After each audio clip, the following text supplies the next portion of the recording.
Hello everyone, good morning. We are here bright and early for the Club World Series final day of the tournament. And we have a very special guest, a very happy face from the Wolves team. Congratulations on making it to the semi-finals. You're Thank playing you the very Gators. much. Playing the Gators tonight, not tonight, this morning actually. How do you feel making your way all the way into the semi-finals now? Yeah, we're excited. I mean, it's been a really good tournament as always, coming out to Dubai. We've had an up and down tournament, Right. but done what we need to do to get to the semis. Now it's knockout cricket, so anything's possible. I think it worked in your favor, right? That the tier 2 turned out the way it did because you ended up being. You only won 3 matches out of 7, but you're still in the semi-finals. Is it a little demotivating? No, not at all. I think because we went into the top three, we knew that the stronger three sides were playing, Okay. and that we had automatically qualified. So it got us to try a few different things with our team, and we might have dropped a few points, but again, knockout cricket today. So let's see how we go. So the 3 matches that you won, let's talk about those. One of them was against the semi-finalists that you're playing tonight, which is the Gators team. Is it that you played your top 8 in that match, or is it just something that happened on the day? So we didn't beat the Gators. We Oh. beat Australia. Sorry. Yes. Yes. We played a solid side against them. I think we had a really good game. Indoor cricket is all about momentum. And I think the one thing that we've struggled to sort of get going this tournament is to get that momentum going. 1 wicket brings 2, brings 3. Correct. And I think that'll be our focus going into the semi-finals is to create that momentum, because that creates the big negatives in the game. Okay. Do you have a top 8 in your team, or is it just you give everyone a chance to keep So this year we've given everyone a chance through the first 5, all 7 games actually.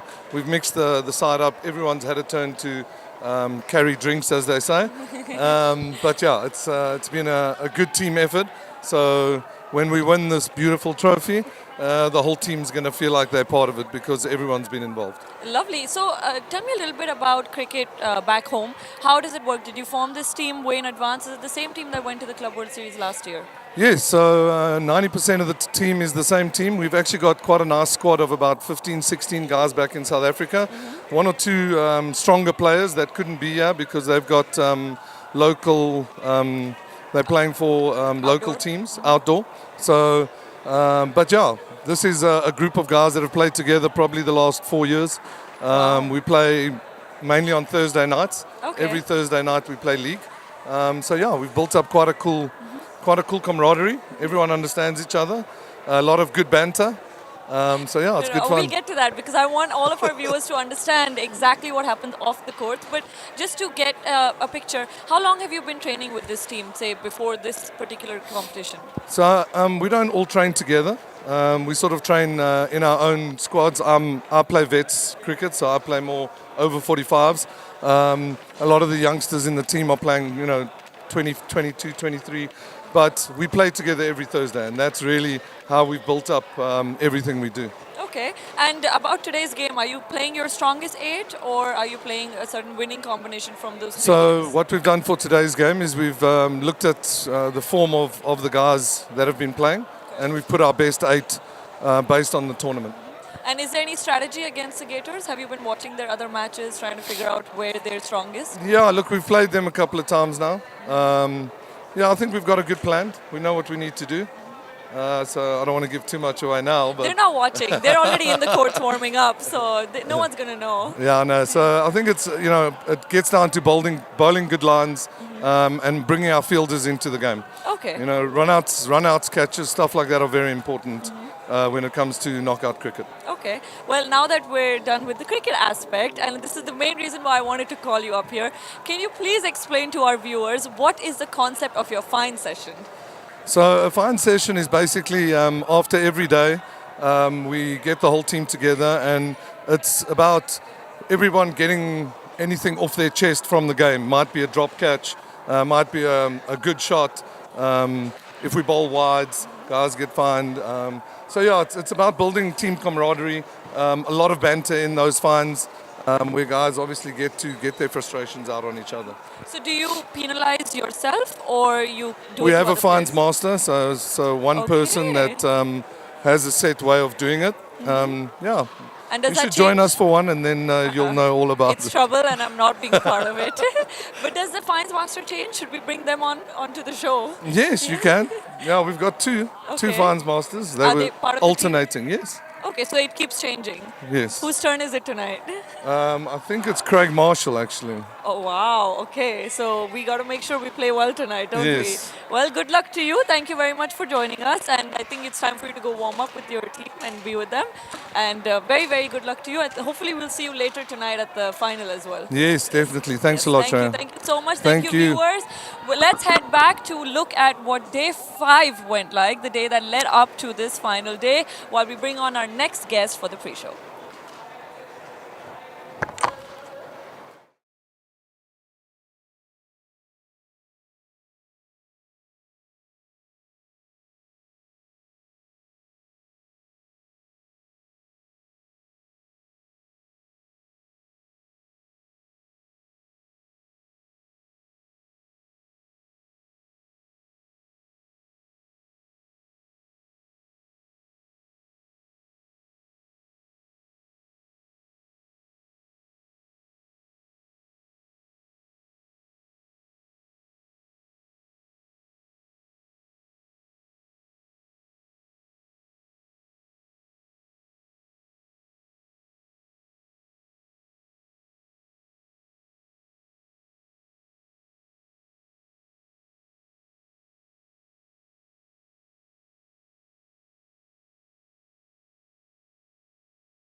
Have an expert of the tournament on the show, which is Qasim Ali.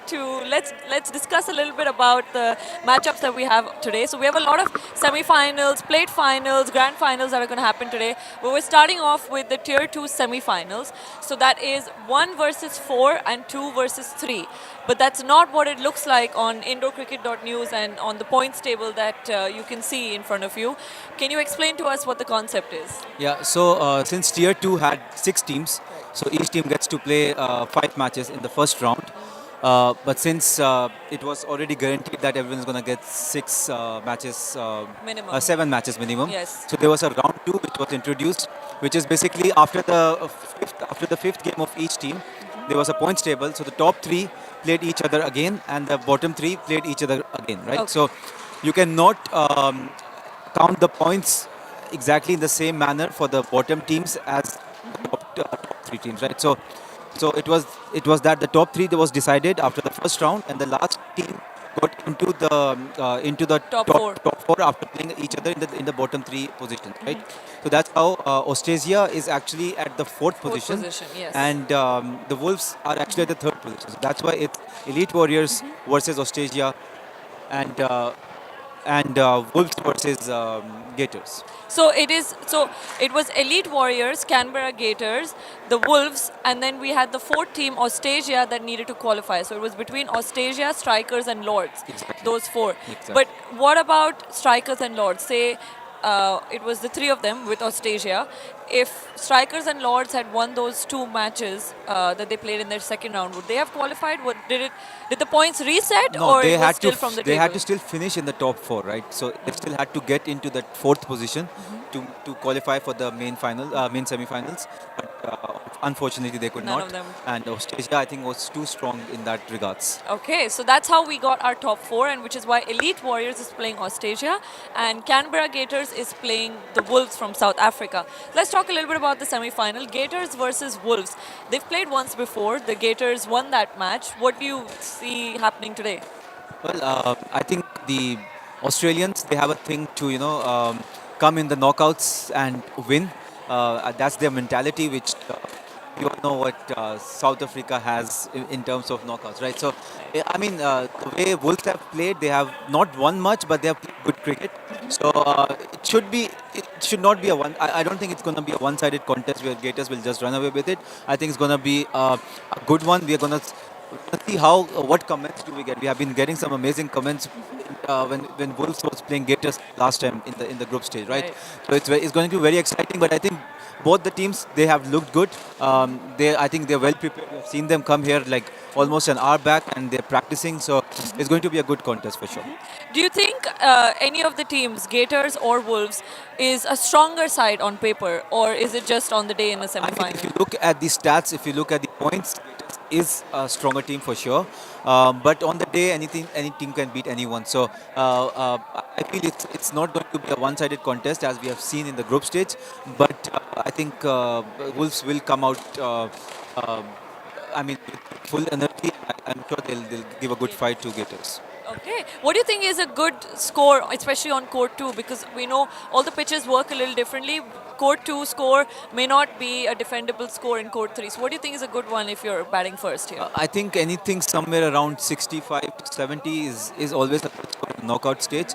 But you always want that extra cushion. South Africa, I think the team from Wolves is a very good batting side. They go for they're aggressive in their approach. So you need that cushion because you never know, a few hits here and there and you're almost near to the target, right? So if they're chasing, I'm not sure what the toss I'm not result sure is. about the toss either. I don't think it's happened but yet. If Wolves are chasing, I think they have a better chance. They'll have a better chance. Okay, let's talk about Elite Warriors versus Australia.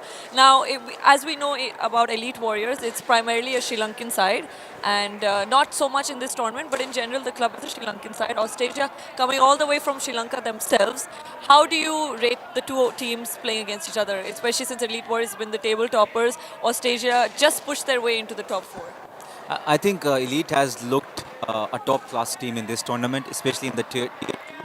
I think the likes of Prasad Kumara and these two are players that are of very high caliber.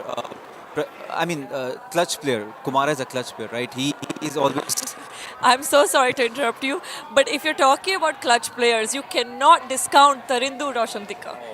I mean, he. Considering his recent reputation Yeah, in yeah. being a clutch player, especially overseas, Yeah, so that's I think that's what makes Elite Warriors a very dangerous side. And I think if you go and see the comments on the Insta competition which UPro has announced, I think 90% of people are going with Elite Warriors in Tier 2, right? So they have looked class apart. I mean, that one loss which they had was the last ball wicket of true. Kasun.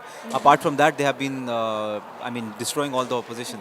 So if Elite Warriors does win tonight, they have a 50% chance of facing that last ball loss that they had the last time, which is Gators. to the Gators. Again, I think the only team that can beat Elite is Gators because that Aussie mentality they bring in, and again, it's a knockout. I mean, it's a final. If they face each other, it is going to be tough. It's not going to be an easy walk in the park for Elite Warriors for sure in the final if they meet Canberra. But what do you think about Austrasia? I think they've had a lot of improvements throughout the competition. They may have started off slow, which is what put them back in terms of points. But they've really been a side that's improving with every game, and you can see that they're a very technical team. They're a very simple team that just comes in, plays their games, and they leave, and they improve every time. Australia has won 5 out of their 7 matches. It's not, I mean, they have been playing good cricket. That's how they've won, right? So I'm sure. I mean, they'll be able to put up a good fight against Elite Warriors. But it's just that Elite has looked a bit different than all the other teams in this tier for sure. But I'm not discounting Australia out of this tournament. I mean, out of the semi-finals. But I'm sure they'll be able to put up a good fight against Elite Warriors. Against, I think a lot of Sri Lankans taking on the full Sri Lankan team. So it's going to be a Sri Lankan affair inside. Well, that's for Tier 2's top 4. But we also have the plate match, which should be held at 3 p.m. today. That's the plate final between teams that have come 5th and 6th. So that's Strikers versus Lords. What do you think about that matchup? I think they faced each other once and the Lords beat them, but it Yeah. was a dead rubber game. So Yeah. I mean, Lords got little unfortunate with all the players which they have missed due to some reasons which, I mean, are personal to Politically, them. So, but apart from that, I think making makeshift team coming into the tournament, they got in some local players. They just couldn't gel. I think towards the end of the tournament, they have played some good cricket. It They have started beaten working. Strikers. Correct. They did look good against few other teams as well. But I think it's been a couple of players which have been carrying Lords. But I would put Lords ahead of Strikers in that Really? plate final. Yeah. Why do you say so? But they have just gelled together, I think, well, and they played good cricket in the last few matches. Okay, lovely. Well, that was it for Tier 2. But we also have our Tier 1 and Tier 3 semi-finals, finals, as well as the women's matches, the plate and the trophy, the cup. Who do you think is a favorite in Tier 1 now? Considering we already had the competition, you can just expose what your comment would have been. I think it's DBMSC the way they have played unbeaten, but again sometimes unbeaten is not good in such competitions because you always keep winning and then Did there's they always lose last night? They were not unbeaten, were they? oh yeah To they, Red they lost Knights. to Red Knights. Oh, To- okay. they lost to Red So I think Knights that in the was last yeah ball. sorry I forgot Yes. that. Yeah, so yeah, I mean then that's good for them, but DBMSC has looked different to all the other teams. They have not lost much. I think the way they play their cricket, it's not always about the aggression. I mean, they're aggressive with the cricket the way they play, but it's not always about shouting and They're a very clinical team. they're a I very think that's clinical what team. it So is, yes. in terms of Akib Malik, the captain is very calm out there. He knows what he is doing. I think all the players have their roles defined really well in PFC, and I would put them as at the top for sure. But again, I'm very impressed with Jamia the way they have played, even though they have lost those close matches. But it's good to lose some close matches and then come into the knockouts because then you But know what Jamia you is need up to do. against Barbarians. Yeah, so I mean, Barbarians. I think what Barbarians does is they step up at the right time. That's what they've been doing, and that's what they're known for. It's a tough team to beat, sure, because the way they trashed the Thambapani Thambapani, yeah. Lions last night, I think that was crazy. So I'm sure it's going to be. I mean, Tier 1, you really can't say much. There's not big difference between any teams. Red Knights, I think, Knights. I'm So I'm our most impressed by Red Knights. It's that same thing. That's the same thing I was going to say. Our semi-finals tonight are a repeat of last night's matches, which is Thamapani Lions versus Barbarians, No, and it's Barbarians oh, versus versus Jamia. I'm so Jamia. sorry. Yes, Yeah. and then we have Red Knights versus DBMSC that played last night. Red Knights won that, but we also know locally DBMSC Steel is known to be a knockout specialist team. Yeah, but Yeah, this Red Knight is looking good. The way it I is. think the first day when they came in and they played in the first match, was it against DBMSC in the first match they played? Red Knights? Or No, no, they played yesterday? last Yeah, night. They last only night. play So, each other but the once. first Yeah. match they played, I think I'm not sure against whom, but I'm not they sure didn't right look now. that great. Yeah. But when the tournament progressed, they picked up. They beat Jamia, they beat DBMSC, they beat Thambapani. So I mean, they have been a very good team. They've played really well. We see them partying outside and they're partying inside as well. Lovely. How about tier 3 now? We have some very underrated teams that are really stepping up, whether it's the Kisses Tigers, Spartans. What is your take on tier 3 I and think what was your vote for? I think the most competition which we have seen is tier one. Yes, few teams, but the last three teams didn't really perform. True. But in tier three, I think we have the most number of teams that they were competing to be in the Yes. top four. But the likes of Kasese Tigers, Spartans, I mean, that has been very impressive. The way they have come out, and even Elite Warriors, obviously. So it's all mostly UAE teams which have been performing because they have that local talent. They didn't have any issues with bringing in the players. So True. they dealt really well. They have been playing cricket together for a long time, most of these players. So I would put one of these three as the winners. You can only comment one. So, Kisses Tigers, Spartans, Elite Warriors, I and would Fremantle slightly Foxes. go That's our with top four. Spartans, just Okay. because I think they have really gelled well. They have, I think, won everything, and No, so they're second on the table, Yes. Spartans. Yeah. And we have Kisses Tigers, Kasese table Tigers, toppers. yeah. So Kasese Tigers is obviously the way they have played. I mean, it's been even the match they lost against Elite Warriors, that was due to their poor decision making, I would say. Yeah. But apart from that, in terms of cricket, they have played excellent cricket. But I'm just putting Spartans slightly above because of experienced players they have in who are pretty calm, like Rajesh, Meet Dalal. These kind of True. players are needed when it comes to finals. And finally, before we head on to the Tier 2 semi-final, let's talk about the women's division. Our grand final between Thamapani Vipers and NG Panthers Phoenix, both local teams. What do you think is going to be the outcome of that? I mean, I would go with Thamapani Viper the way they have played. I think True. no one has come close to them. The good thing about Thamapani Vipers is they practice a lot. We have They seen play them all year practicing a round. lot for the last few months. So I think that's showing when they come here to play. So I hope it's a good match, but I would put Thamapani Vipers. as Lovely. my Well, the first ball has been bowled between the Wolves and the Gators. So let's head on to Tier 2. And we're in for a lot of action. So stay on to our stream and we'll be back.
Center.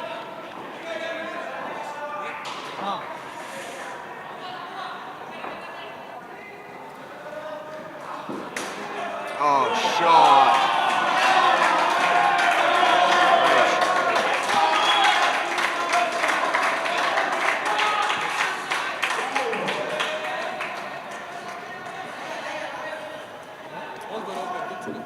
Good to go.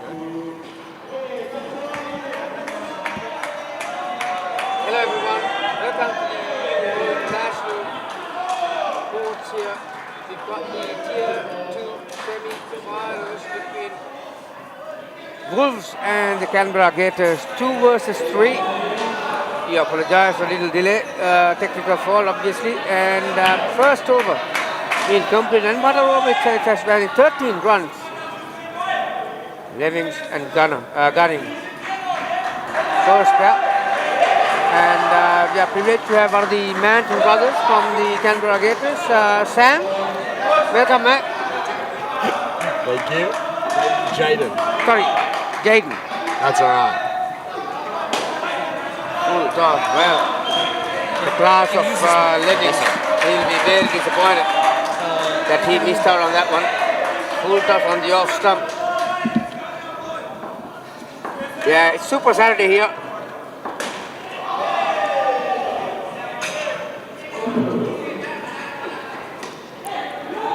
Tucked in behind that leg side, the corner.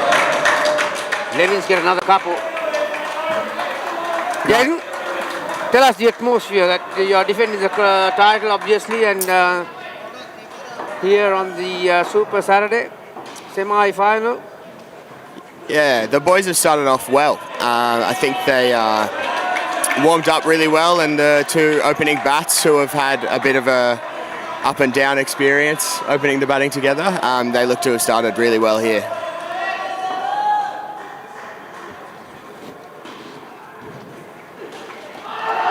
Good delivery around that leg stump. Not a lot of room.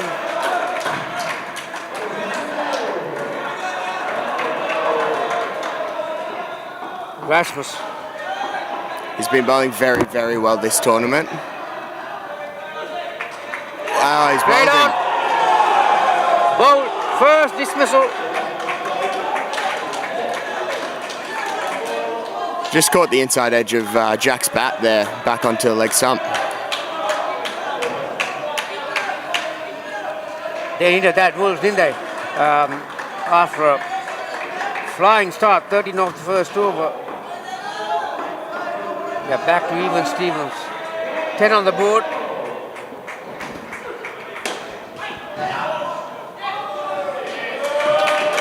Big sloppy. Could have been easily a dot ball.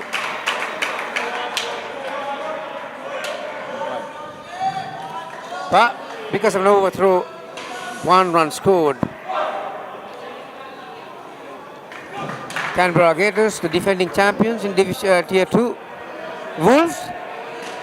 Incidentally, this is the replay of the final last time around. It is, it is.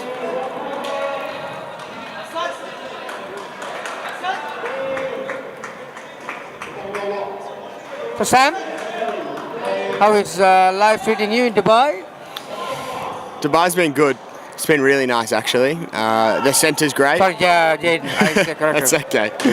Apologies. As Jack plays a loose shot through safely. Yeah, Dubai's been awesome. It's awesome centre. Everyone here's been super helpful. It's been such a great experience. Bansi. Nicely played. There's a bit of length for him to maneuver his hands towards the onside. Just slightly too short, I reckon.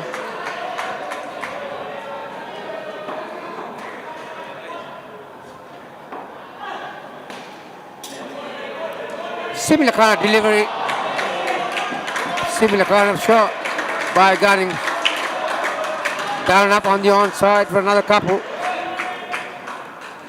16 on the board. Conventional good old field set. You down bowl there to Levings. He loves going towards that back net. He does. Whenever it's pitched up, he will throw the kitchen sink. And his eyes are so good. He just tends to middle everything. So they've got away with that one there, I reckon. No, nice shot. Identical shot for another couple. If you're going to bowl that line, I reckon they should have another fielder on the onside. This is a old-fashioned field, 2 on the offside, front court. Yeah, or push that leg side fielder just up a bit. Nice shot. Gunnings plays it late. Now they're down and up on the offside. That's a good over, particularly after a dismissal. So 20 runs in Indo cricket. You go for those 20, don't you? 20-25, very, very good target. Sets you up for the rest of the game. So 6 balls to go.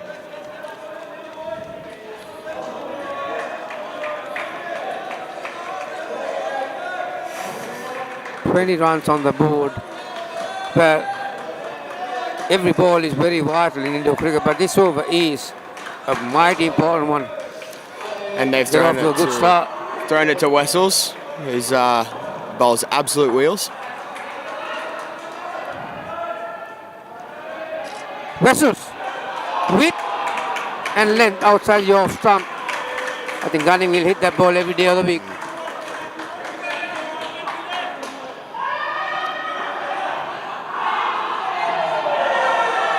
Yeah, it's all about momentum in Indo cricket.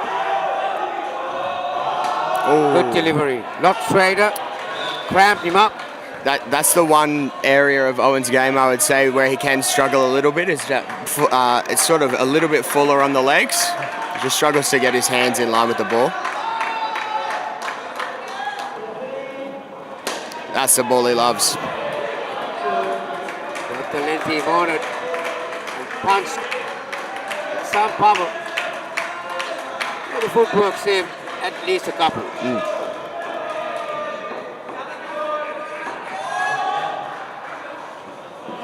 Slow ball, nicely bowled. The awareness, the presence of mind. Little fumble from Small behind the stumps.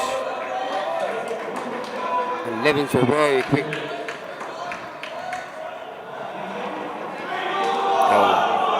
I'll tell you what, the last 2 deliveries, both front foot was touching the line. Safran Tajuddin, the umpire.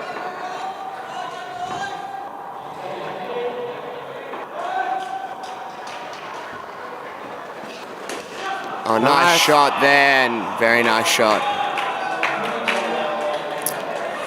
26, first skin. Very, very good score, very good start. Well, Jaden, you would have been in the discussions, the team huddles, or whatever that you can call it. 26, you would have taken for a spell. In a semi-final, I think 26 is an unbelievable start.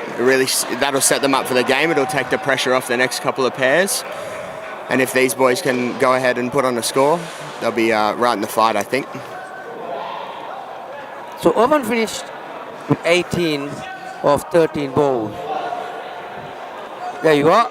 All the tests coming to you thanks to Kyle and Cameron, the new app that they've installed.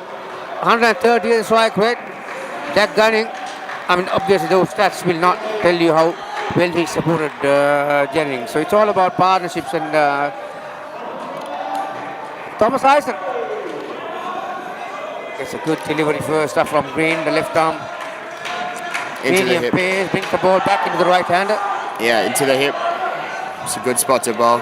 I do agree with you though. I still think there should be 2 on the leg side if he's going to bowl that line. Oh, hook the line. Green is not happy, but that was the correct call. Rock Green with 9 wickets so far in the competition. It's definitely catching that wide line. Yeah. Line belongs to the bowler, by the way. If it's over the line, didn't have the power to get to the side there, but still had enough height for him to cross over for another run.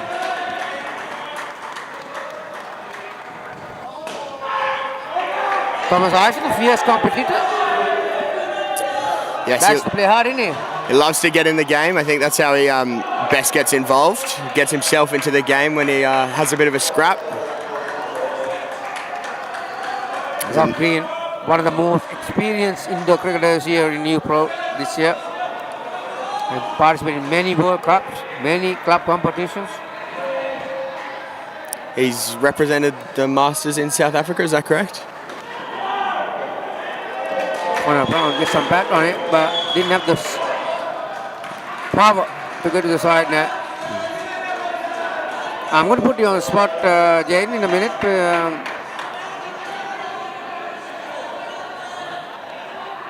After this delivery, maybe.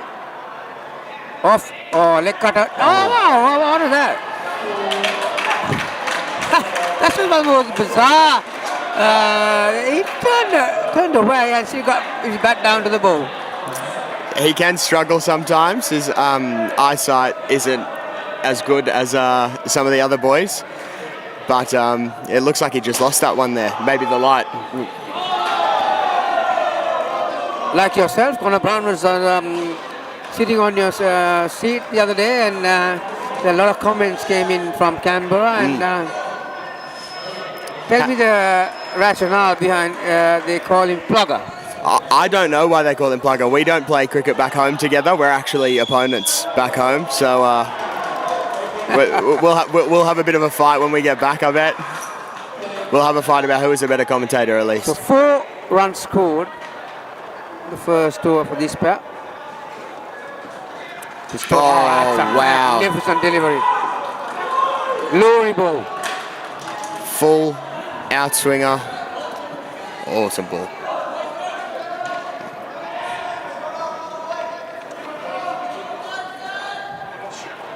That's one of the hardest balls to face. Bowling from over the wicket. From leg stump, it just took the off stump. Magnificent. There you are. At 7 pace. matches, 8 wickets for him. Not a bad economy rate either. 3.5.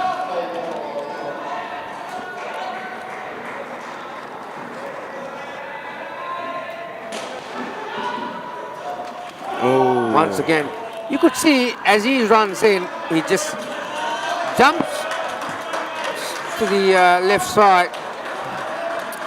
Not a bad skill. Because he's trying to angle the ball towards your legs and swing it away from it. He uses the width of the crease there really well.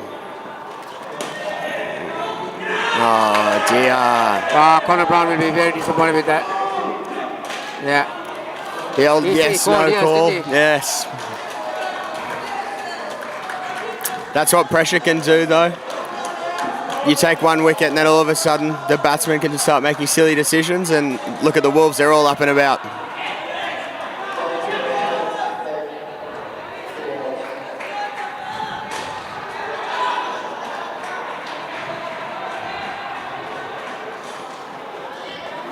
That one. Off cutter. Well, he didn't ever do that really because he was doing fine. 2 One- for -10 off 3 balls.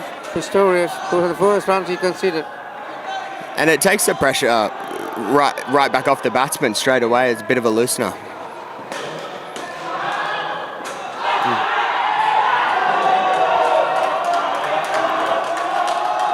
As Tyson says to Connor, mate, try and get the angles onto the side net.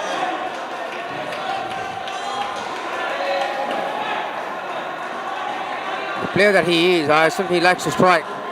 He likes to be in the thick of things. Yeah, he wants to be the one in the thick of it, taking on the bowlers, or taking on the batters in the field. 2 for -8 for Pistorius. Yeah, magnificent.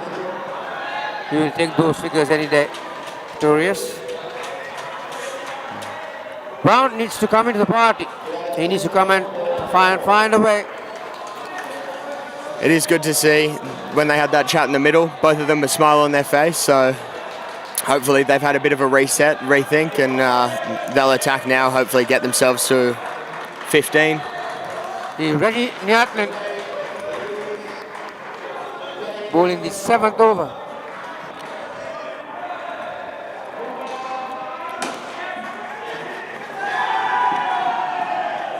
A field for a catch. But umpire Safran Tajuddin said, nah, that came off the ground. So Oh, after a while, I reckon they might have had a case there.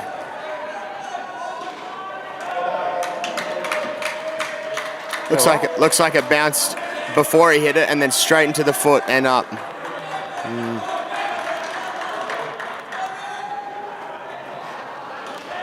Oh, it's a nice shot there from Connor Brown. that'll calm his nerves, Connor. Yeah. He was out of it for some time, but Niatlin, he doesn't use the front arm, but it's an unusual action, really. That's a nice shot.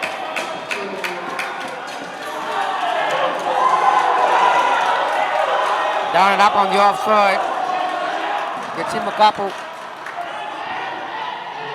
So after a disastrous first over. Oh.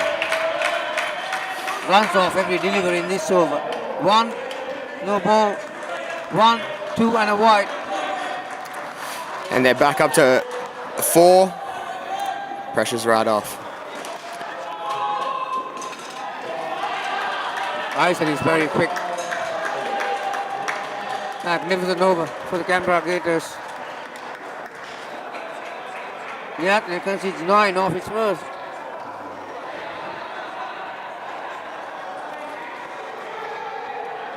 So Jaden, how is the atmosphere in the outdoor play, we can call it dressing room, but within the team? It's been good. The tier 2 boys, they seem to be very well drilled. They've gelled really well as well, which always makes it easier when you're playing with your mates and people that you're getting along with. We down in tier 3, we've gelled really well. We love hanging out with each other, but the cricket hasn't really come together for us, unfortunately. But we're having a great time. Daniel Small with the ball. Oh, it's well bowled. Yeah, he's got a correct feel. Bowling right arm round the wicket. Spinning, Soft spin. spinning that ball into the hip. It's good. Oh, Connor's lifted that and caught. Nicely bowled. Cramped him up. Absolutely no room to free his arms. Connor Oh, looking for a big shot. she comes sharply off the top of the net there. It is a good catch.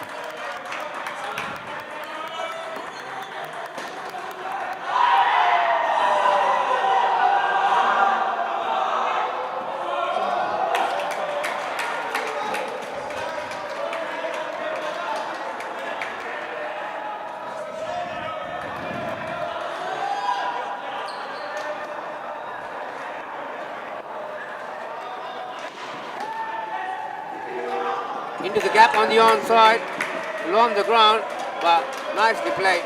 Beatty shot nicely. Ison gets a couple.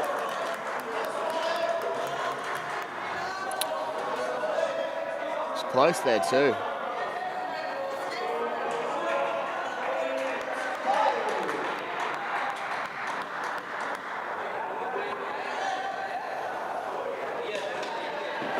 Oh, it's very well bowled. Well. The ball's around 95 k's more. That ball just dipped. That kind of feed is very difficult to adjust. When you have a good base, so you're going to be a good player to adjust. Brown got into a very awkward position, didn't he? Yeah, I think that ball dipping on him just made him second guess his foot movement. If he got out a little bit further, he might have been able to get some bat on it. That is very well bowled. And then the quicker one. Oh, it's well fielded. This time he gets a good stride forward. As a result, he could get close to the ball. Still didn't have the power to get to the side there, but scores 1, which will please Ison. He's looking for strike at the moment. He's playing well. He has to be smart here.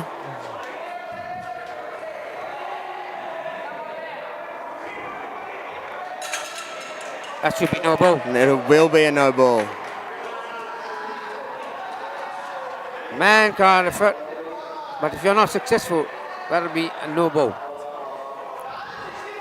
In the previous match between the Gators and the Wolves, Small tried something similar to Tommy Ison at the non-strikers end, and he was out then. I think the boys are well onto him now.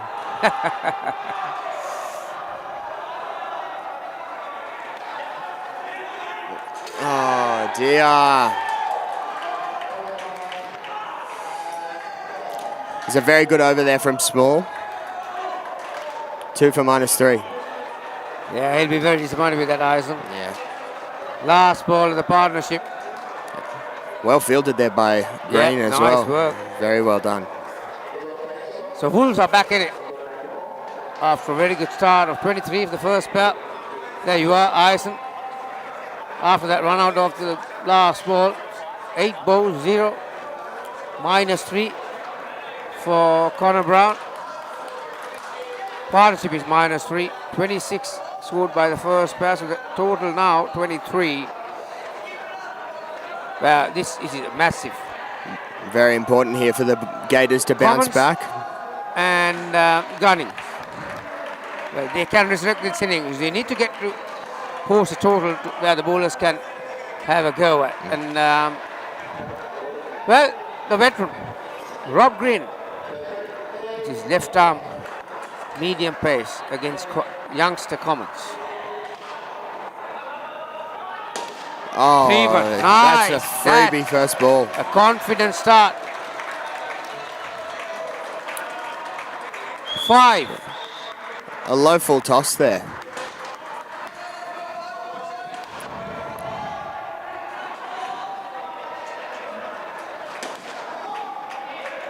Again, pitched up. Commons is a very similar player to Levins. Anything up pitched up, he'll Yes. go through the line. He hits through the ball so well and plays it so late that he can get those down ups all the way to the back net. This time, Oh, it's well fielded. takes the speed off. Leg cutter from Rob Green, using all his experience, looking to change the speed. But Gunnings gets some bat on it. Well- Runs it on the onside. Keeps it down to 1.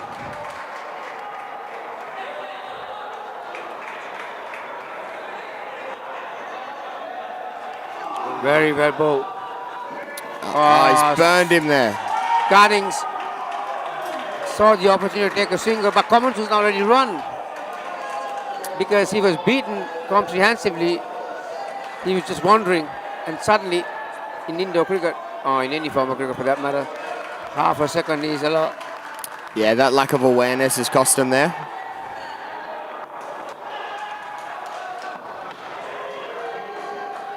Oh, well bowled. Well, Gunning says it went the other way, but right now, Rob is trying to take the pace off the last 2 deliveries. There you are, against the spin.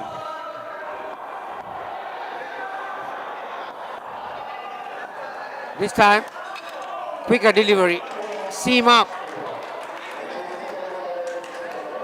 Yeah, because that run out, otherwise it would have been a very good over. 5 off the first ball, and suddenly run out. Now, score is back on 0 for this pair. Then, well, they need to come up with a couple of overs, not only to help the scoreboard, but just to gain some momentum. Yeah, especially coming into the bowling innings, you really want to finish well. And I think those last 2 pairs, they really need a fire here. If Josh Commons can do what he does and hit some of the balls to the back net, it could be a very different scoreline. Sipim Bansi, one of the very popular characters, not only in the South African team, the Wolves, all around with all the other teams. Lively character, he's talkative, mix around. He's got good social skills, Bansi. I'm sure you would have bumped into him, Jed. Many times, yeah. We're a big fan of the Wolves boys. Wolves and the Falcons in Tier 3.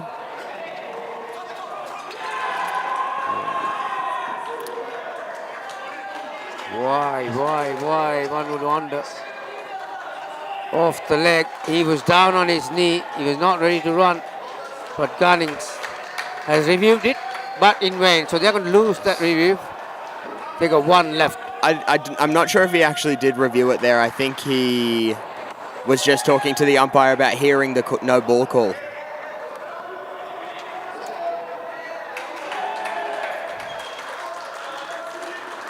Yeah, it doesn't matter how it comes, but they would take those runs from a wide.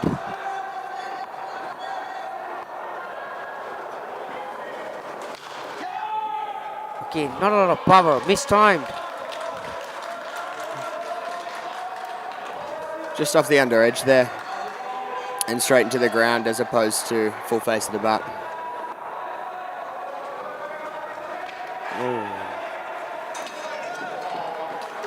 Again, it wasn't off the middle of the bat. Top edge. With that corner on the leg side. Umpire Safran Tajuddin calls 2. Partnership is -1. With the last 5 or 6 overs, definitely has belonged to Wolves. Bansi bowling from right arm over the wicket. That's a Looking to nice target shot. that hip area, Jaden, but Commons got good hands. That's the sort of shot that needs to be played to all of these deliveries. They just haven't quite timed them. Nice shot. There it is. Nice shot there from Aidan Gunning as well. Full face of the bat. So 4 runs off the last 2 deliveries, as you can see, transferring his weight onto the back foot. Gunning get his hands high up, high to low. Still not the best stats that you would see from a batter. Commons just about to finish with 1 wicket for 12 runs off his 2 overs.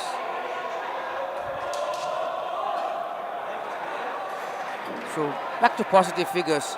3 on the board for this bat. 26 is the total. Remember, this is the semi-final, so runs on the board adds a bit of pressure to the chasing team.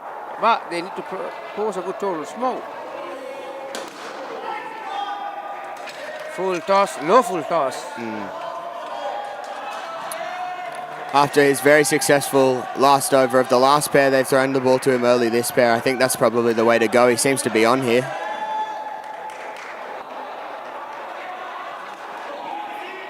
Once again, brilliantly bowled. Pulls from round the wicket, pitching the ball around that leg stump.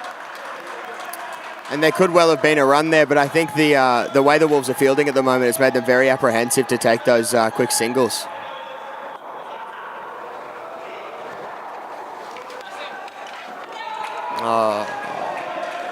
And they've got him again. Immaculate control from Small. Once again, leg side. And Gunning's reviewed the, I believe.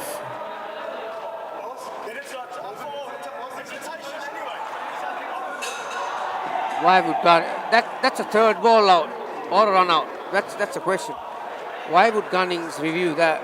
Because he was, I think, non-strikers and the batter was not even in the picture. So he's obviously questioning whether initially the stumps were broken at the strikers, and as you could see, Decision stands. over desperation, really.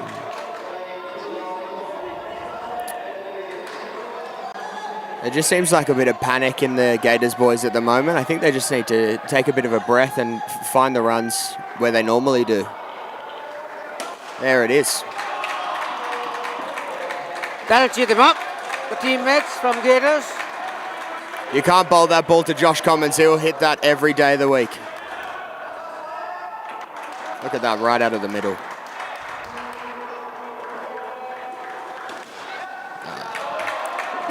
Lot better from Gunning. Gets his bat down on the onside. Plays it slowly. Another couple. Will this be another momentum shift? The last 2 balls have produced 6 runs.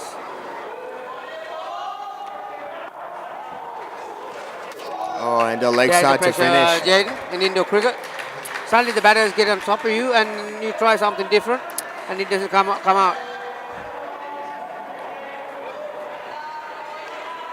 Yes, how quickly it changes. All of a sudden it feels like the boys have it back, but they're only on 6. Small is having a magnificent outing, the semi-final. When it comes to the crunch times, the good players come up with goods, and he's got 4 for -5. A lot better for Josh Commons. 5 balls, 7 now. He's still frustrated as well as Smalley, shaking his head as he walked back to get the glove. Wanted Yeah, more. he likes to maintain high standards. So I think he'll be very disappointed with that last delivery. The leg side wide. Well, last throw for this pair. They need a good one. Oh, Well, they'll be very happy with that, and that will have to be rebowled. that one hasn't straightened the way it normally does. It's just gone along with the arm there.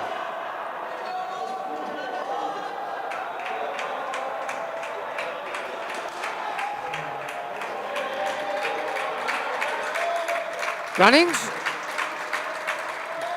Plays a shot and runs with it. 1 run. So good result.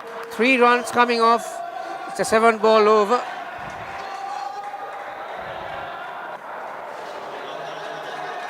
Oh, Nicely bowled. that's the off cutter that he bowls. Well spotted, mate.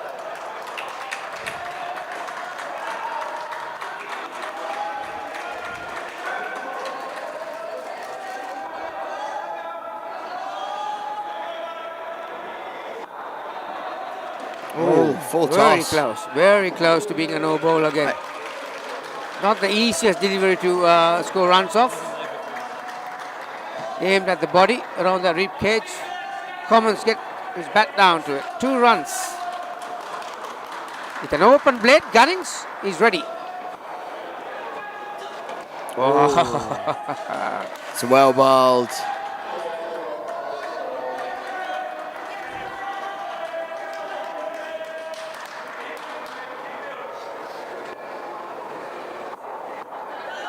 Looks like we've got Brock Winkler in the chat.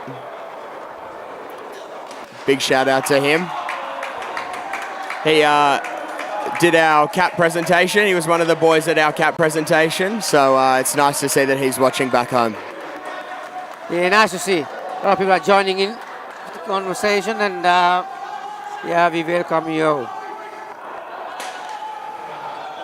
The center stage, G Pro Club World Series. Again, another full toss. And Mansi, he was shaping up to tap it off the net, but just missed it completely. So 2 runs. It's a very good over. The context of the game. Wide 1.2.22. So Victorious finished with 2 wickets for 1 run. Gunning 4 of 70. He'll be very disappointed with that kind of an effort because he likes to set his standards pretty high. 11 runs for Commons. 1 out, and Gunnings 2 outs. So minus 15 for that pair. And the amount of dot balls they face, Jaden. Yeah, I am sure. End of the day, it's 15 runs on the board, but From where they were at the end of that 3rd over, I think they take 15 every day of the week. What Aiden, I think, needs to do now, we just see him, he's quite frustrated. I think he needs to let the batting innings go and start to focus on his next job. so 38 after 12, last pair. This is the other Gunning. You got 2 sets of brothers in your side. 2 sets of 3 in both teams. That's amazing. I reckon we could put an indoor cricket. Runs in the family, mate. We could put an indoor cricket team together with just the Gunnings and Mantons.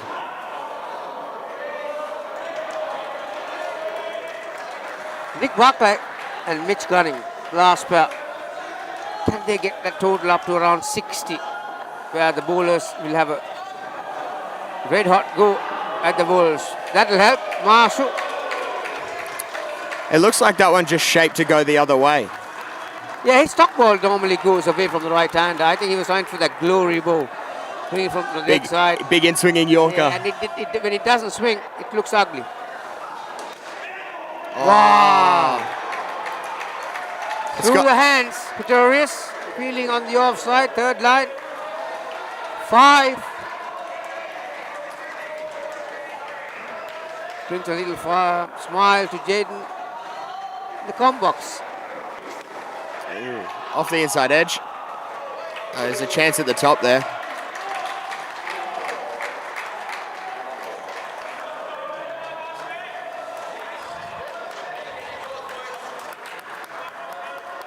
Yeah, suddenly 9 runs coming off the first 5 balls. Oh, Good it's well delivery. bowled. Well directed. Good length. But still, a good over for the Yaters. There's not much you can do about that. A very, very tough chance by the keeper as well. When it goes through the legs of the batter, you lose sight of it pretty quickly. Craig Marshall, 2 overs for 22 runs. What he missed out is a dismissal. But a lot of South African bowlers, or I would say Wolves bowlers, have picked up wickets along the way, but not Marshall, so that's why his figures are not so pleasing. 26 minus 3, 15, 9 of the first 2 for the last pair, 47. Well, Jaden, I think I was aiming around 60, but if you do bat well in the next 3 overs, you might be close to 70. From where they were at the start of, the end of that second pair, I think 70, if we can get to there, that would be a huge turning point in this match. Every ball in Indo cricket is pivotal, vital. This over is vital. Oh, that's a nice shot and well done. fielded. Good cricket all around. Nicely bowled, leg side line. Nicely played. And nicely fielded. Oh, that's great.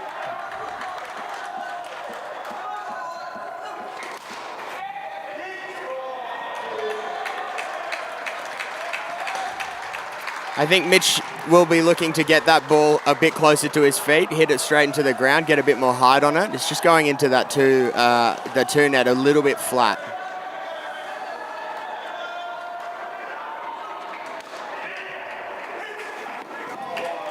Once he gets high, sends in the return. But again, a well-weighted shot from Barclay. Runs off every ball in this over, but Barclay hasn't done, Pretorius hasn't done badly, really. He's bowling good line. Oh, Erasmus this is, sorry. I say correct. Oh, there it is. That's a really, really well bowled ball.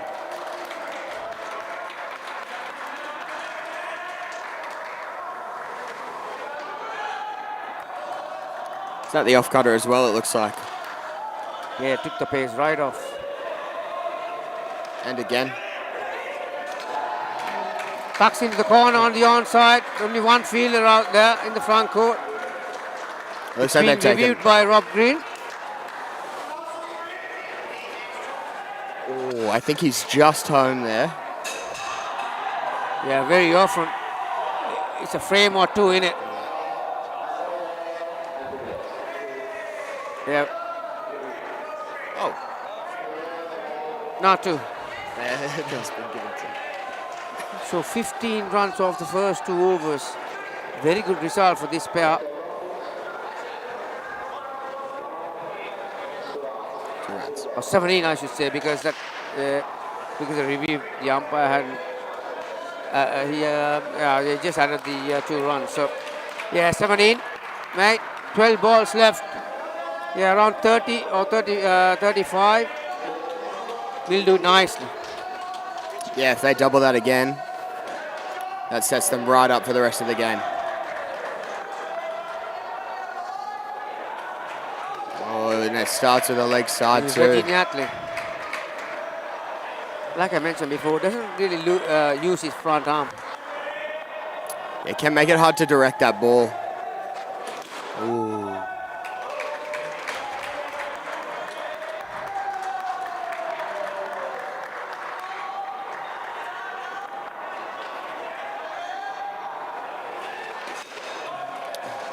Bowling very good lines. After that first one, a bit of a loosener, he's really tied Mitch down. Yeah, one thing the Wolves bowlers have done is they have directed the ball right at the body. They haven't given any width on the offside, where third ball, full toss on the leg side. Apart from some variations on length, but their line has been impeccable. Yes, I very much agree. Ooh, Well, that'll be a no ball.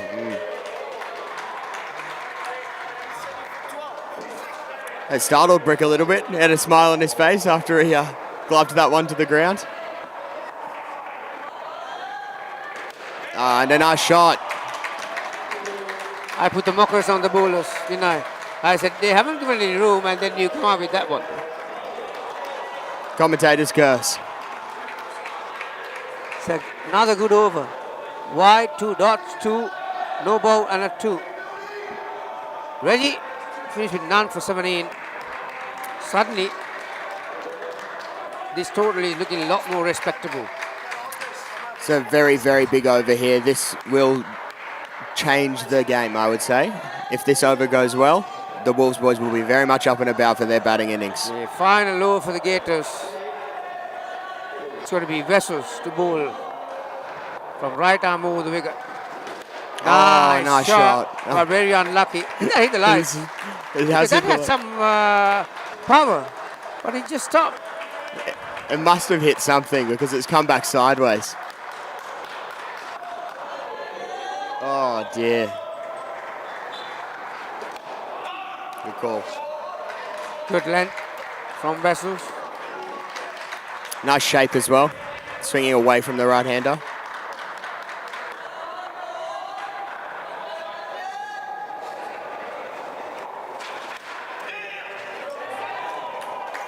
Good call from Barclay. Into the corner. Green is a left-hander. Strong hand is the left hand. Taps it to the keeper off the net, but Barclay was home. So that was a vital ball after the dot ball the previous. In Indo cricket, when you have a dot ball, you look to get nicely played in on the onside. Nice loud call from Mitch there as well to pull Barclay up to the other end. 67 with 2 balls to come. This is easily the highest partnership of the innings, and didn't they need that? Oh, the quicker one. The speed gun says Very well bowled. 91. I think it was quicker than I think that. it was quicker than that as well.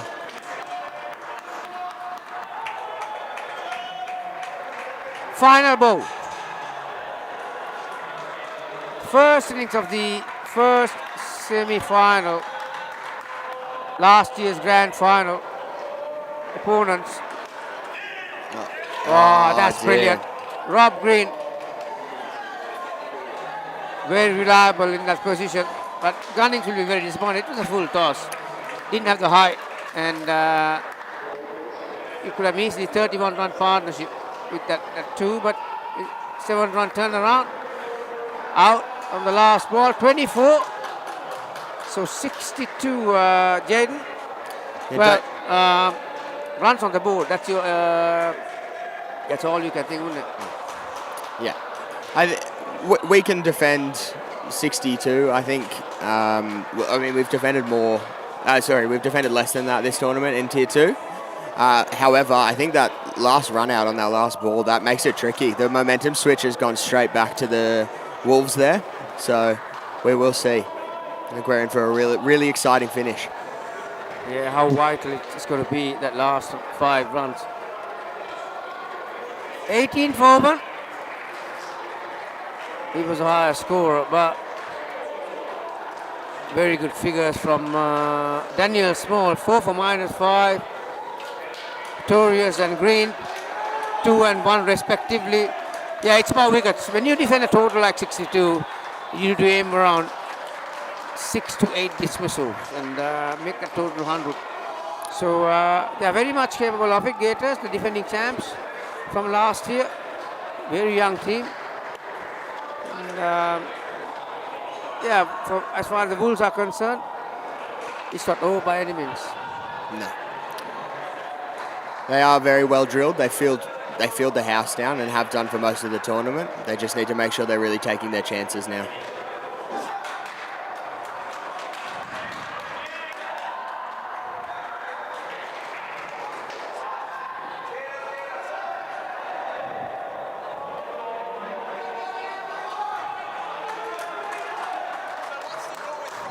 As you can see, Gators are already in position. They are letting their opponents know that we are here to play.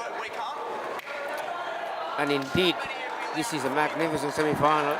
Pistorius has just said he reckons he's going to bat by himself. I think he's got the talent for it, that's for sure.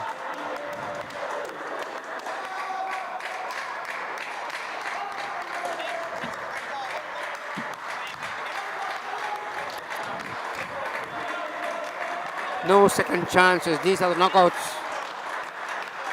And two very experienced batters coming out first to set the tone for the Wolves. And Nick Barclay with the ball. Yeah, it's very important that they have to start well. The Gators keep the pressure on. Turius and Nyatlin. They're the first pair. Trying to keep the chatter going, showing some energy, the Gators. Well, they need to do that if they want to turn this around. And energy and noise is so important when you're in the field. It lifts your bowlers, lifts your fielders, and also puts pressure on the batsmen.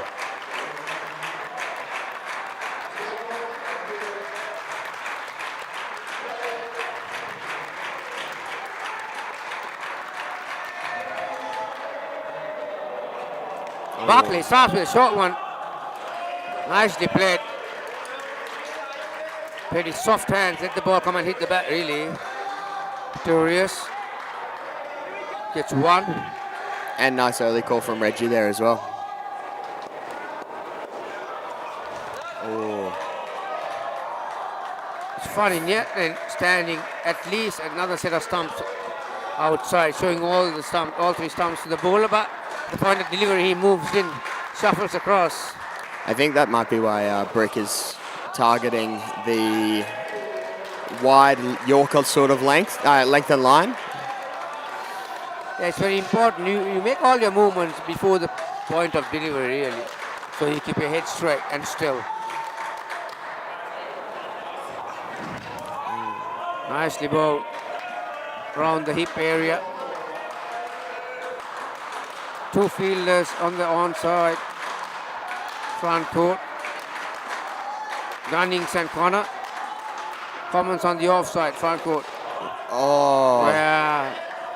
3 runs. The Could have been a deflection. dot ball. I think Jack Gunning had that ball covered, but it's come off Aiden's hand slightly and just changed the direction of the ball into the 3 net.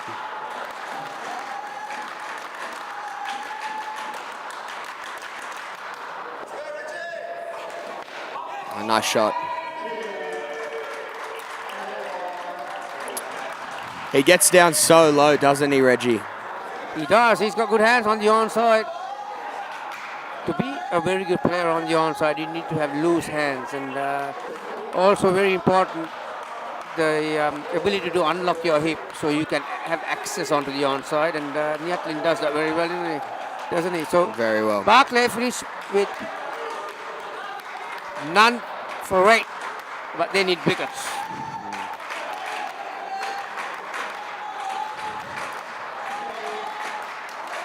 And they've gone to Connor Brown with the ball. Oh, he beats him on the outside edge.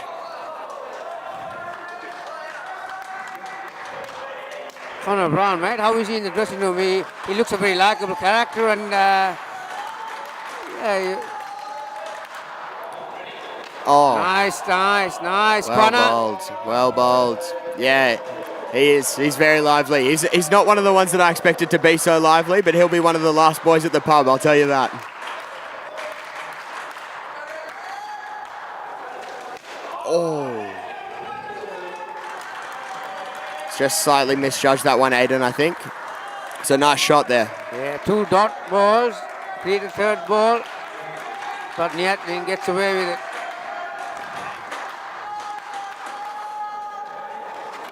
Oh, Nice, it's well bowled. Connor Brown. Yeah, he's got a good heart too, doesn't he, Connor? Yeah, yeah. Loves what he does and support everyone. Yeah, One of absolutely. those good teammates that you could have, whether he's playing or not. I'll tell you what, that is close. Will they go up? The Gators certainly don't think so. Have a look at this. You decide at home. Oh, I reckon it's in between frames. In between frames. 3rd ball.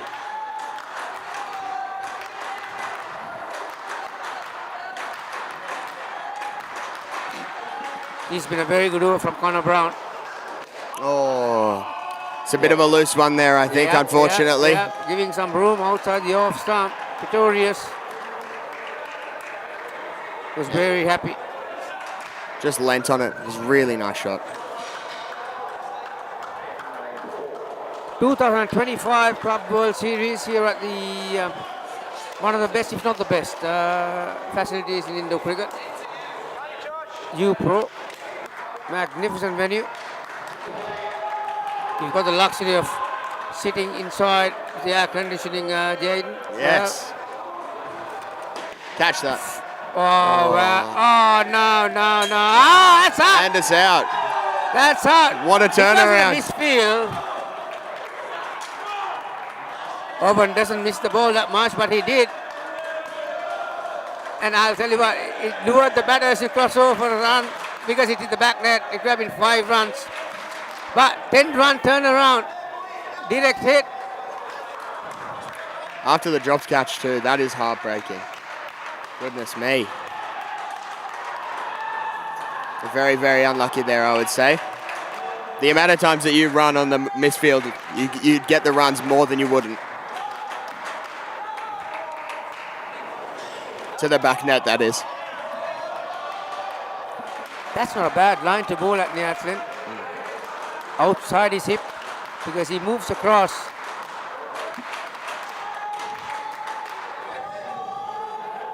Catch. Ooh, sharp chance there. The last 2 overs have been pretty good. Connor Brown bowled 4 dot balls in his over. Now suddenly we've got a run out and 2 dot balls. 3rd ball.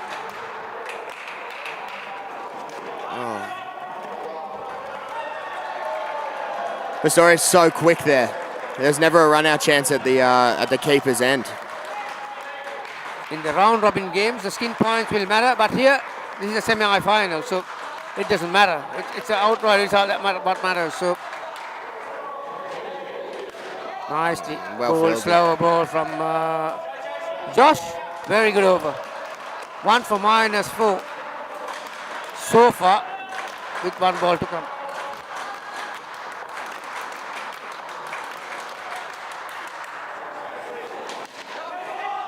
Oh. Bit of frustration there from Tommy Ison.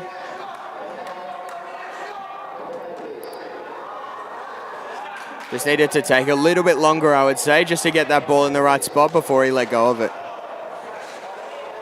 And he had more time than he thought, really. Sometimes in Indo cricket, when you want to do it quicker, you might forget the skill. So, yeah, Josh Ice and Tommy Ice, normally a very reliable fielder in that position on the 3rd line. So 2 good overs. This is a huge final over. Huge final over here. Well, come out. We got 8 wickets in 6 games. He's a wicket taker. Can he do the same in the semi-final?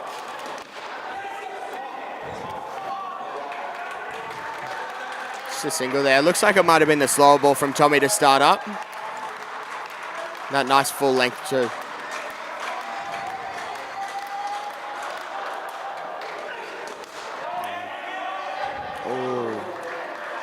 Nice shot from Reggie. Down and up on the onside. He hits it hard, doesn't he, into the ground, and it carries that pace onto the net. Very well played. Yeah, don't bowl there, son. Pretorius will hit that ball every day of the week. Won't he? Shorter length. Enough time to transfer his weight onto the back foot and free his arms.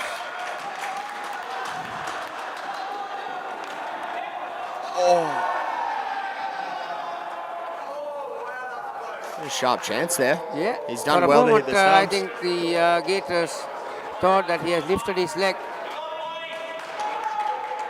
Oh, He- they he- have a case.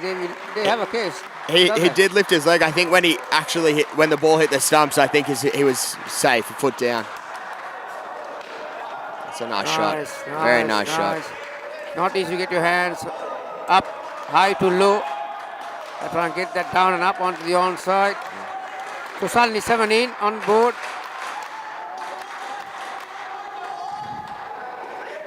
Oh, and a great last ball there. Lured him in with the off cutter. 7 off that over from Thomas Ison. Final over for that pair. Like I said, this is the semi-final knockout, so it doesn't matter whether you win the skin or not. What matters is after the final ball, you need to be at least 1 run in front.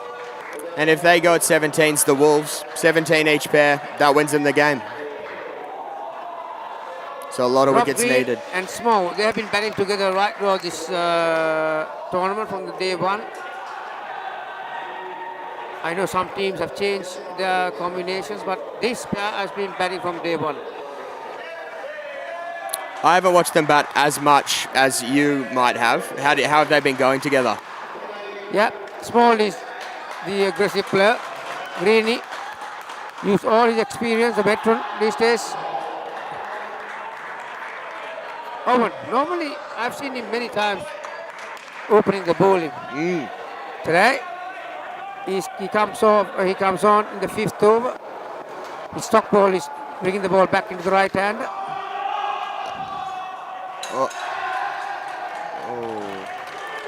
Just didn't quite throw it hard enough, I don't think, there from Joshy Commons. But a dot ball nonetheless. Yes, Owen hasn't quite had the tournament he'd like with the ball, I don't think. I don't think it's really been as controllable in the Dubai heat, although that was a ripper. Through the gate. That's a magnificent delivery. He gets it right this time. Owen. And a missed stumping there, it looked like, as well. Looked like Small just overbalanced when he tried to come through to the ball.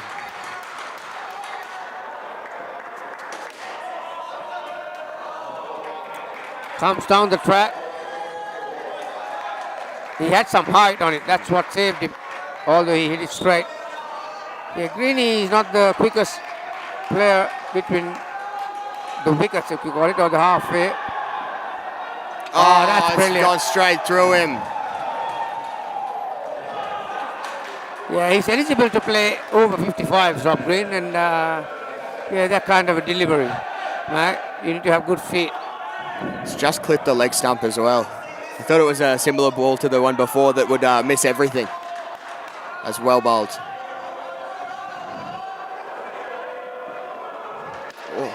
Oh, and another wicket. Good work, very good work. Good work from Oban as well. Again, cramping him up, no room.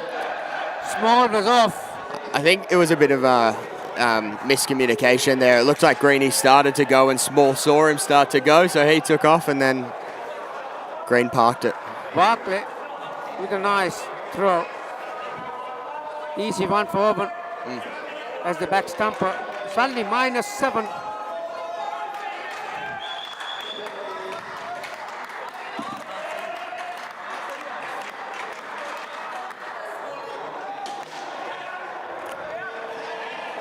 Nice shot. Full face of the bat, through the onside. That was a terrific over from Oban. Now it's Connor Brown to bowl his second and last one.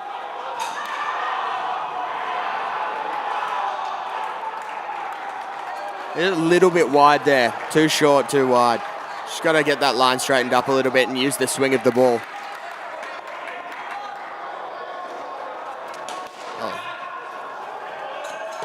Aggressive Wasn't approach that- from Small, and that's how he plays. Very similar to Owen, who's feeling in the back half, and 4 runs score is back to 2.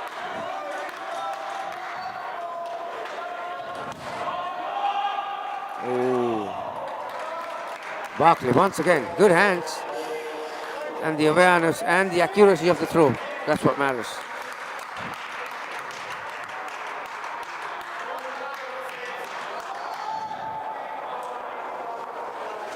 Oh, the shape away.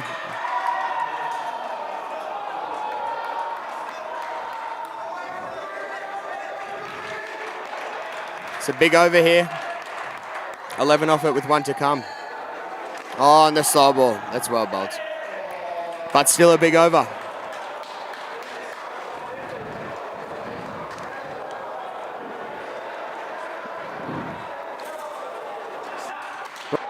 -2 off 6 balls. Daniel, 6 off 6. So they need to improve those statistics to keep them in the game. Like you said, Jaden, that was a very important over from Connor Brown. 2 dismissals in the previous over. Yeah. I think Small did very well there. Those couple of back nets, it just negates that pressure of those 2 wickets. Is Aiden Gunnings. Oh, through the legs of Barclay. This will be an interesting over, I think. Aiden does a fair bit of... He has a fair few variations, so we'll see what he can do. That's too short. Way too short. So the last 8 balls have been pretty good for the Wolves. Rob Green using all his experience and Small all his talent. Once again comes out of the crease, telling the opponent, I'm here to play. And Is fired up as well.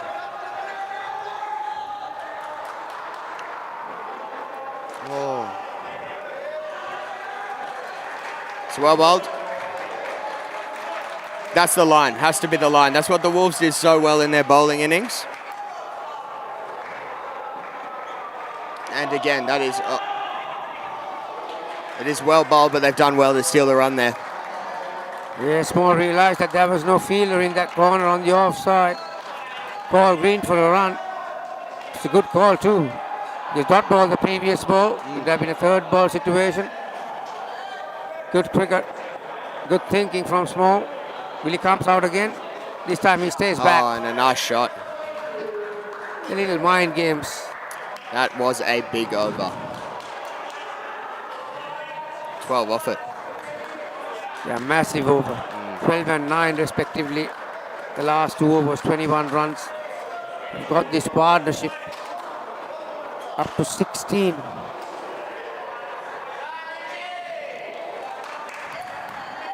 And they turn to Mitch Gunning, who is a final over specialist. So they're really looking to change the momentum of the game now, I would say.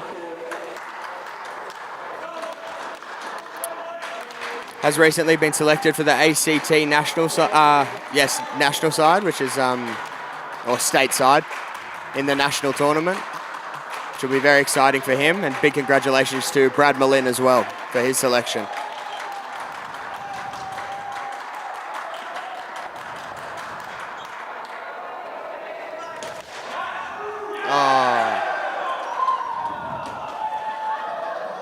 There's talk in the town that there might be a rule change in Indo cricket. They're talking about double play, and that was double play.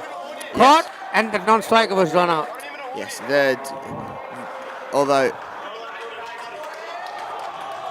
it looks like there might be a penalty here for Small, unfortunately. He threw his bat into the air and dropped it, and I think that you can be penalised minus 5 runs. You cannot throw your bat around in Indo cricket. It's -5. So it would have been triple play. The triple play.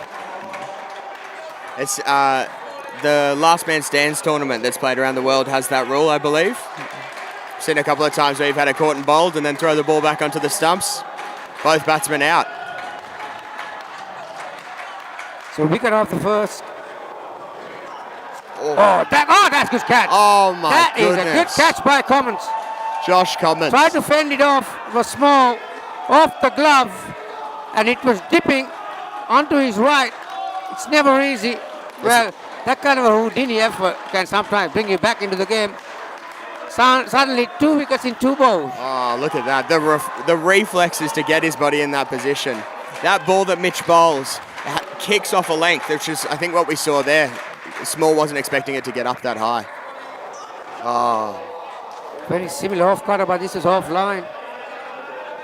There's been a turn and bounce. That will be Yeah, he has asked. Reball. Last over for this partnership.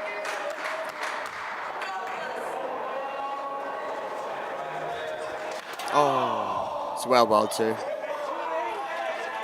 He can be very deceptive, Gunnings. Changing his speed. Sometimes just skids on. So, from a very healthy partnership, suddenly the score is back to 3. Team total 20. They are still in it, Gators. And another drop ball. So a third ball chance in the last over.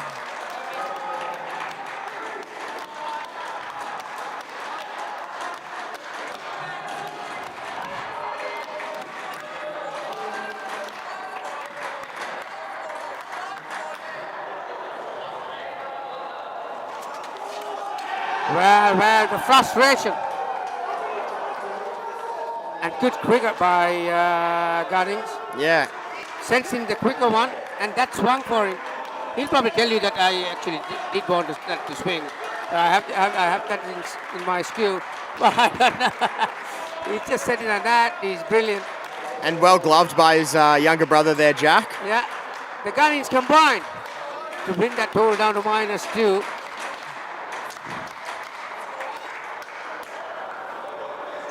Oh, and that'll be another reball, unfortunately. Just Eight lets the ball pressure over. off a little bit. Yeah, 8 ball over, but still. Score is on 0 as far as the partnership is concerned. Final ball. What a semi-final this has been. Oh, and the drop ball to finish. The kangaroo hop from Gunnings. Oh, well, have a look at this. There you are. That. Okay. Yeah, he deserved that. He brought his team back into the game. The magnificent over. Very, very well bowled. What's he 3 got? for -11. Well, Jed, you should be happy with that one. This is what we were talking about earlier, the momentum shift. It can just change so quickly. And I don't really think that what the previous pair scored, the 0, is reflective of how they batted, because they actually batted really well, but it's just fallen apart in that last over, unfortunately. Yeah, as far as the Gators are concerned, that was his first over, so here's another one. He looks pretty dangerous, doesn't he? With all his variation. Marshall and Barnsley. Oh, and well bowled first ball as well. He has that natural shape. He comes a bit more round arm than most. So it just shapes away, but he has been bowling very fast, has Nick.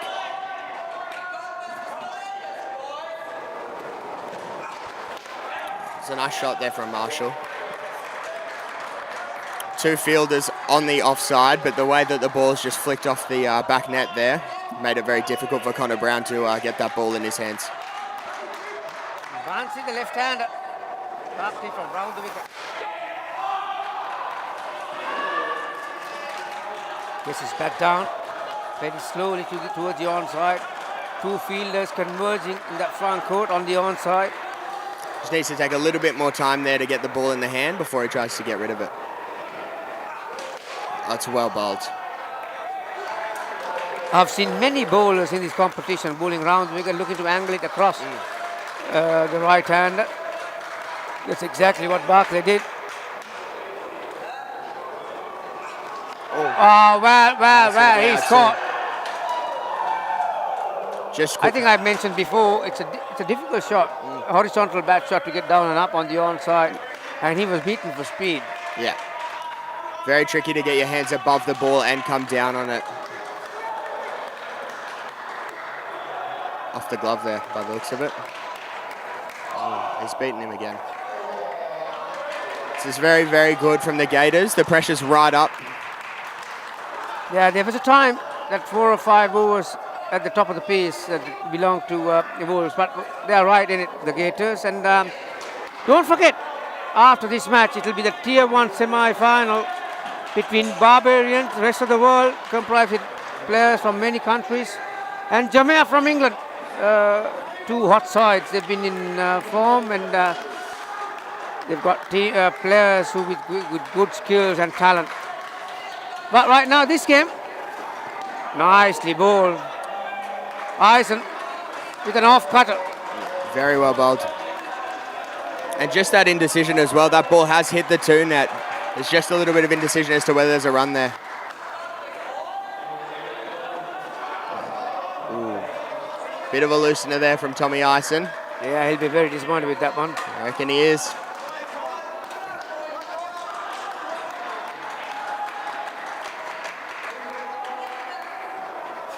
That's well bowled.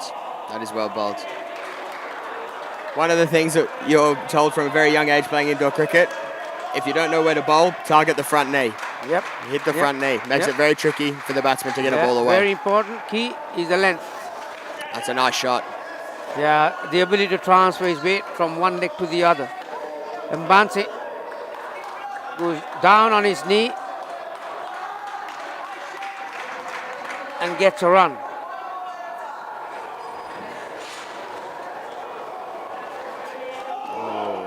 Oh, he's struggling with the left-hand, right-hand combination, Ison. I think so. He just needs Normally to he take a has bit got of, good control, but I think he just needs to take a bit of a breath here. He's probably a little bit too fired up. I think sometimes it can go either way. He's just not taking his time with the ball, although that was quite a good delivery to finish. yeah, good finish as far as the Gators are concerned and Ison is concerned. Dot wide, dot 1 wide. So 3 dot balls and 2 freebies and a run. So Ison finishes 2 overs. Required run rate is 8 runs. That's not pretty par when it comes into cricket, isn't it? Yeah, it's not a bad over. It's not a bad 2 overs in the end. And 3 Jack on Gunning, the board. Yep, yep. he has been bowling the house down. Looks like he's, 9 wickets in 6 games so far. So he's a very penetrative bowler. Oh, Oh, close call. 50%, 50-50 deal really, and umpire Safraz calls it a wide. Well, you decide, because the line belongs to the bowler, not the batter. Oh, it's well bowled and fielded by Connor Brown there. Yes, I think Jack is a wicket taker. He's gone for a few runs, but he can do the job to really change the game. So I think that's what the Gators are looking for. They're really trying to clamp down. That's a nice shot. This is a repeat of the last year's grand final, Club World Series, sponsored by UPro. It is a magnificent competition every year. It gives that many opportunities for the players. Jaden will come back to that. Yeah, and what I've really enjoyed is just getting to know teams from around the world. They're a bunch of people that you normally wouldn't speak to, and we get to come over to Dubai and interact with people playing indoor cricket. It's awesome. Oh, Bottom edge. under edge, yeah. Well, this is Manish Kishore's baby, really. UPro, the man behind this competition, along with Hiranti Mel and Anderson. They're the ones who thought about a competition in this nature, and that's the end of the over. So wide, dot 2 wide and 2 dot balls, which creates a third ball, the first ball next over. Well, here comes Mitch Gunnings again. Well, if he can bowl another over like he did in the last one. This is Aiden, actually. yeah. They'll probably save Mitch for the last ball of the game. Ah, okay. The last over of the game, Yeah, sorry. you know the team tactics, mate. You've been in there. I imagine that's what will happen. That's traditionally been the idea. Yeah, it's vital. You know, every team has that. You need someone who's a good thinker and who's got control and who trusts his skills to bowl that last over, particularly in a run chase like this. But it will come to a point whether you want to keep him or you want to bowl him and keep the pressure on. Third ball here. Ooh. So 1 run. This batting pair, although they've got 10, they haven't been really confident in what they've been doing. The last over, nicely bowled. Oh. Nice. So that pace off. Rolls his fingers down the side of the ball.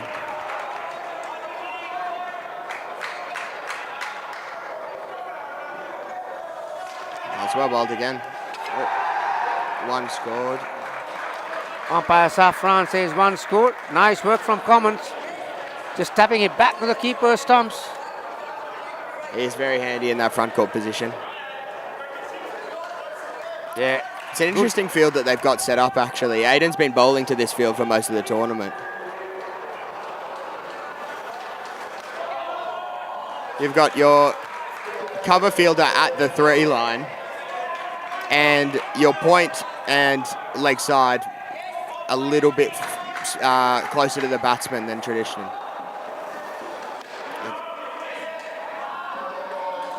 Final ball for this batting pair. Aiden Gunnings has considered 14 runs so far. Third ball situation. Can he come up with something? Oh, nice shot. Great shot. 3 runs scored by Mbansi That's a outside fantastic the off shot. stump with a length and Fired up. down to- and up on the offside. It's a Does that wrestle some of the momentum back for the boys? Mbansi 13 off 12. Batted Craig really Marshall 1 off 12. Well, he'll be very disappointed with that one. So 14 runs scored. It doesn't matter about the skin. What matters is whether you are in front after the last ball. So this, like we predicted, Jaden, this is going to the wire. 31 runs on the board. They need another 32 to get to that grand final in the afternoon.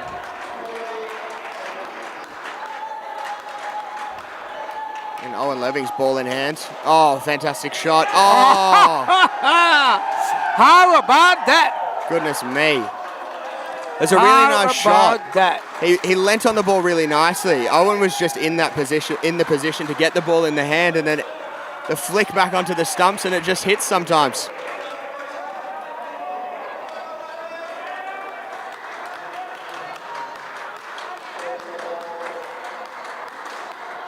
Suddenly, it becomes 37 required.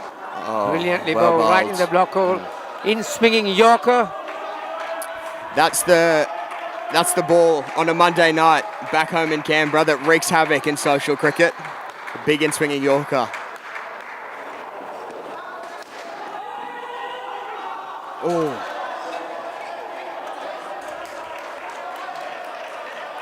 Tommy Ison's nearly taken Mitch's head off there. Yep. He's got a strong arm too, doesn't he?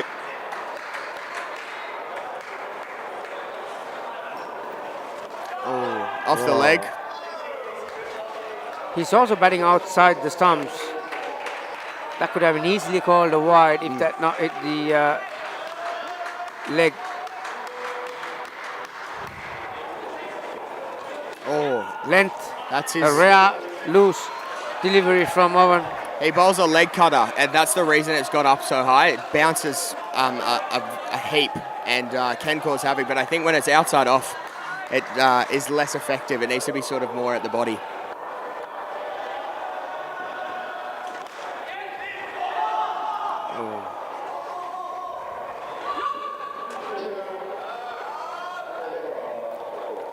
Good over Good in over. the end. Yep.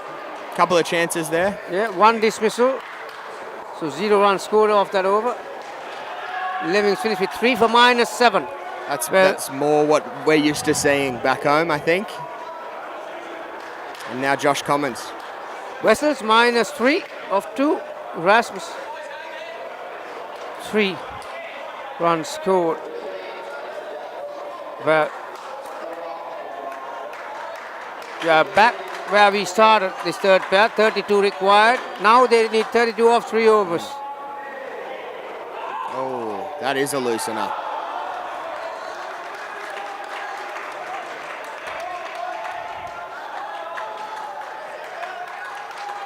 Josh probably trying to target that body again. Oh, it's well played. Nicely played by Erasmus. You still got 1 over from Gunning, so yeah, that'll be very vital in the context of the game. Nicely bowled this time from Commons. Every dot ball counts as far as the Gators are concerned. What the Wolves don't want to do is to get into that position, playing dot balls, score runs and keep the pressure. That's a Into nice the shot. corner on the offside, gets him a couple. It's a good spot to target. If the bowlers are putting the ball in a spot where you can hit it to where a fielder isn't, you're always going to look to do that. It was a nice shot from Vessels.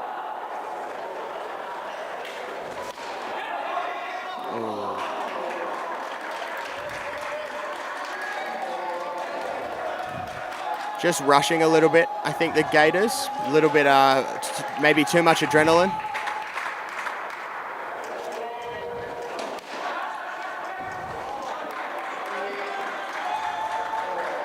And a dropped catch there from Nick Barclay. Yeah, it was one of those ones. You need to get your hands in the correct position because it was hit hard. It's a good result for the Wolves. 3 runs coming off that last over. They needed that in there. So they finished the over with 2, a wide, 2, 2, 2 and a 3. So 11 runs. And they're right back in it. Yeah, that's what the rate required. They had to go at 11. They've got 1 over out of the way. They need to do that 2 overs. 21 required. Josh Commons finished his 2 overs. And Now Jack this Gunning is now. the over. Jack Gunnings. Nice, nice. shot. So it's basically around 2 runs per ball. So you can't afford to play any dot balls.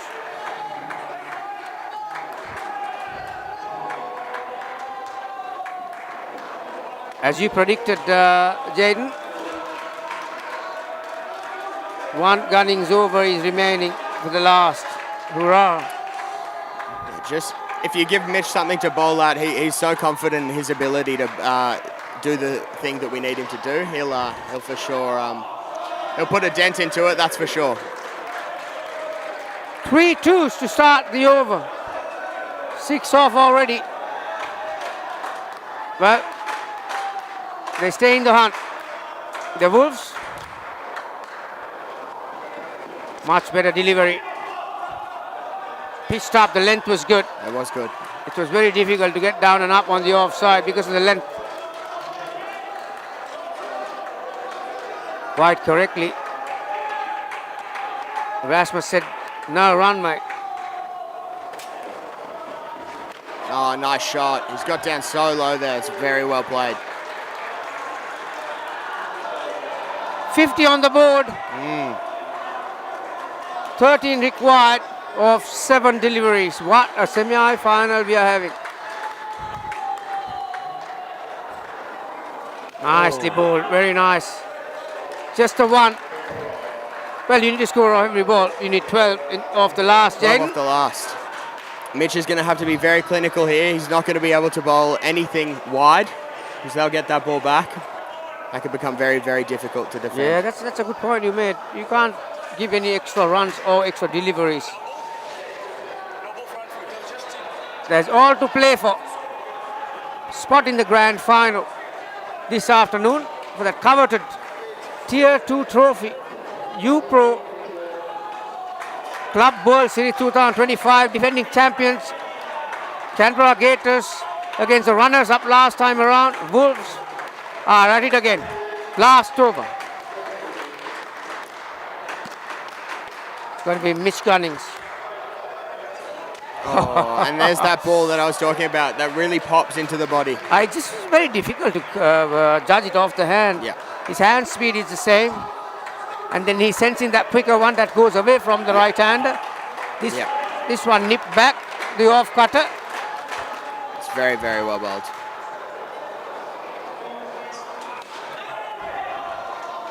And 2 scored. Wessels comes out of the crease. Not a bad ploy, really. Not Trying at to all. put the bowler off. I think, especially with the ones that pop, if you can get to the pitch of the ball, you're so much more likely to be able to score off it.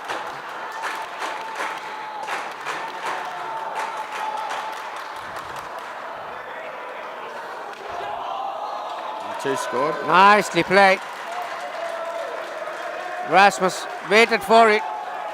Transferred his weight onto the back foot. 8 required from 3. You can't afford to play a dot ball here. Vessels. Every ball is vital, but how important is this one? There's 1. throw came to the wrong end, but it's very difficult from that position sometimes. One scored. Jaden, right? You're not biting your nail, but some others are. They are all at the edge, on the edge of their seats. It is good to see everyone in the centre, though. We've got the Falcons boys supporting the Wolves. and Including the Tier 3 umpire, the Gators. two Andrews on the right side. Oh, Wow, what a shot! What a magnificent shot! Short on length from Gunnings, 4. but Rasmus was up to it.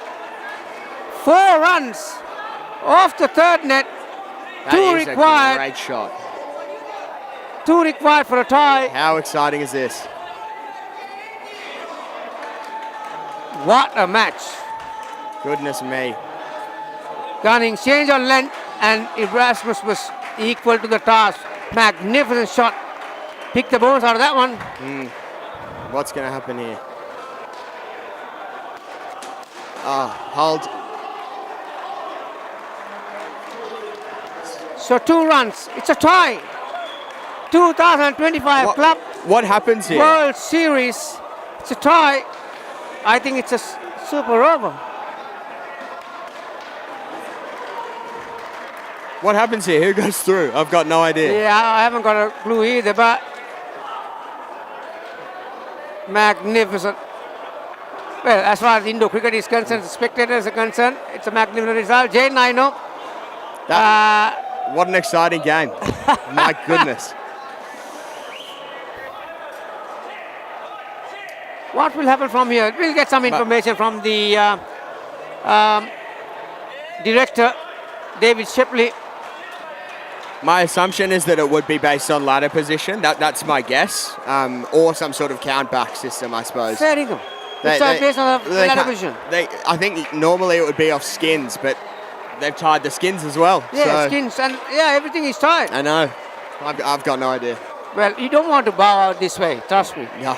In a grand final, semi-high final. No, it's 1 each. It doesn't matter. 2 skins each, match tied. I think looking at the body reaction, the Wolves probably know their fate. That's what it looks like to me as well. What I suggest is make it a 1-over match. Yep, I think Goodness me.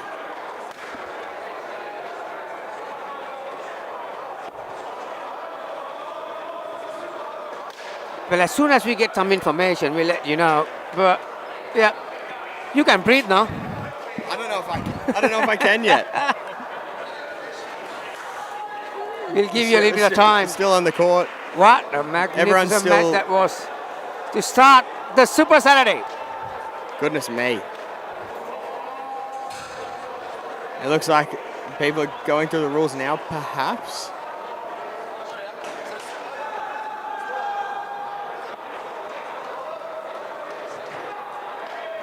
David Shipley, he knows his onions. He's been running and conducting tournaments for the donkey's years, really. And he's coming up to speak to the 2 teams. I don't think anyone would have expected a result like in this nature. And I can't remember anything like this happening in a knockout comp either.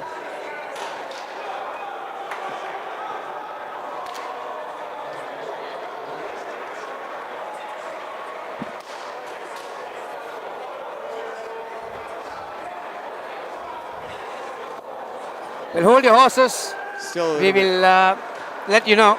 There he is, David Shipley, coming up and speaking to Rob Green.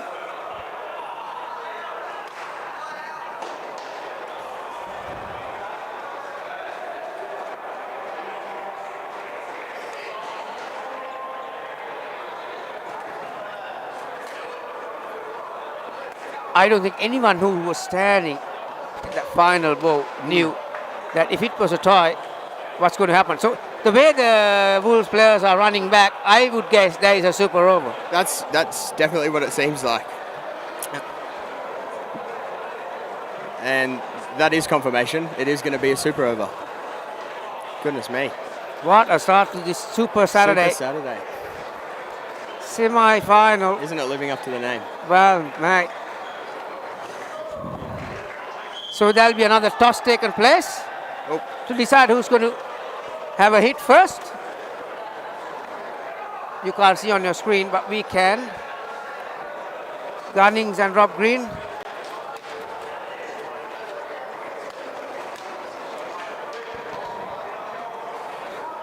it looks So Rob like Green has won the toss. the He Gators are told back Gunning, okay, we will hit first. out. I imagine, well, I have to imagine it's Mitch Gunning with the ball. I have to imagine. Yeah, now you got to. He's by far been touched above class with the other compared to other bowlers. Not that you're putting them down anyhow, but And what do we think with the bats for the Wolves? you got to They send send in out the. the last pair. I would send the last pair, wouldn't you? Definitely Erasmus One looks would like be he's Erasmus. coming out. It And looks like I wouldn't even. Wessel's- I would even consider Pretorius also. Yep. I think that's a good combination. Anybody who just gets themselves off strike, let Erasmus do the heavy lifting and try and hit for the back net and get someone out there who Erasmus. will just turn the he strike did over. play a couple of very good shots, didn't he? He did. Penultimate ball of the innings. No, it was- They needed 8. Yeah. 6 off the last 2, and he came up with a 4. Side to back Magnificent shot. So he's out there, And and it's going to be Vessels. Is there a restriction on how many outs? No. It doesn't matter. No, I can't imagine You it's indoor can't. cricket, It's no. indoor cricket, isn't it? So it doesn't matter. It's how many runs. It's going to be Gunnings. you want 10, I think, as a minimum. You reckon? Two off every ball is 12. I'm probably closer thinking to 12, but 10 at a minimum.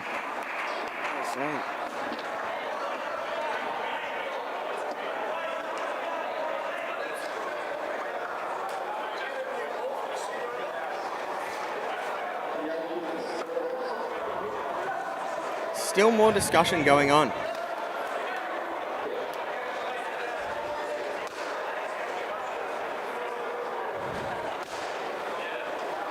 Well, you'll have to turn all the pages to get a ruling on this one. I know. Goodness me.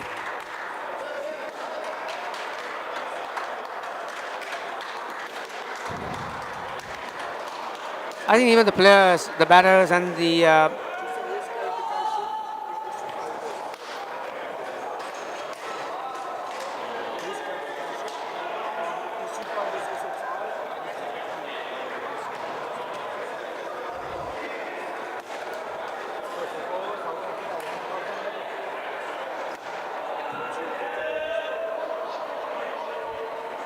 well, you wanted the Super Saturday to start well. What would you do in this situation? Are you bowling or are you batting? Yeah, runs on board. Runs on the board? Yeah, runs on board.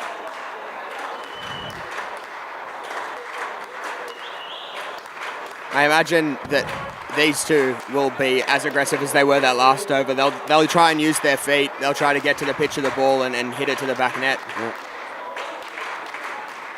Yeah, by doing that against a good bowler, thinking one like Gunnings can outdo you, and you very easily That's true. there'll be a dismissal and you're on the back foot. Well, the last year's finals are at it again, but this is in a semi-final. Super over to start. Mitch Gunnings. Well, that's right, exactly what you said. And on the other side of the coin, that's what can happen. It just looked like he got a little bit cramped up there. The ball came in, there was the off cutter, and it's unfortunately come off that side net and gone straight to Tommy Arson. He doesn't drop many. Every single player, a spectator, even the umpires are watching these 6 bowls. Just the one run there. Off the back net first, I believe. Yeah, that's the other side of the coin, Jaden. When you bat first, and if you don't put up like 8 or 10 runs, then the pressure is back on you. If Gunnings can keep it to 0, or 2 or 3 runs for that matter, Yeah. they can play safe. Yeah. When you're chasing, can't you? And again, Another one run. just one. Now, 3 balls. fireworks here, I reckon. What would Erasmus do? Charge down. What would he do? Can he charge down the track and try and look for the back net? Can he take that risk? I think it sort of depends. You play the ball on its merits, right? If it is full, catch. Ooh. That was very well bowled. He was shaping up to hit that to the back net. Yeah. But because lack of speed, he had to adjust his hands. Yeah. Very easily, he could have been caught again. Yeah. It looks like they will probably try and target the back net. That's my guess from here on out. Last two balls. It's all or nothing, isn't it? You have to have a score on the ball. Yeah, you got to throw the kitchen sink, don't you? Yeah, because you're still on red figures.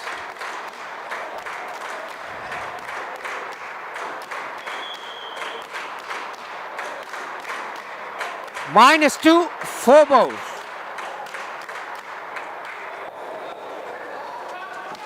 Very good delivery, length. Probably would have expected the batter to come down the track, shorten his length. Got a bit of bounce on him. So, final ball, Jaden. 0 on the scoreboard. What would you do? You'll have to go for it, wouldn't you? Have to go for it. And if I was Mitch, all I'd be doing is bowling it into the pitch. No, it's well bowled. Oh no. Goodness It's me. all happening here at U Pro. It could have been a lot worse. I tell you that. It could have been a lot worse. But Gators will be very happy with those 6 balls. The very first ball he was caught and they did not recover from that position. They could have been -5 easily off that last one. Very good over from Gunnings. Well, someone has to put up his hand and come out with a very similar effort. Houdini effort from the Wolves. Goodness me. I can't sit still. This is. Well, I can understand, Jade. Oh dear. You are not out there in the court, but your heart is pumping, mate.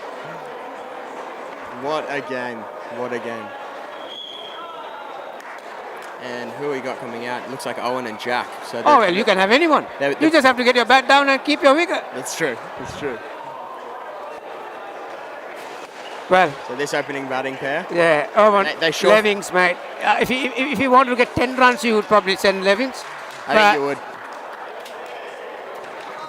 And who's going to bowl, do you think? It's got to be Wessels. You reckon? I'll probably say I think what he offers with that Erasmus. quicker ball. Yeah, Erasmus. Both excellent bowlers. Both of them have done the job. Rob Green. I played indoor cricket for donkeys years, really. He's over 55 now. Yeah, clever And bowler. I don't know whether even him has faced any of these situations in the knockout. Scores tied. Pistorius, Erasmus, who would he go for? Well, Pistorius, he's taking his cap off. Yeah, I'll wow. probably say he is. I imagine they get a new ball, so they're probably looking to use the shape that he offers. I think they're using the same ball for the innings. Really? Okay. Yep. They're not getting a new ball. Interesting. I mean, he tends to get the ball to shape regardless, so... Yeah, now because of score on board, these guys can just drop in front. They don't need to run. All you have to do is score a run off the third ball. You don't need to get into that position. Yeah. Score off the second ball. Exactly. And you can keep another ball down and then score off the fourth ball. Yeah. And then you defend the 2 balls. So I just... Pistorius will have other ideas. 8 matches, 10 wickets. That's why he's been trusted to get a wicket. Now, that is not what... They will not ask for a Rodney Rebo. That I can assure you. Yeah. Absolutely not.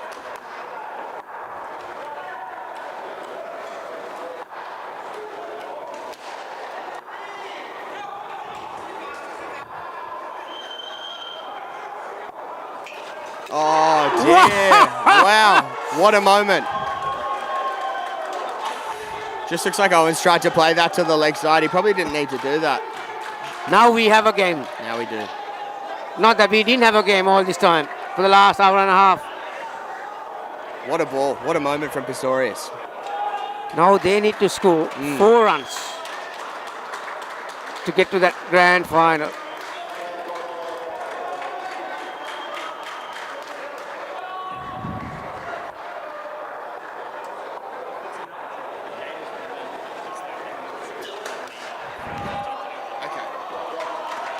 If it's another tie, Jaden, I was told that Gators will go to the final because of their ladder position.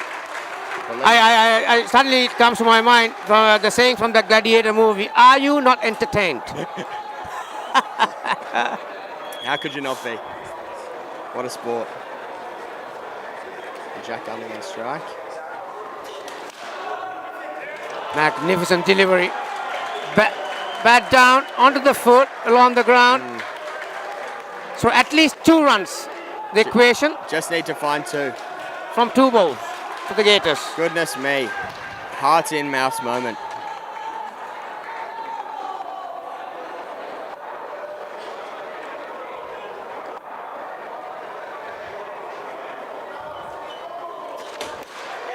There's the 1 run. 1 run scored. So need 1 run at least, because if they tie, Gators will go through. Yeah, I know.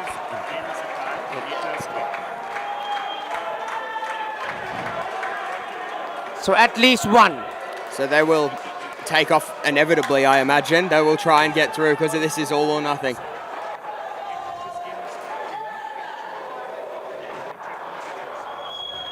Let's see where this ball goes. You can hear a pin drop.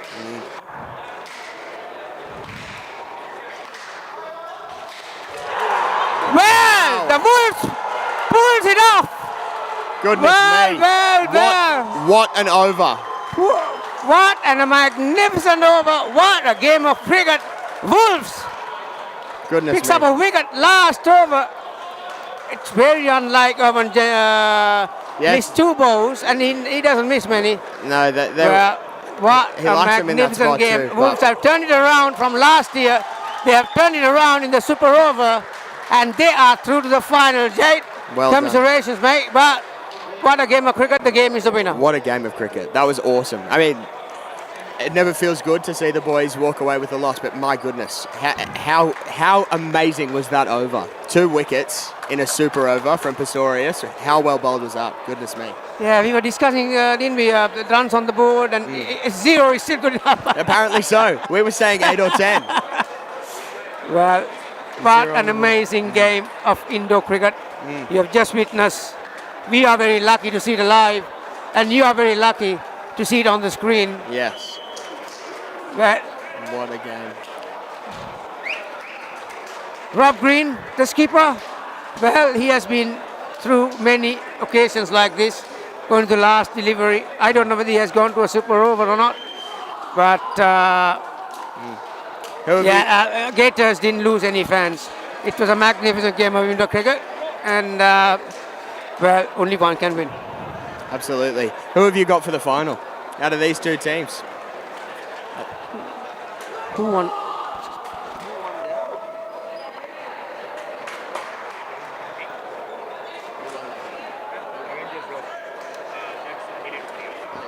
So it'll be Elite Warriors versus Wolves. We will have a new champion in the Tier 2 section. And, well, you got to feel for Canberra Gators. They were magnificent in defeat. But take nothing out of Wolves either from South Africa. Played it incredibly well. 1 ball in it. Well-deserved win. Absolutely. Jaden, I will let you go. It's been Join a pleasure, your teammates, mate. Thank you so much Thank you. for sharing your thoughts and being in the com box. Well, we'll meet tonight in that lovely closing ceremony, and we'll have a couple over this, obviously. But yeah, no one lost.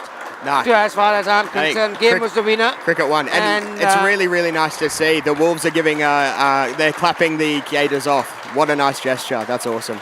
But I will leave you to it, mate. Enjoy. Thanks, Jaden. And yeah, up next, the Tier 1 semi-final, where if you have seen nothing, or if you have seen anything for that matter, well, you can count on another close encounter, because one will make the final. Barbarians versus Jamia in Tier 1 semi-final next.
We talked about it, and we're like, it's just time to say. No, but that's fine. I mean, if you look at sports, you have to reopen sports immediately.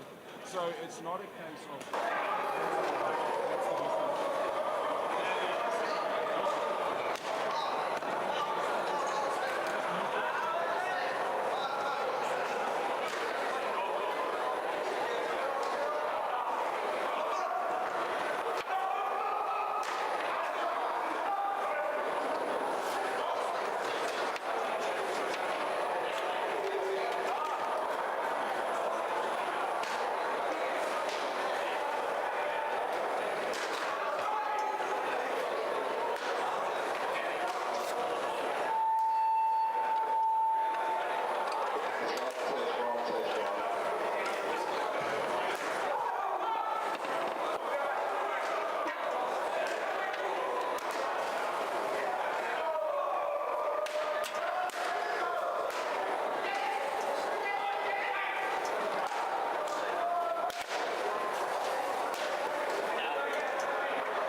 Tier 1 semi-final, one of two, after a very exciting game between the Canberra Gators and the Wolves, going down to the last ball of the Super Over.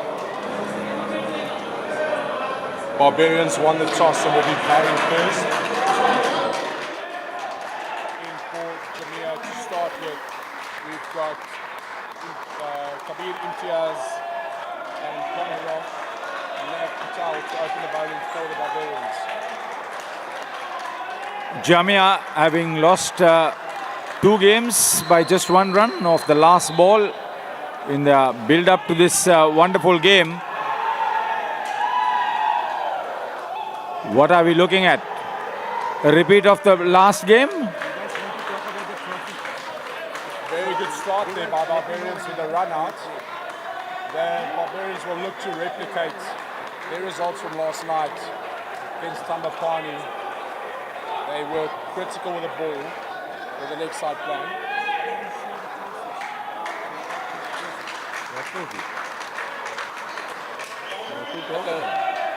At the innings break. Barbarians were critical last night against Tambapani Lions. Going with a very similar plan. Here going hip height, trying to bring your fielders into play. Yeah, it would have been a superb build-up to this game. What we witnessed in the last match, Gators. Very good ball there by Nav Patel. Massive swing from him. Definitely, Gators have set it up to be a very good day for us. Really is. The rest of the world team would want to just replicate what the Wolves did. And there's a South African connection in this team too. Johan, you know about it? Yeah, so they've got very good stumping there by the South African Willie Brink. Quick hands from him. He's played in Men's Open and Master World Cups for South Africa. As we look at the replay, Imtiaz caught short there. Barbarians getting exactly the start they wanted here against Jamia. Willie Brink.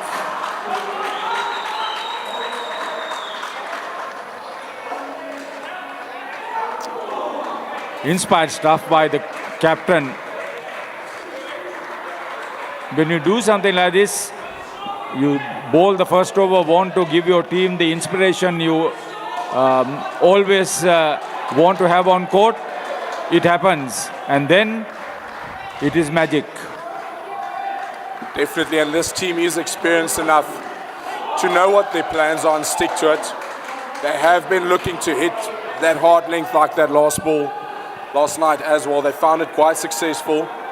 Once again now to start this over with the 2 wickets for the first over. 2 for -7 by Nav Patel. It looks like the Barbarian boys have finally hit their straps, having spoken to them last night as well. You want it to happen that way because this is a Tier 1 semi-final and the Club World Series, if they can match what's there in the World Cup, that's what it's all about. That's what the organizers want this to be.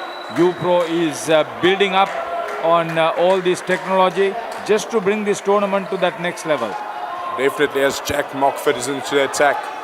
Googly first up, not picked by Kabir Imtiaz. Yeah, definitely. And I think Barbarians have used the technology well to their advantage in terms of deciding what to review, what not to review.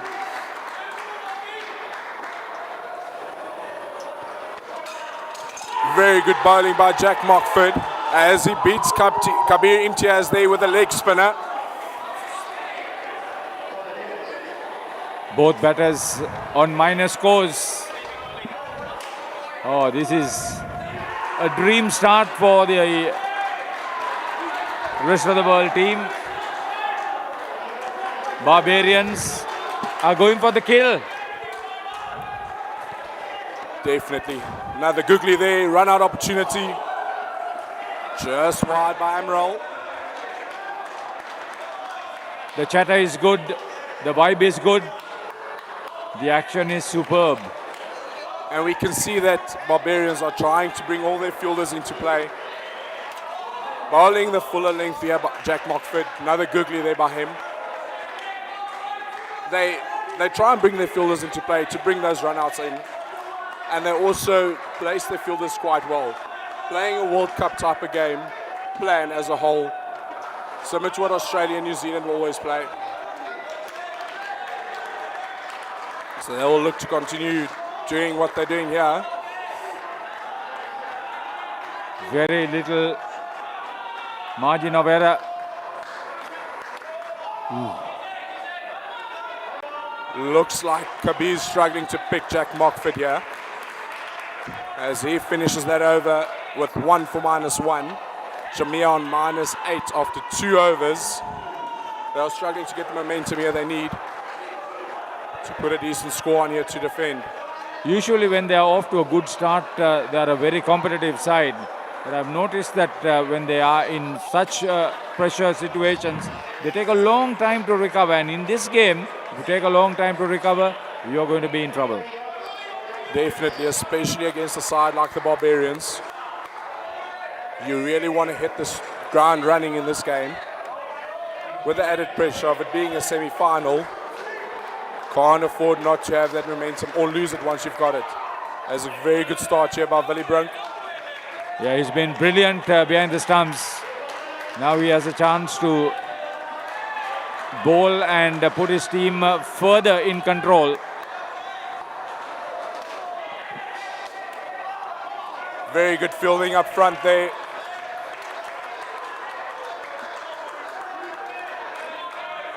By Harry Wenham.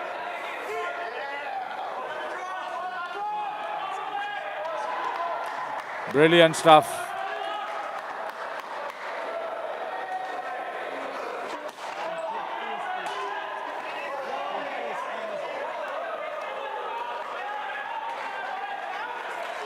Not let that ball pass and hit the net. That's what the offside fielders are doing very well at the moment.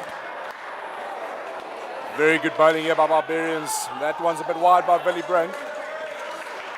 However, fielders are still in play. So Ruff took full use of that wayward delivery outside off stump. The first over was a very good start there by Patel. And then Mockford came up. Very unfortunate not to execute here with that hip line. As I say that, he comes back. That's the line Barbarians will be looking to target here against Jamia.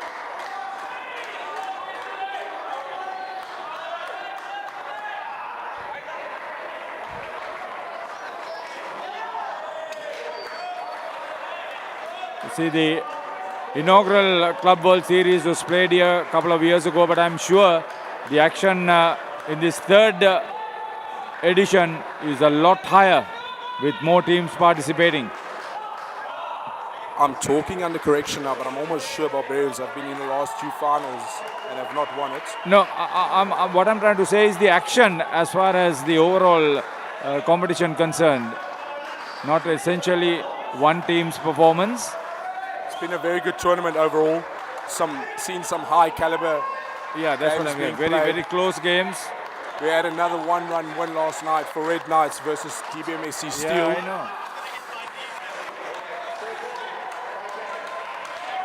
More than a few one-run wins.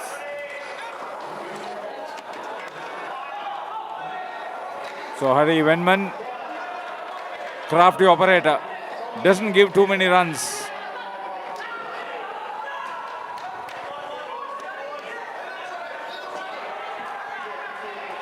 The last over for the first pair for Jamia. Still minus, they are getting into the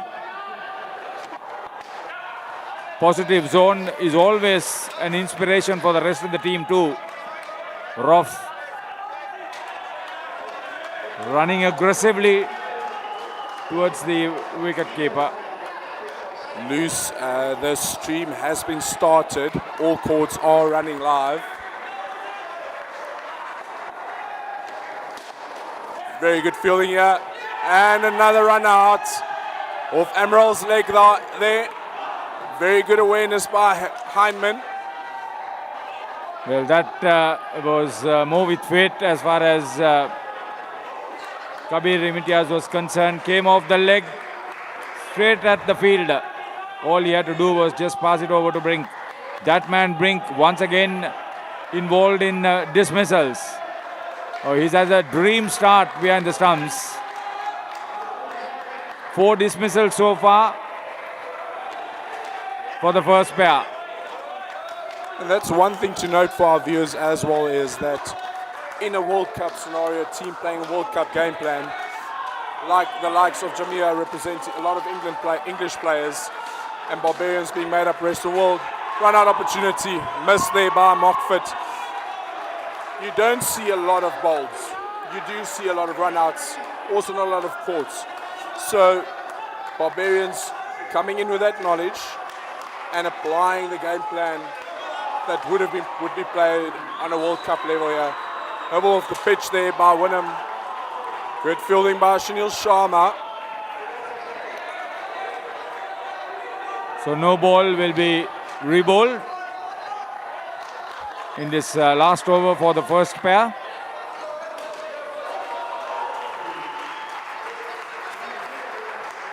The intensity, just feel it. Very good from Barbarians here. Jamia definitely on the back foot as Wynnum sends that one down the leg side. 1 ball left in the over. So 2 extras put them on the positive clan. Very good fielding there by Daniel Van Hees in the corner. Once again, another successful over for the Barbarians. Jamia on 1 after 4 overs.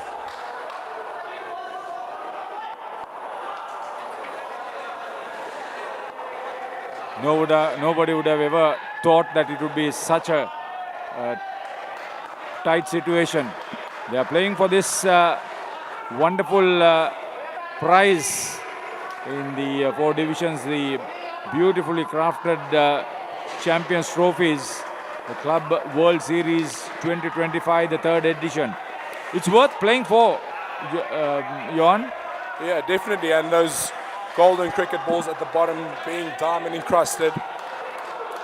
It's made its journey across the UAE and Sri Lanka, as we've seen with the previous editions. This trophy will be going back to South Africa as well next year, as we have Michael Gallia and Trent Sturck in for Jamia. Daniel Van Hees for the Barbarians. Very good fielding up front there by Wynnum. Given out by umpire Andrew Potts. Run out first ball again. Bat is in the air, what we can see from our angle. Jamia have decided to review it.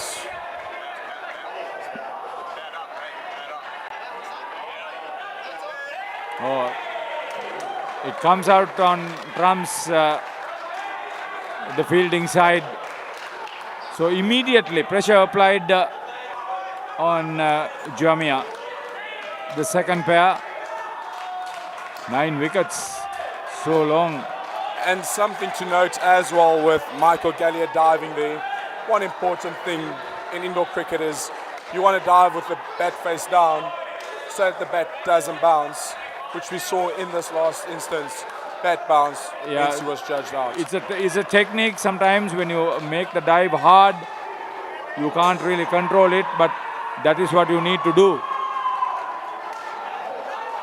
But wide here by Van Hees, straying in his line from the previous ball. Barbarians managing to keep the pressure on here.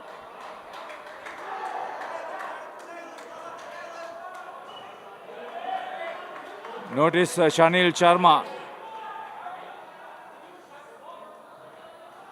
Oh, he'll swap places now onto the onside with Harry Wenham.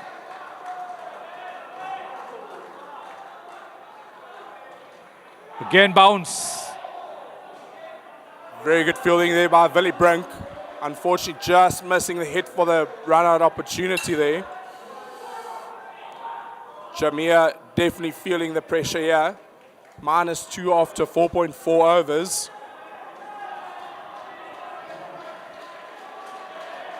You give that sort of initiation to your opponents.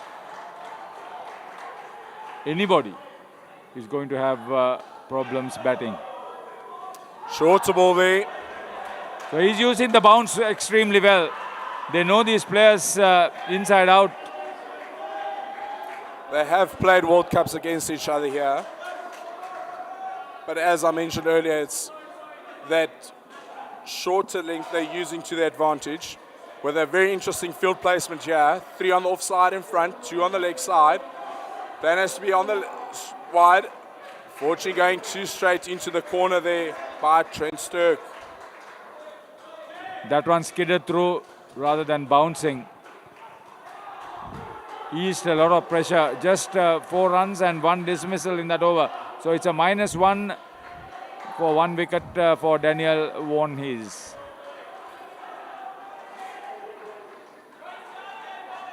Constant pressure applied throughout the innings. Great stuff. Skipper Navi Patel started it all. Ball in the first over, providing the wickets. And now the rest of the team joining hands with him. As Willie brings back into the attack here for the Barbarians. With another leg side plan. 2 full on that opportunity.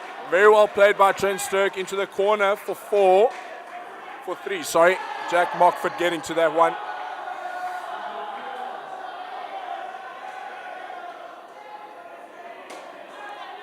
Another good shot for 3 there by Michael Gallier. So this is getting back into the game in a big way. Definitely, and I think it's more a case of a lack of execution here from Willie Brink. Bowling 2 full and 2 wide. You mentioned wide. You mentioned wide. The most important thing about the Barbarians' plan here is you don't mind bowling wide down leg side because it brings your fielders into play. You don't want to give the batsman width to free his arms. That's the ball that Willie's been looking for.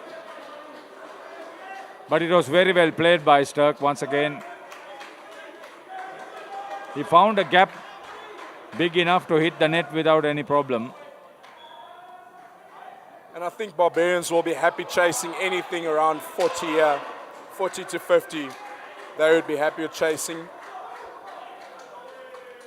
I think they will fashion their reply even if it is another 10-15 runs in excess. Because they are playing with so much confidence now. So Stirk looking good. Very expensive over that from Willie Brink, 14 of it. Bringing Jamia back here. They are on 14 after 6 overs. What can Barbarians do to change the momentum here in their favour? Dismissals, Johan. That's about it. It's Ramaral who is getting into the bowling position.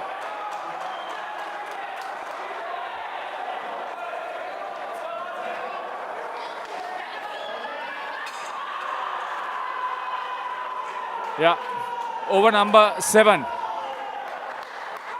Harlan Amaral also going for that leg side plan for hip height. As it's full and off the leg of Trent Stirk. Very big swing here from Harlan Amaral. Stirk on 11 of 7.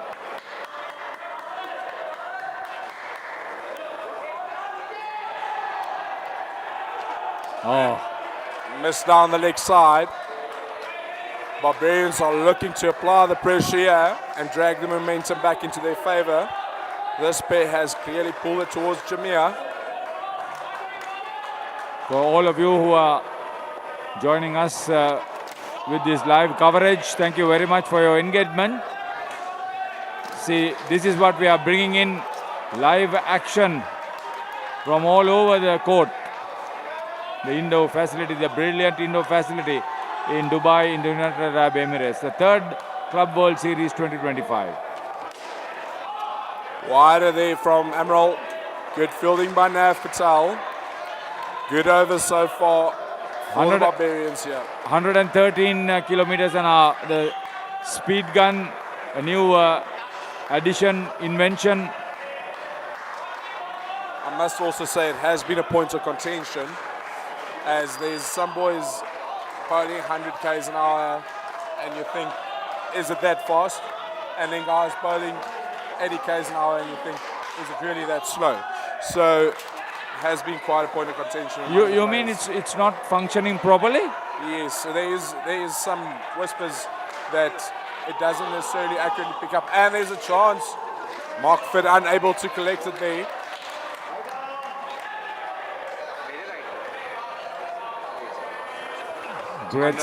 Great scamper, and that comes brings the 7th over to an end with 5 runs off it.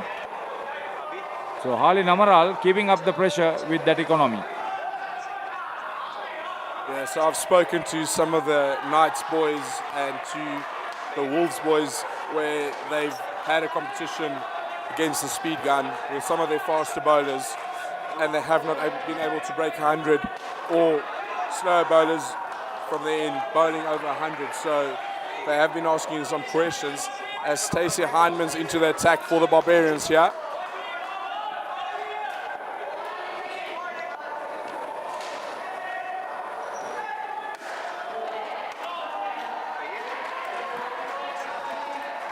Barbarians sticking with that leg side plan.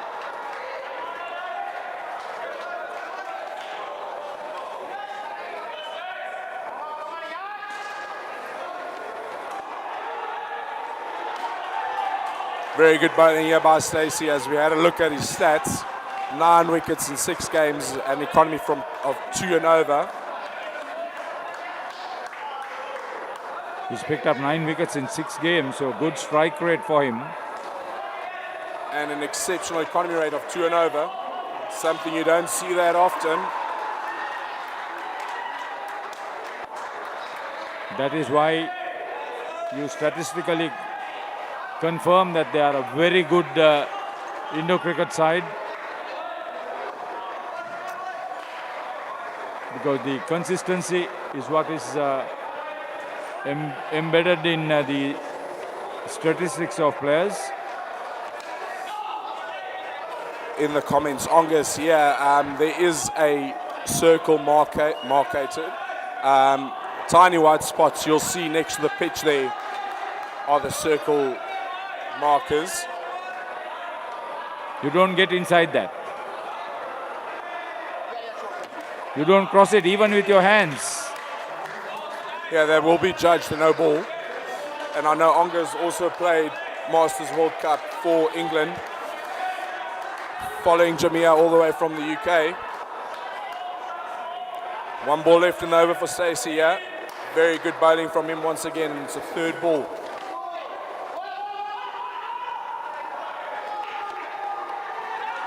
Very good bowling here by Stacey. Trent Stirk not comfortable with that one. Good thing about it was Michael Gallia ran in very well. He had a clear sight in getting through without being hampered by the fielders on the front court.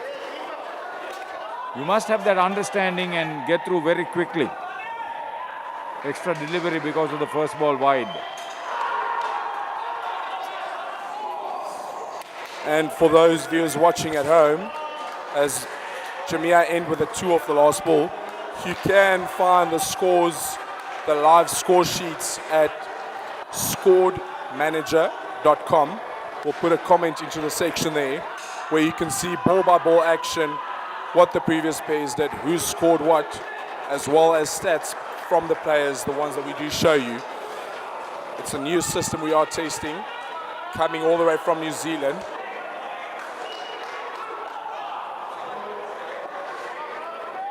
Yeah, the use of technology for Indo-cricket in a big way of this manner is still on the trial period. as of the case with the speed gun that Johan was talking about. There have been a little bit of issues, but all that will be looked after. This is World Cup year for Indo cricket. It will be held in Sri Lanka, September, October. Definitely. As we see Mark Valentine, another South African, batting here for Jamia. With Matthew Gallia, Nav Patel back into the attack.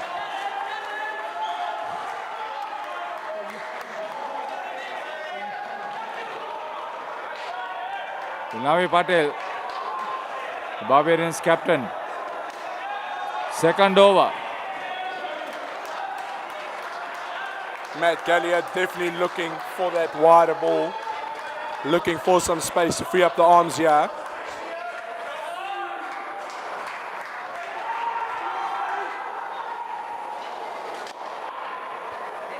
Traces of a recovery for the batting side. Brilliant delivery once again. Beat the batter. He didn't know too much about it.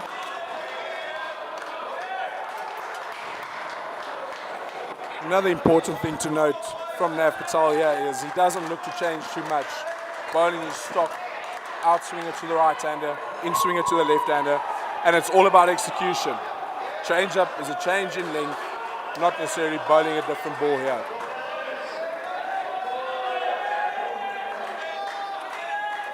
The subtle variations in your stroke play, in your use of the ball with the cutting and the swing and the turning and the bounce, like that, the bounce.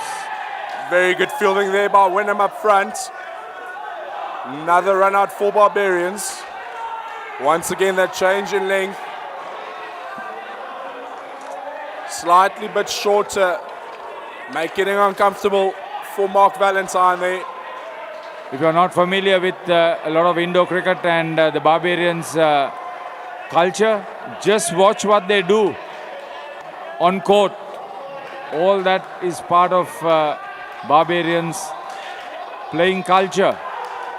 Indo cricket has revolutionized some of the sporting action. Again the bounce on middle stump. That's what he was using, Navi Patel.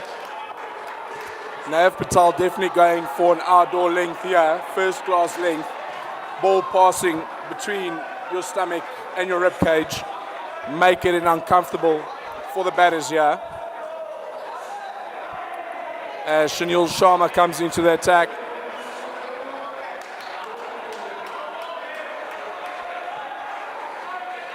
Sturdily built. Take a look at what he will do. Hitting the ball hard on the deck, getting the ball to just float into your legs. Definitely, Shanil Sharma not necessarily taking as much wickets, but definitely not a big economy rate. Conceding 4.3 and over as Mark Valentine starts the very beautiful 2 there.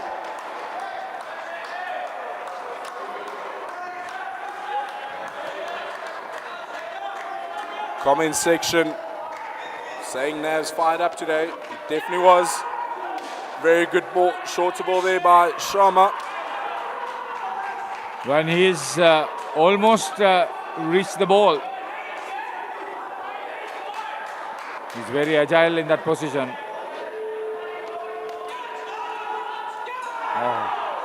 Very good pressure here by Shanil Sharma and the Barbarians. Sticking to that short ball. Matthew Gallia recognizing it early, getting in a position to pull it. But then he realized that when he was the fielder, he's specialized in that position. Full and wide. Very wide there from Brink there. Very good delivery by Shanil Sharma. Good change up for the third ball. He saw the batter moving towards leg stump and then immediately responded with that wide delivery outside off stump. 2 balls to come in the over.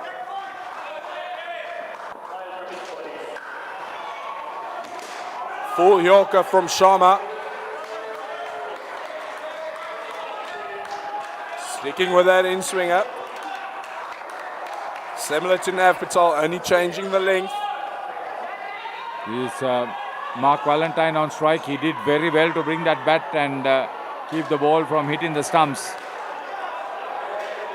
Another good ball there by Sharma.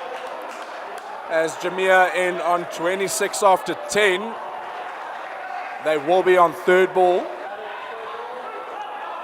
See, that's what Shanil Sharma did. He created that little bit of extra pressure on the batters. Valentine on a -2 and Gallia on 2. As Emerald comes into the attack here for the Barbarians.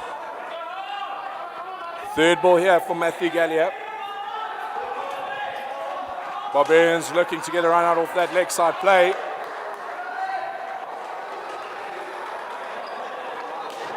Change up. Short of Mockford. At back receiver.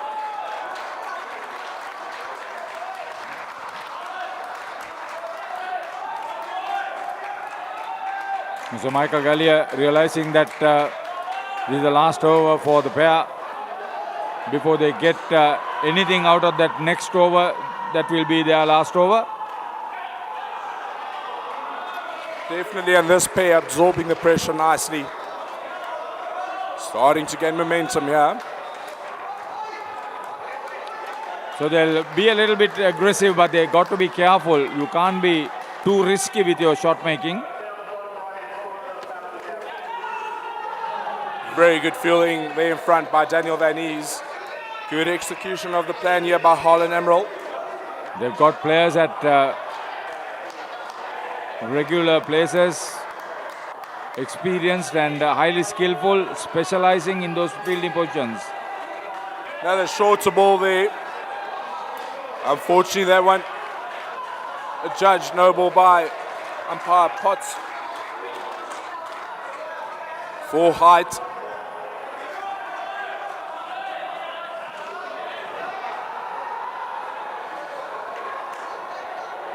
Eight runs in the over so far, couple of balls remaining.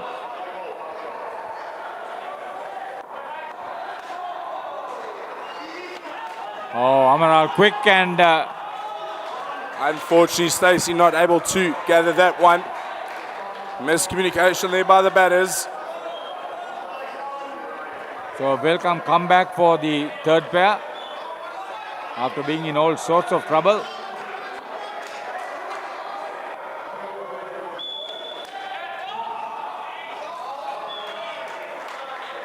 Emerald not happy with himself, but I must say he executed his plan quite well. Just unable to bring for those fielders to get the opportunity to get the runouts they need. Spares on 10, one more over to go. 20 is definitely on the cards here for this pair for Jamia.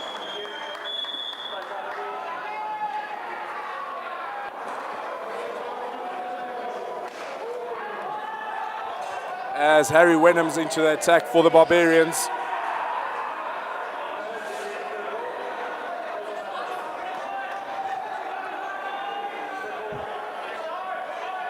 Very experienced campaigner Wenham.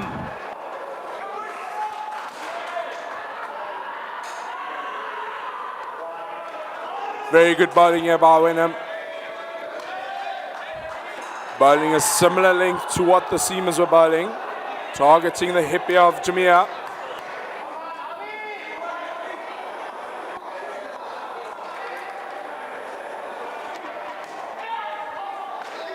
Very good fielding there by Nav. Good awareness, push over the line. Keeping that one off the net. So the captain inspired presence on the court for Barbarians.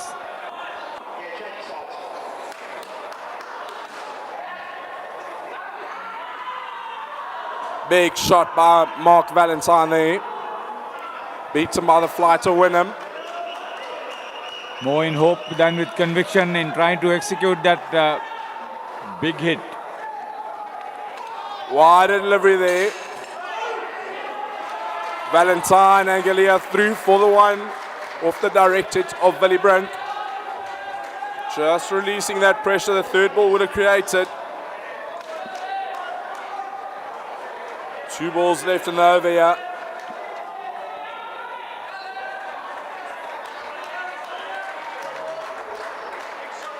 Galia, would he attempt a boundary?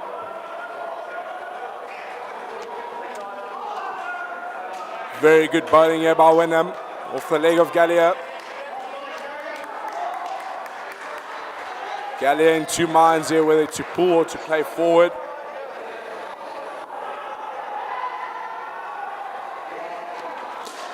Fuller that time.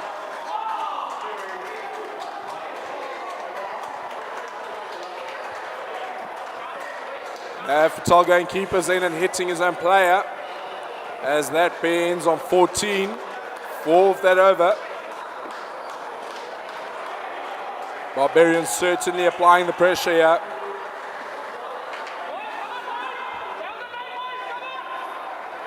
Matthew Galia, 12. The problem was with Mark Valentine, played and missed. 11 balls faced for his 2 runs. Next up for Jamia, we have got Aman Hussain and Rohit Hussain to close them out. Shaf saying 50 plus, a challenging score here. For the viewers just tuning in, previous game ended in a tie. Went into the super over. Wolves 1, defending 0. Gators, Canberra scoring -7.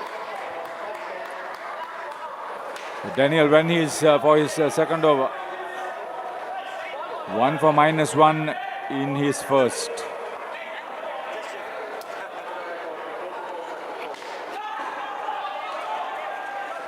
So the plan is very clear. Ball just short. Force them onto the back foot. I won't say necessarily short. It's a case of between stomach and grip height, as Van Hees beats a man with a fuller ball there. It didn't come up. He was late on the shot. Well bowled, Daniel Van Hees. Definitely. And that's the hard length that they were hitting. That's playing on the batter's mind. You get to the mind of the batter as a bowler and then fox him through. Great cricket. Definitely. But also, it's slightly a foot fuller than that previous ball. Doesn't bounce as high because he doesn't try and hit the wicket as hard. Skids through. Next one, he hits the wicket hard. Comes up nicely onto a hip height. So makes it difficult that's for the batter. variation he's working. He's not a tall man, so he'll rely more on the skidder. Yeah, he dropped it very short. Very good fielding there by Stacey in the Yeah. front. He's keeping the batter in suspension. That's his experience, playing as a team. Oh, short- brilliant. It very- was quick too. Very good short ball there by Daniel Van Hees. Through Hussain. Hussain opting to play, try and get on top of that one.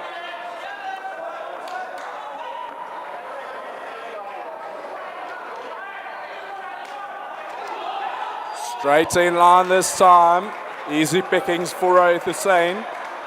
Jamia in on 1 for the pair, 41 for the team after the 13th over. So Barbarians realizing that they are keeping the score within their sight, their comfort zone. Excellent execution of their plan so far. Picking up wickets at regular intervals. And after that wonderful start where they restricted the first pair for just 1 run, they've kept up the momentum and the pressure on their opponents. Shanil Sharma into the attack. He'll look to continue the plan of Daniel Van Hees as Rohit Hussain moves away to open the offside. Followed there by Sharma.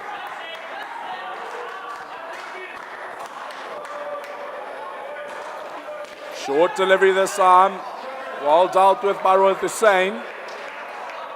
There seems to be a specific length where he struggles a little more. The moment the ball comes up quite high, easy to pull for him.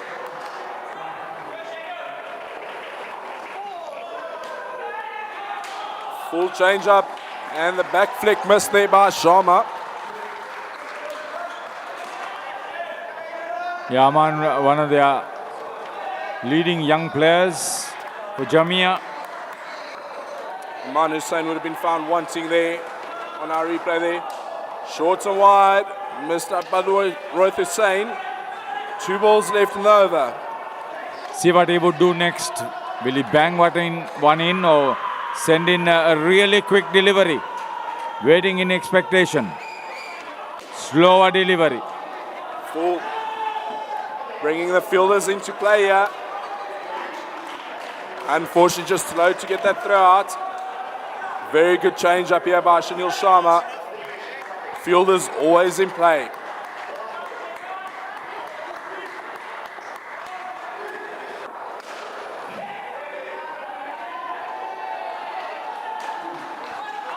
Very good fielding there by Wyndham up front. Almost another run-out opportunity. Sharma finishing with 0 for 8 off his 2 overs. Jamia on 246.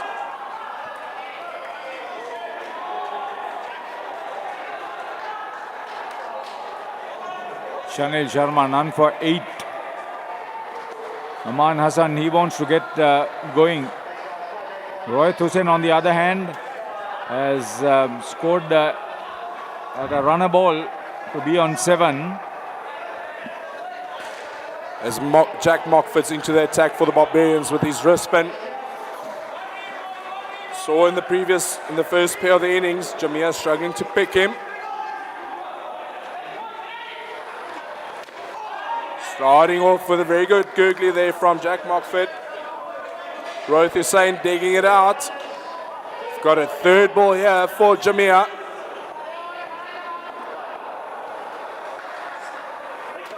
Jack Mockford with a change-up leg spinner. Rohit Hussain getting to that one. He saw it early. Played with a lot of danger. Coming out of the crease. Another very good delivery there by Mockford. Getting the batsman in 2 minds. That's quite a full delivery to be playing back to. So Aman Hassan. Very good Yorker there by Jack Mockford as Jamia on 3rd ball again. So the young gun finds it difficult to make an impression by being consistent with your run making.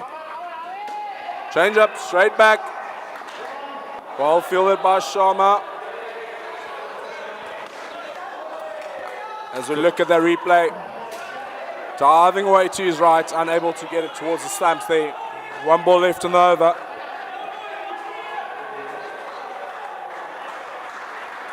Googly by Mockford again, beating Hussain on the inside. Very good ball.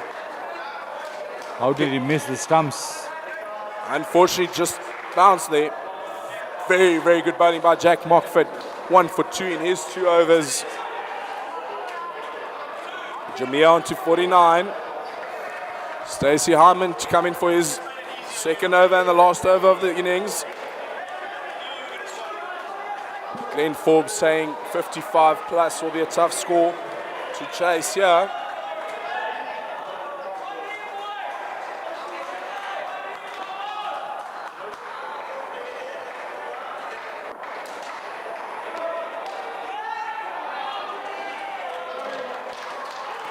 A sense of urgency to cross over.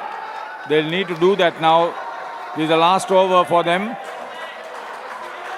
I must say it'll depend on how Barbarians started last night against Tambapani Lions. They started with 2 good pairs, 29 and 23, giving them a solid start. They will be looking at whatever they're chasing to try and chase it in the first 2 pairs. Close the game down.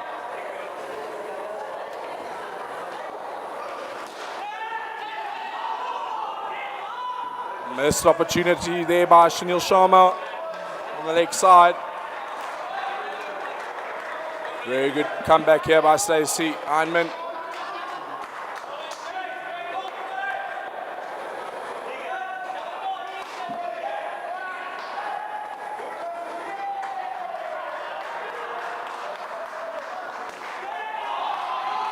Very good shot there by Aman Hussain. Manasan, apologies, for 2. Getting nicely on top of that one. 2 balls left in the innings.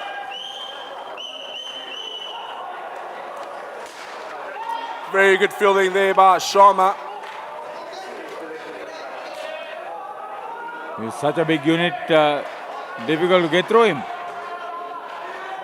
Anyway, Definitely positioning himself in the batsman's eye line.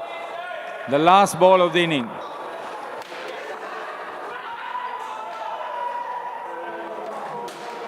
Another run out opportunity.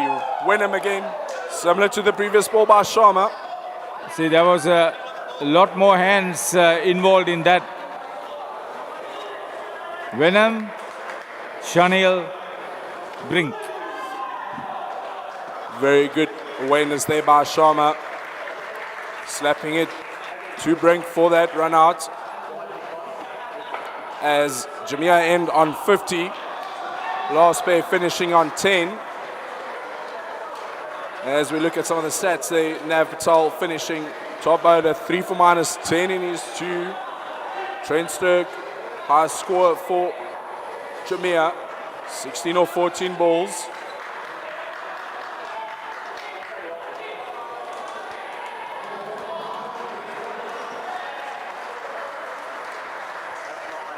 Maybe 10 to 15 runs short. If you look at everything that is happening at the moment. Definitely, I mean, if we look at Barbarians and they can manage to score 30 as a first pair, they will be in the pound seats here. Jamia have had a very good tournament as well, only losing the 1 game.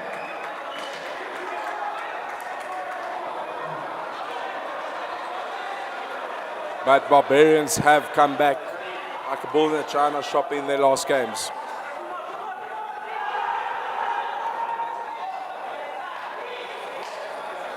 We'll be back shortly for the second innings of this semi-final for Tier 1.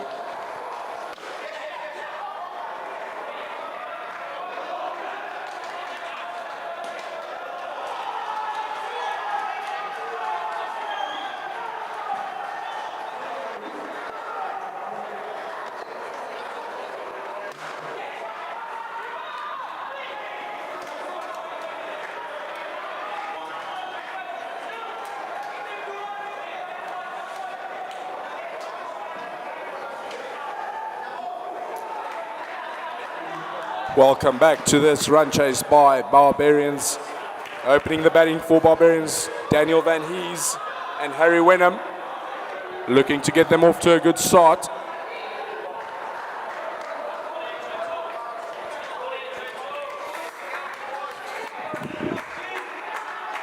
Jamia bowling will have to be on target. Every run counts under these tight situations. Good fielding, accurate throwing, great collection. Everything works. Trent Sturck will open the bowling for Jamia. Jamia would be looking to apply pressure early, similar to what Barbarians were doing. It'll now be down to execution of their plan.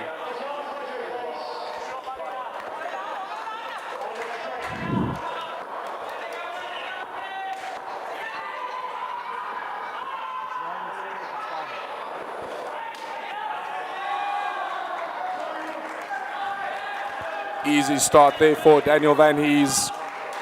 Wide outs are off by Trent Sturck here.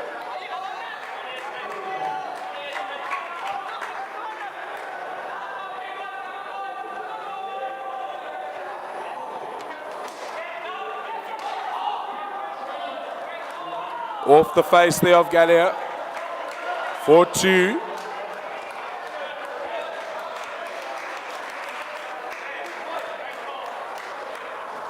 A good pickup would have made a huge impact.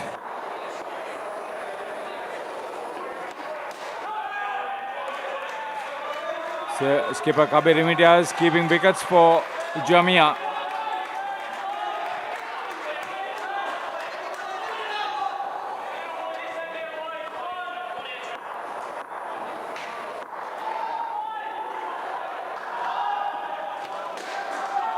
Again, very good stuff. Nice and early call there by Daniel Van Hees. Barbarians on a third ball. All fielders brought on to play.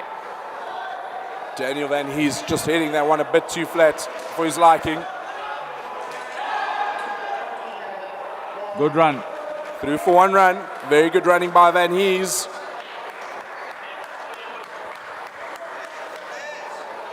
Barbarians absorbing the pressure nicely as we look at that replay. Van Hees was found short.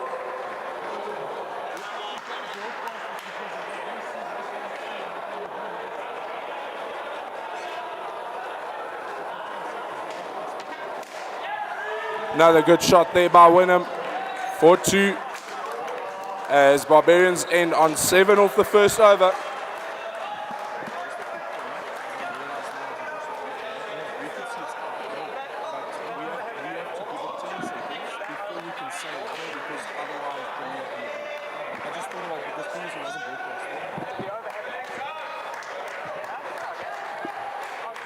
Kabi Imtiaz into the attack for Jamia.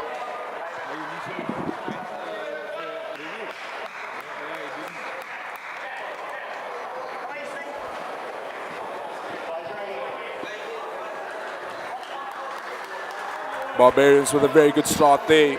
7 off the first over.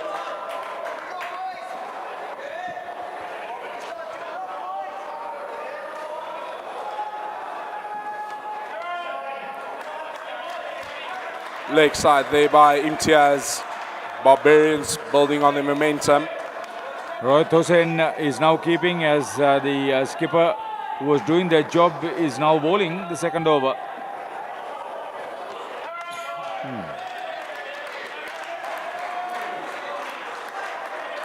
If the Barbarians openers go through without being dismissed, they would have put a decent total on the board and eased a lot of pressure for the rest of the batting. Imtiaz looking to apply a similar plan here to what Barbarians did into the legs. Bringing that leg side field into play.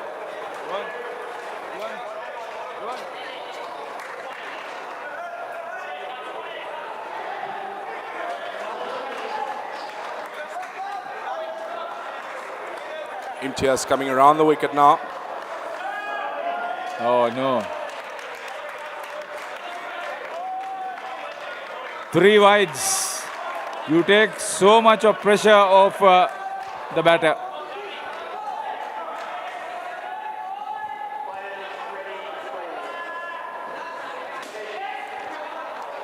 Very good shot there by Harry Wynnum into the leg side. Jamia definitely feeling the pressure now. Barbarians on 15 after 1.4 overs.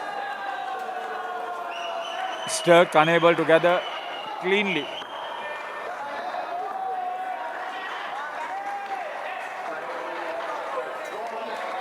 Another good shot there by Daniel Van Hees for one. Very efficient running between wickets. It's their understanding. They've been batting together. Very big key here for Barbarians. Not losing a wicket in the first and the last over of each skin. As we see another positive shot there by Harry for 2. Barbarians on 18 after 2 overs. Looking to close this game off early.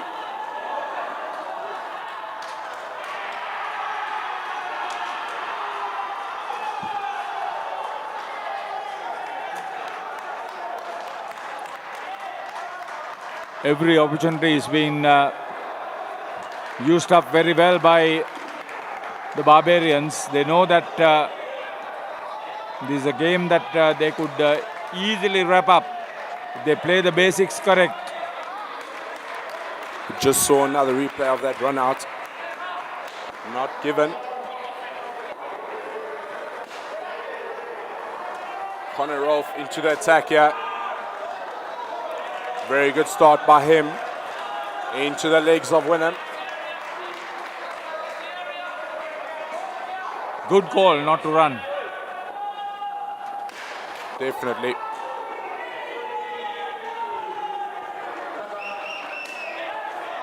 This time wide outside off. Easy pickings for Wynnum. Jamia as a team will have to come up with a very strong bowling plan here to the Barbarians to allow themselves the opportunity to defend this 50.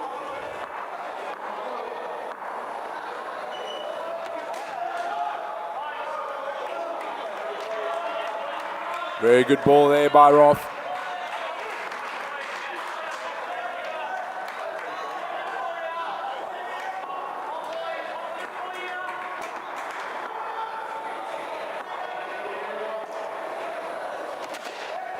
Oh, gone. Very good catch there by Galley at the back. We do know that this Barbarian side likes hitting it when the ball's up. Very good hand there by Sturk.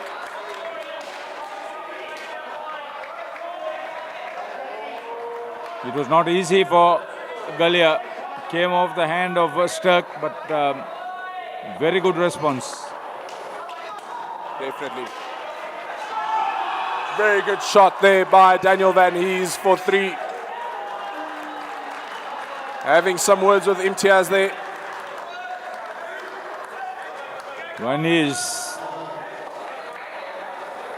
very quick response to the dismissal. Early call by Van Hees. Rolf ending with 1 for 0 off his first over. Barbarians still on 18 after 3.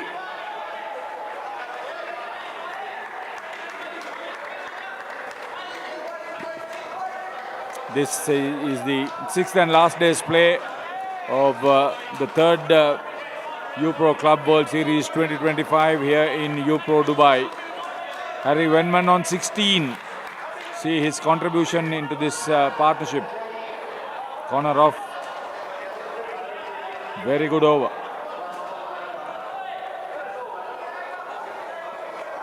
Kabi Imtiaz debating on who to bowl as the youngster Aman Hassan comes into the attack for the 4th over of this pair.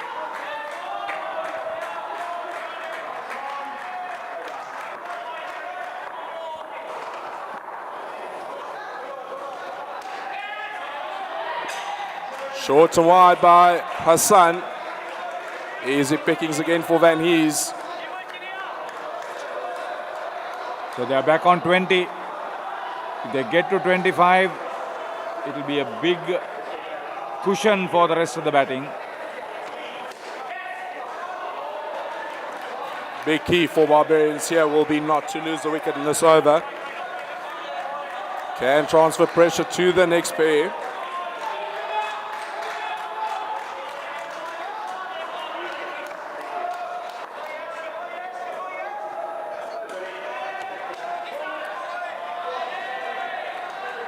No ball called by umpire Potts.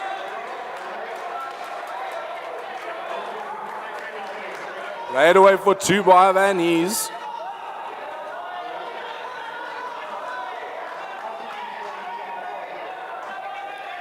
No ball fielder called for exclusion zone there.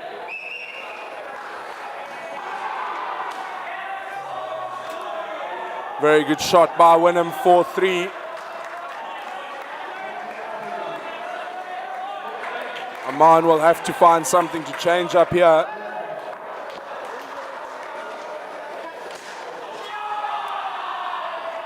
Too full. Comfort zone for Van Hees. Very difficult shot by Van Hees there. Almost Yorker length. Managing to hit it into the top corner there. Too full again by Aman. Wynnum unable to get on top of that. Got 1 ball left in the over.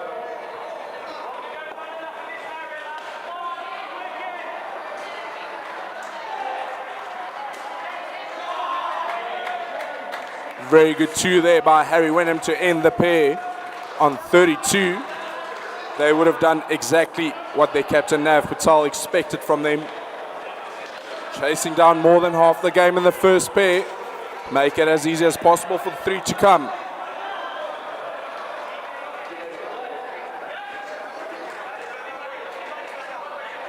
Next up for Barbarians, we've got Jack Mockford and Willie Brink.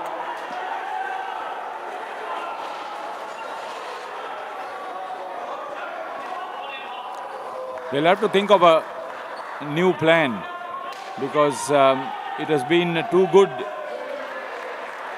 One thing I will also say is I don't think they've bowled with a clear plan. Having look at what they bowled, bowling wide outside off, then bowling straight, bowling wide, bowling too full, too short. There hasn't been consistent execution. I don't know if it's an execution error or if it was a change of plan error. As Mark Valentine comes into the attack, left arm over the wicket.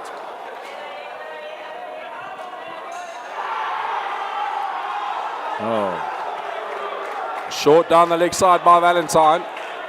But on that point of the plan, if we look back to the Barbarians innings, there was a consistent plan of bowling into the hip. Even though it might not have been executed the whole time or leg side has been bowled, they came in with a clear plan. As Valentine goes too wide, Mockford on top of that for 3. the runs on the board have also put pressure on the bowling side. But you've got to make the dismissals happen. Willie Brink struggling with a knee injury. Kalia unable to collect that for the run out.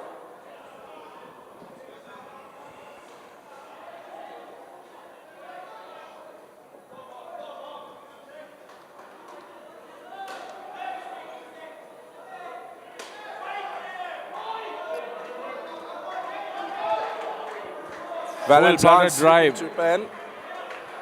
Full-blooded drive. No run. So that's always to the bowler's delight. Valentine persisting with that fuller length. Kalia moved himself straight to there. This time Mockford unable to get it through. Third ball.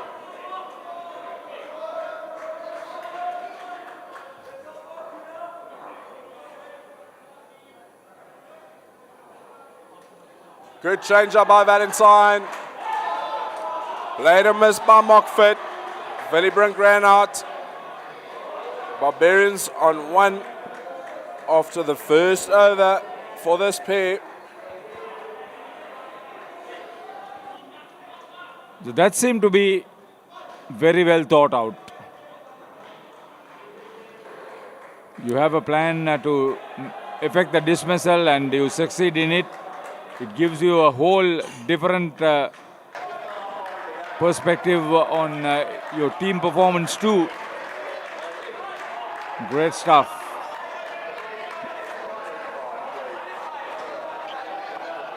Mark Valentine 1 for 1.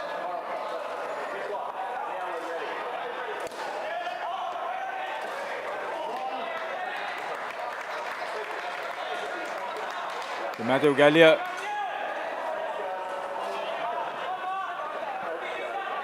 He will rely more on pace than anything else. Really, very good. Safe collection by the skipper. Kabir Imtiaz. It's not easy to keep up.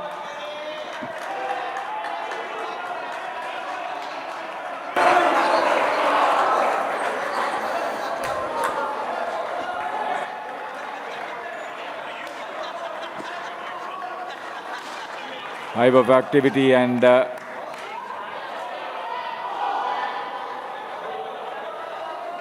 effort to stay without being dismissed for this pair. Go!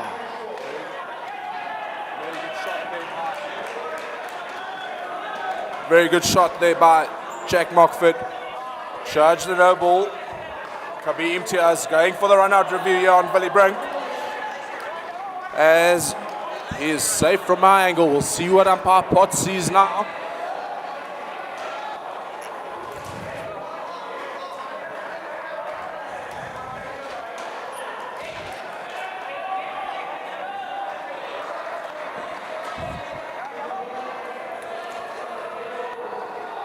This review system has given a whole new concept to what batting is all about and what decision making is all about, playing out a level field, especially for the batters.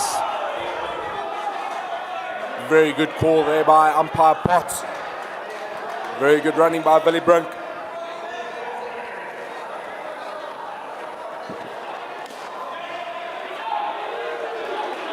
Well played with soft hands there by Willie Brink for 2. These two starting to build their momentum now. 2 balls left in the over.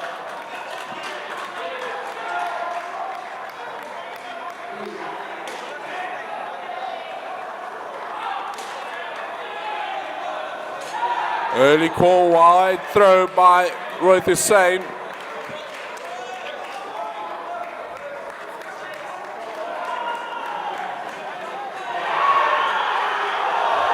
Mockford comfortably home there.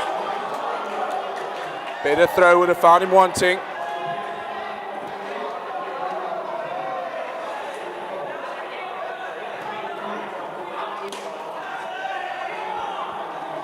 Big shot by Brink for 2.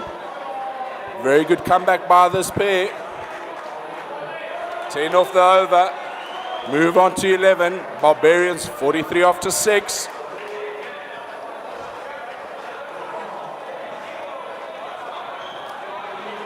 So the pressure on Jamia to effect more dismissals, get the total down in a big way. They'll need at least a couple of dismissals within this pair to get back into this game. Definitely. And Mark Valentine is back into the attack after his first over where he caused Brink and Mockford some trouble.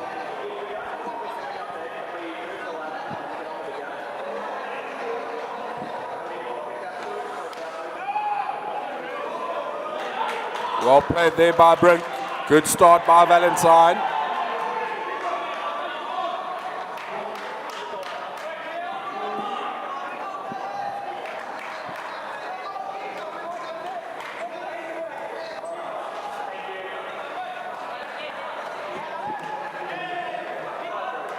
Valentine persisting with that fuller length he ended the over with in the previous over.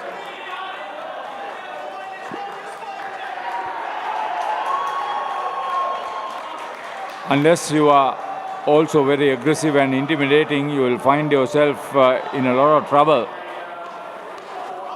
That's better. Good change up by Valentine. Going to his cutter. Very good execution by him there. What has been is the predictability factor that is going against Jamia at the moment.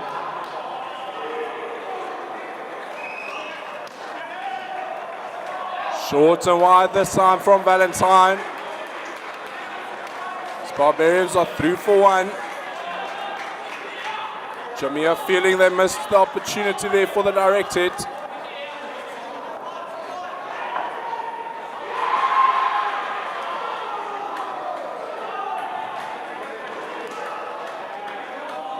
Another slow ball there by Valentine.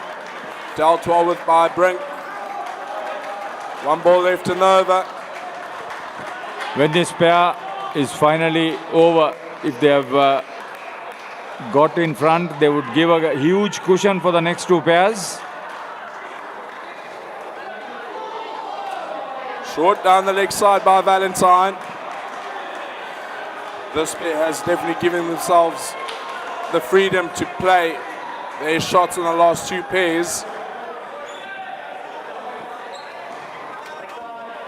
Needing 2 to tie the scores here. Last over for this pair.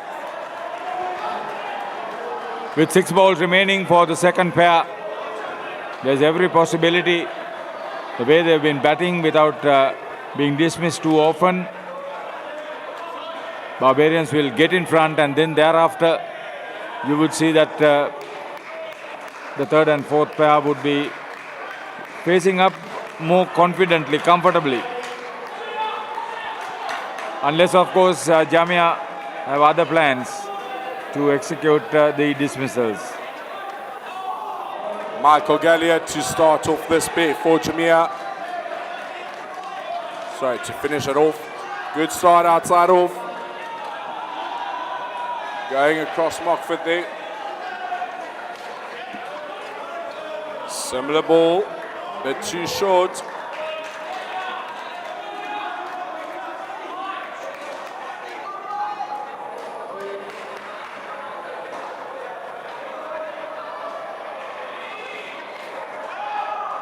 Scores level at the moment.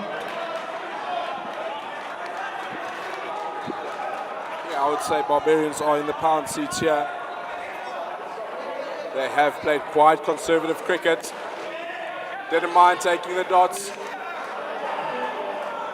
Waiting for the loose ball. Good dive there by Mockford.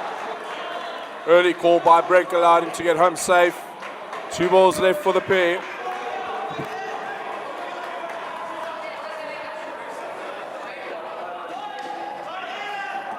They batted with caution, not playing risky shots to get in front. Definitely, just playing to secure the game. As we know, skins only matter when the game is tied and does not affect anything otherwise.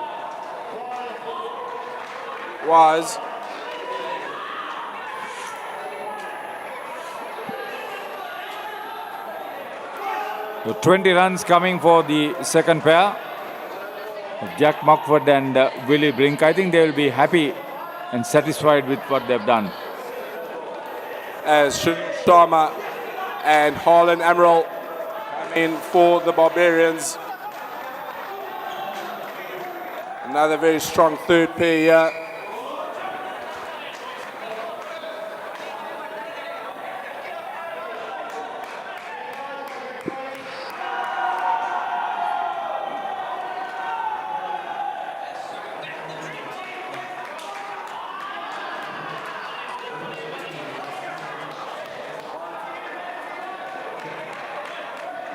Into the attack is Matthew Gallia for Jamia.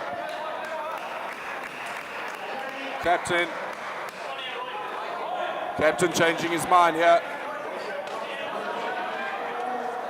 Rohit Hussain into the attack.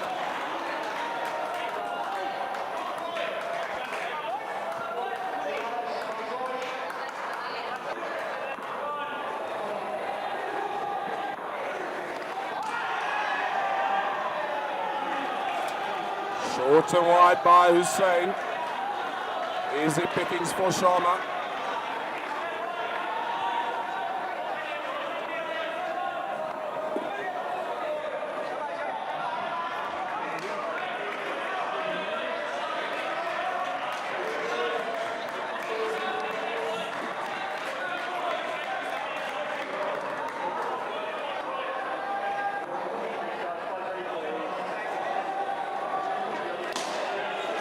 Big shot there into the corner by Amaral for 4.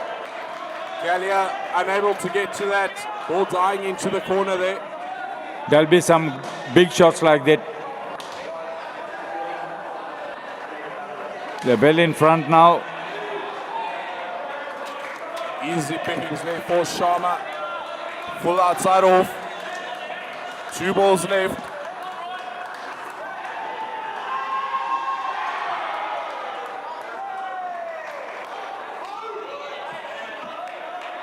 Good comeback there by Hussain, pulling back his leg slightly.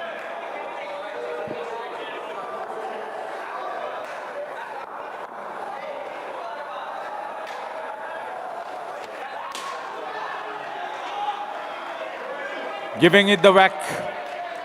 Amaral definitely preferring that fuller ball. Going hard at it if it's in his half. Playing very positive cricket, and that's what the first 2 pairs allow them to do. Coming in ahead of the score.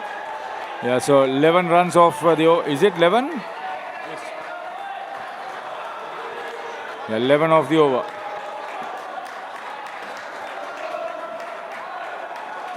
Amaral was the major contributor up to now, but don't be misled. Shanil Sharma is also capable of giving the ball a huge As spike. As Matthew Gallia is into the attack for Jamia. Both these batsmen definitely possess the strength to hit the big shots.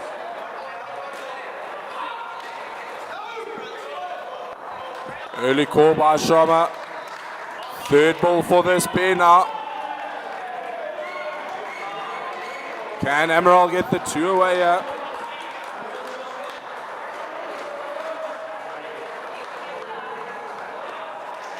Another short delivery there by Gallia. Very good bowling by him. Beating Amaral there.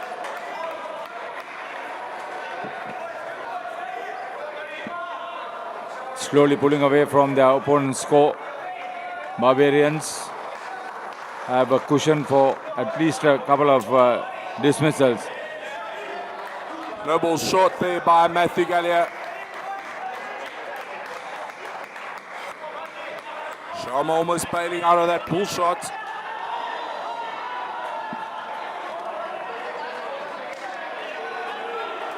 Short and wide. Easy pickings again for Sharma. Very difficult man to bowl for. Obviously, the batters have been told not to be rash. They don't need any quick runs. Definitely. But Sharma has been very aware of what's going on. Waiting for that bad ball. Otherwise, just rotating the strike. As Barbarians move on to 68. Pairs on 16. 5 off that over.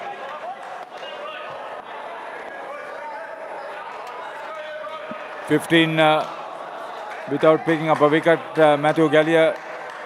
Jamia wanted him to be amongst the wickets as Barbarians pull away from their opponent's total. Rohit Hussain into attack here for Jamia. Full delivery. Very good Yorker there.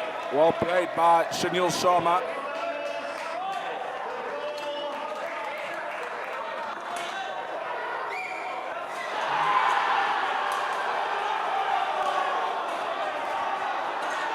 Short delivery there, and Sharma's run out. Playing it straight back to the bowler.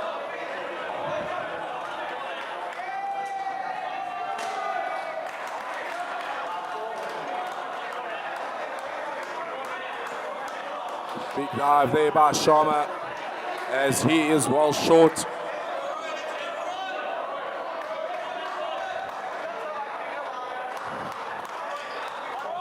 There's absolutely no need to be dismissed looking for quick runs. Just play basic Indo cricket now. Definitely. But they are still looking to be positive.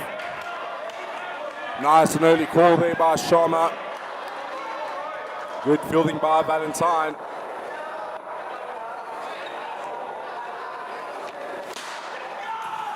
Big shot there by Amaral. 4-7. Rohit Hussain over pitching. Saw in the first over of this pair. Can't over pitch it to Amaral.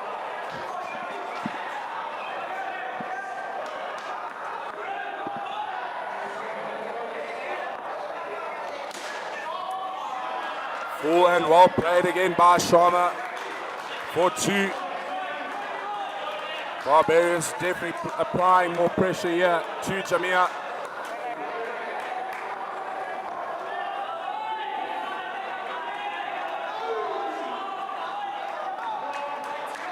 Good finish there by Hussain. 1 for 4 off that over. He finishes with 1 for 15. Barbarians on to 72 after 11 overs.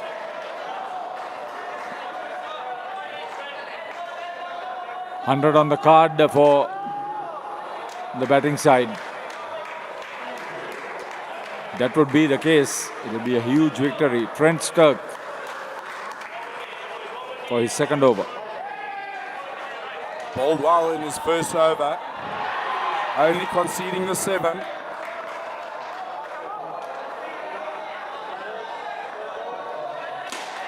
Full and wide. Taken on by Sharma. Heading it straight back to the receiver, and they're on third ball.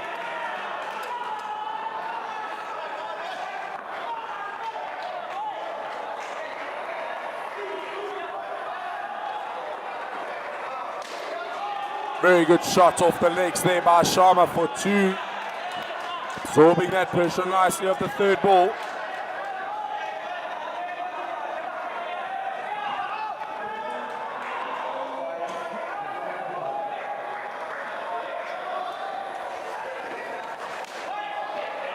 Into the legs here by Stoke. Good bowling. Loose fielding.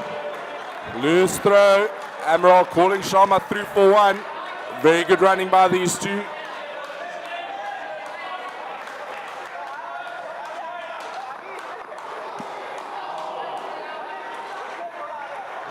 Overthrow. Big shot there by Sharma for 7. Saluting his teammates at the back there. Second 7 of the innings. Second for this pair. Now the big guns are firing. 1 ball left in this pair. I think we'll see a similar thing from the last pair here for Barbarians.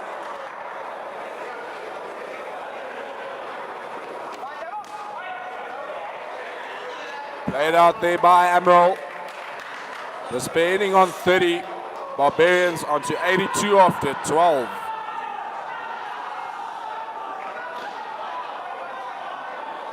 Last pair for Barbarians will be Stacey Hindman, Nav Patel. To finish off the innings, they will have all the freedom to play their shots. No risk of losing this game.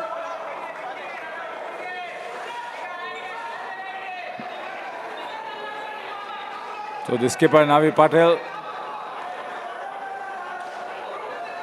comes up with Stacey Hindman as the last pair for the Barbarians.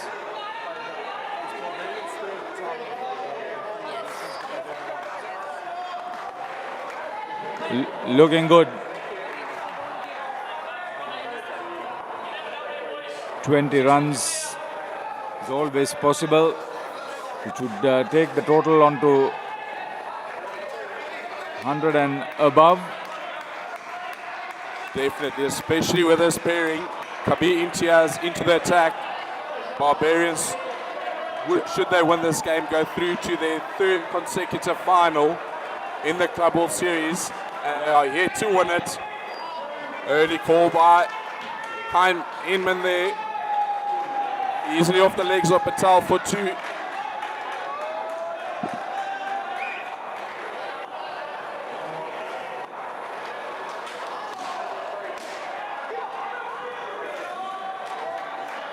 Very good bowling here by Imtiaz. Into the legs of Hindman.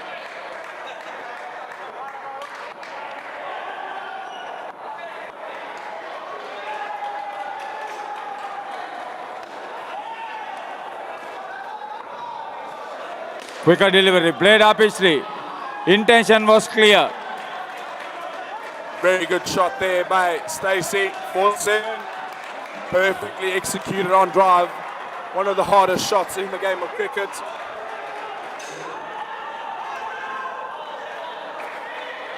Good comeback here by Imtiaz.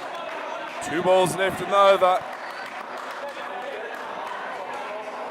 So the skipper has gone none for 20. Captain to captain again.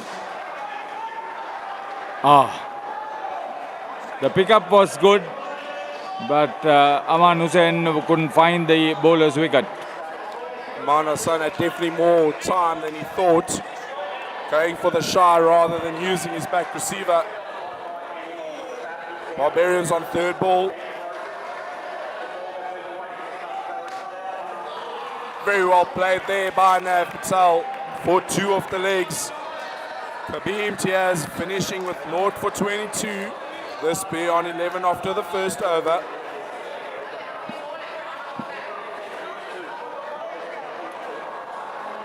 So the formality of completing the match unless something dramatic happens, Barbarians are slowly but surely assured of their position in the final. Michael Gallier into the attack after a very good first over, North for 4. Another good start by him, targeting the hip of Nav Patel.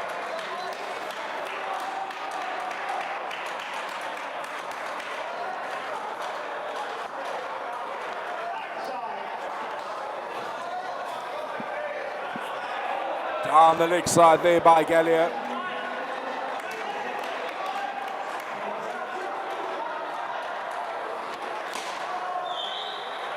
Very good shot there by Hyman. 4-5. Definitely playing their big shots now, Barbarians. Past 100.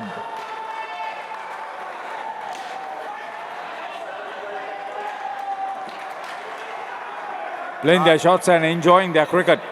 Definitely. That's what the first 3 pairs winning the game, leading the game by 30 runs gives you the freedom to play as you please. Good communication by these two here. 1 ball left in the over. 9 off it.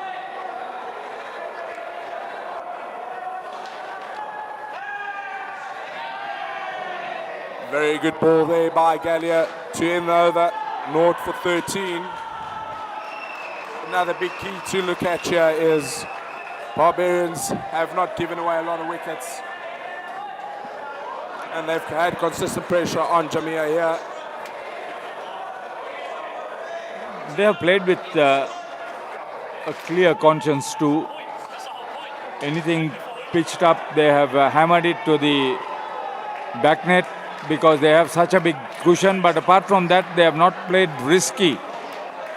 And that's a huge attribute as far as their run chase is concerned. Definitely. I must say, all the batsmen playing to their strengths. If it was up, they would go after it. Otherwise, they risk free cricket. Connor off into the attack. Good first over by him as well. North for 1.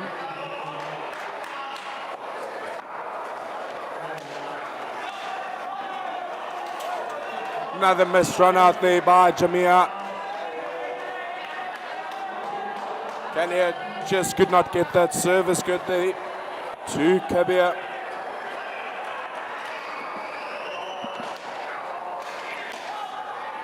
Caught. Nav Patel looking to go after one, was in his half. A very good catch by Gallier at receiver.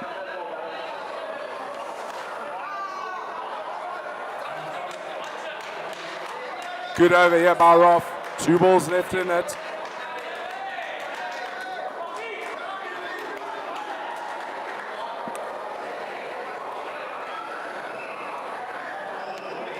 Again. Big shot into the corner there by Nav for 5. Definite plan here by Barbarians in the last pair. If it's up, it goes.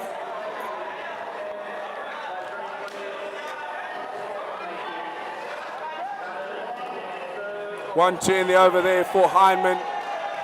Bro finished with 2 for 3. Last over of the innings.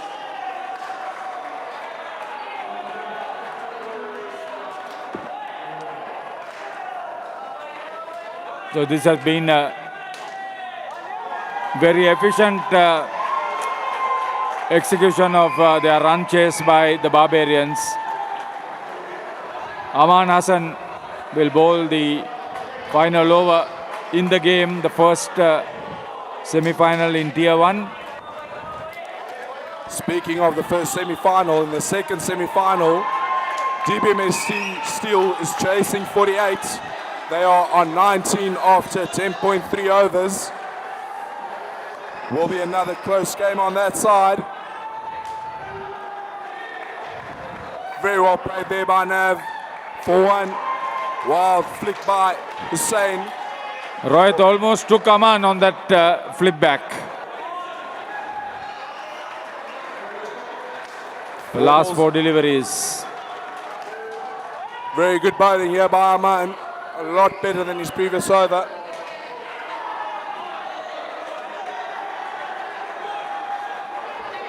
So the captain, he bowled very well. He's now scored 31. Down the leg side by Aman. Stacey opting not for the re-bowl there. 2 balls left in the over. Jason Van Ees with some support here in the comments for the Barbarians.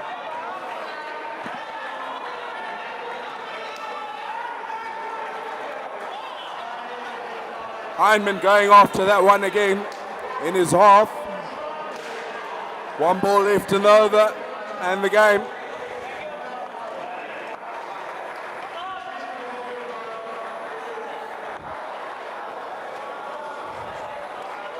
Very good bowling here by Aman. Last That's over it. going for just 4. He finishes with 0 for 18 as Barbarians comfortably win by 59 runs. 109 plays 50.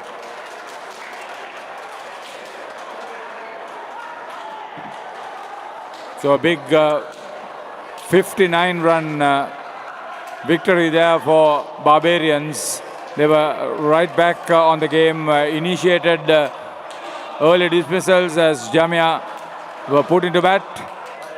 Never let them really come back, picking up wickets at regular intervals to control them and contain them to 50 Jamia. And when they came back, they scored efficiently. Very few dismissals through their innings, and finally the minimum skin was 20 for the second, and the maximum was the first one, which yielded 32 runs. 109, and Barbarians are through to the Tier 1 final later in the day. Jamia will rue that they had some very close games earlier. They couldn't produce that same magic in this important encounter. But apart from that, they have enhanced the quality of this third Club World Series 2025 here in Dubai.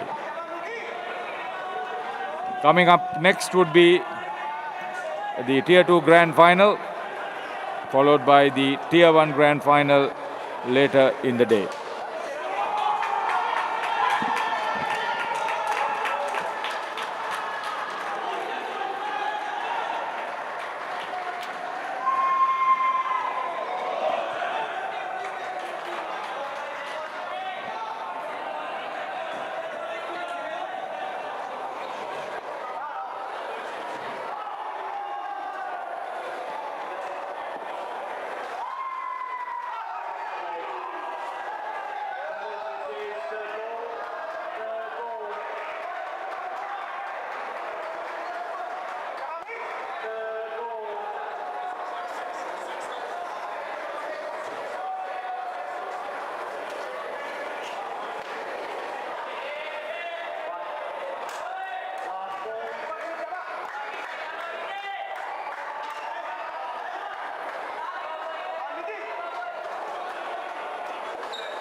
Test.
Yeah, hello everyone. We are back here at the U-Pro International venue. This is the Tier 2 final between Elite Warriors and the Wolves from South Africa. So far we have some magnificent encounters, intriguing cricket being played. Well, this is what you play for, the grand final. Who are going to be the champions in Tier 2? Pretorius and Neathland. Incidentally, Elite Warriors won the toss and invited Wolves to bat first. We've got Barry Cooner. Swing towards the left-hander's legs. Good start for Pretorius, 2 on the board. Pretorius, the one who was trusted to bat in that super over, and they defended 0 to win to get here. Half slinging action. Barry Cooner getting some swing away from the right-hander. Conventional field, 2 on the off, the front court. Lovely shot from Neathland. Just skimming across the crease. With a good stride forward and nice down and up on the offside. Gets him off the mark. That was inside the line. Umpire for this match, Andrew Potts from Australia.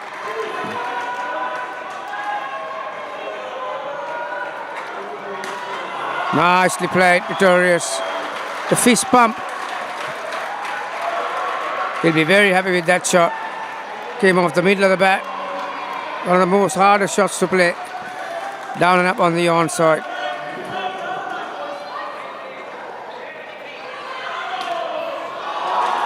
It's a very good start here for the Wolves. An excellent tap onto the leg side. Barry Cooner is swinging the ball just away from the batters, but nicely played onto the leg side. And off to a very good start. That was a no ball as well, and it's 10 For the first over. Wolves coming in after a fantastic win against Canberra. And that super over, full of confidence now.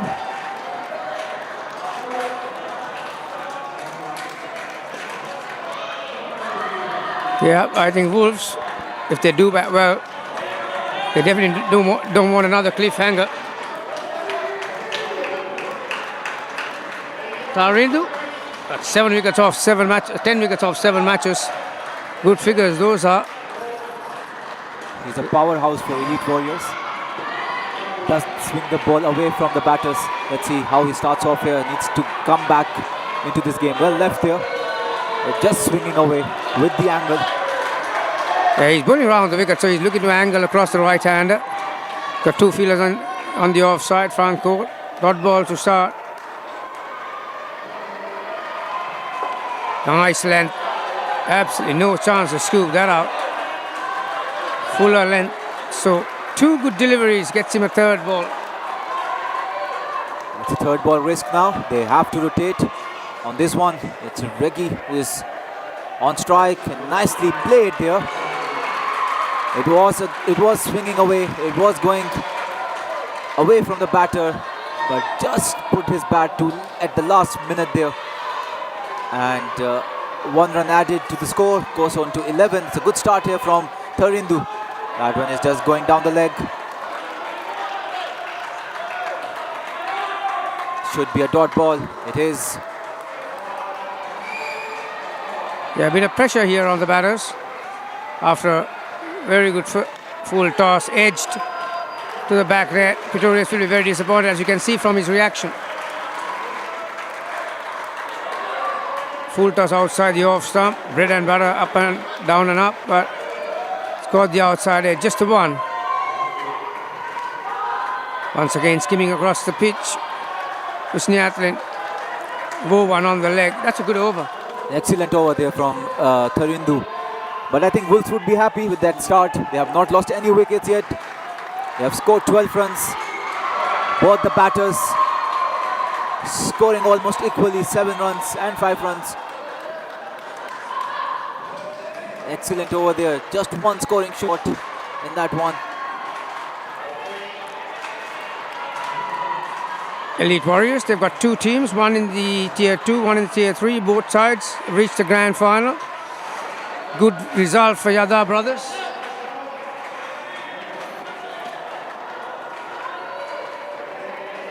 Here comes Russell now. He'll bowl a lot of off-cutters. He's not as pacey as Barry or Tharindu, but has that ball that just spins away. The average just a tick over 2 wickets per match. 6 matches, 13 wickets. He does have a habit of picking up wickets. Appeal for a catch. We knew there was there at point. So you can clearly see good decision by Andrew, very experienced customer. Once again, he just moved across the off stump, misjudged the line. So 2 dot balls, it's a third ball. So another third ball risk now. Last time we saw Reggie just thumping the ball onto the pitch there. And this time it's Little Fuller, took an outside edge there, and that is taken. An excellent catch there from the fielder at the point. Yeah, we knew that he's there. His strong hand is his left hand. Came to his left. So no worries there. A smart ball there. We saw Russell bowling a lot of off spinners. That one was a bit of leg cutter there, just moving away from the batter. And very well bowled there from Russell. Excellent over. Suddenly the score is back to single digits. Well played there. Nice tap onto the leg side with a little bit of power as well. Adds 2 more to his score, Christopher. He did bowl that last super over. Pistorius.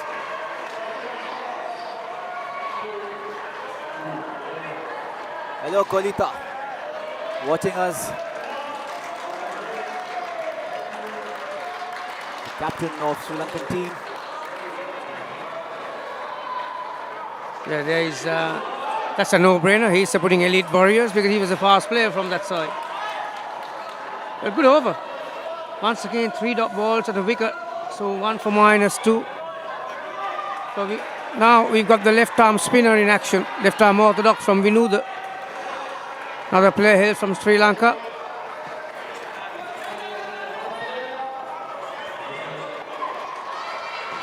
He'll be up against the left-hander. There's a very craft customer. He's got a spinning orthodox delivery and the arm ball. Driven firmly, full toss. And Pistorius makes the maximum out of it. The concentration level has been excellent from Pistorius so far in the whole day.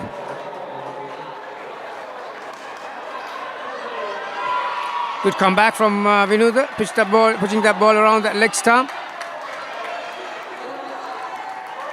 We have both the ex-Elite Warrior players, Kolita and Dilisara, supporting them all the way. Shorter length from Vinuda. Nicely played by Niatlin. So 7-off already in this. Vinuda serve. Much better delivery. Played for the turn. It did not turn. Excellent delivery there. That was the arm ball there. Didn't come in as expected there. Just straighten. Oh, little bit just movement away from the bat. Oh, how did that miss the stumps there? Slightly quicker from Vinuda, but there was a bit of room outside the off stump.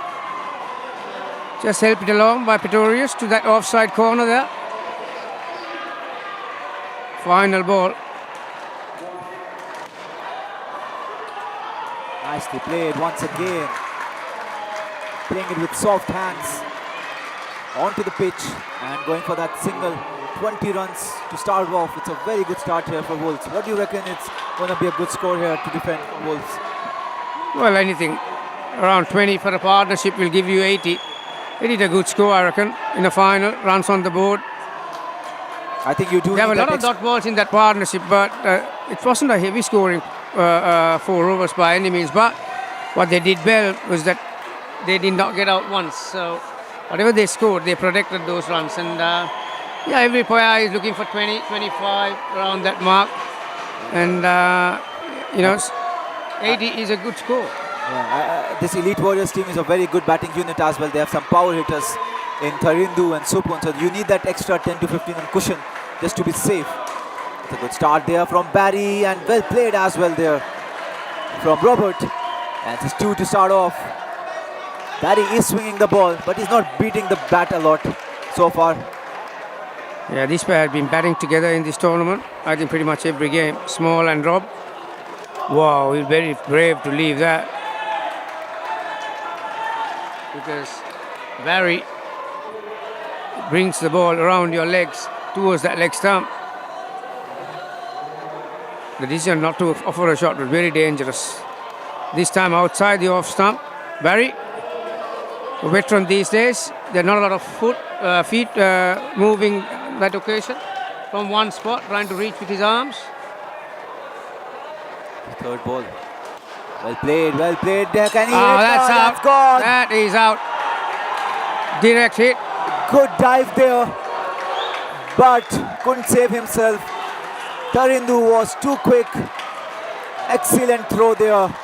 And the batsman is way out. That will lift the morale of the team. The first wicket always does. Good start to the skin here for the Warriors.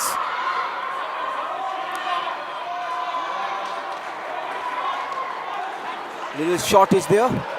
It was played straight to Supun. Yeah, slightly late on that small. It was off low his as handle. well. Yeah, stayed low as well for him to collect it. Just a run added. Last ball to go. Barry would be done with his 2 overs. So they have seen the threat away. Off cutter. Very well bowled. Very well executed. I think Wolves would be happy to just score 8 runs of Barry in the 2 overs. Not giving away too many wickets to him. He's a very deadly bowler. Yep, he took a wicket in that over. 1 for 8. He's done for the day as far as bowling is concerned. His duty as a bowler ends for this competition. So 18 the team total, -2 for these pair. There's still a bit of pressure on Small and Green. Elite Warriors haven't let them get away. Get out to a good flyer. This is Tarindu. It's not going. Supun. Supun 3 is- matches. 3 wickets. Not a bad economy rate. 5. It's not going to get easier here. He's a very smart bowler. He has those leg cutters and off cutters and that quicker one as well. And that one just went away from the bat. And also, I think the Elite Warriors have done their homework. Normally, the South African batters are pretty good against the speed, so they're trying to slow it down. Oh, what a shot that is! Excellent use of the feet there from Daniel Small. What a hit! Comes down the track. 7 to add now. Oh, was there a chance there from Kasun? Well bowled there. Good comeback from Supun. That was in the air. I think just dipped in front of Kasun. So dot ball. Gives himself room. Rob Green. Down and up on the offside. Another couple. Yeah, Daniel is a very versatile player. He will look to use his feet.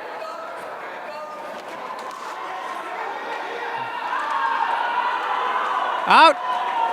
Didn't have the height. Daniel. So, the veteran Rob was struggling to get to the other end. May have thought about the dive too for a second. He started off pretty slow as well. Didn't get a good start in that run. So good comeback there from Supun. An excellent piece of fielding from Barry Cooner. Last ball to go. Nicely played this time around and good fielding once again. Saves extra run. That will end the over. And they are in the positives. 3 runs so far of 2. 23 is Wolves after 6. Yeah, 1 for 5 for Supun. Rob Green -7 off 7. A lot of support coming in for Wolves there. D Green supporting, so is Mark from the Small family.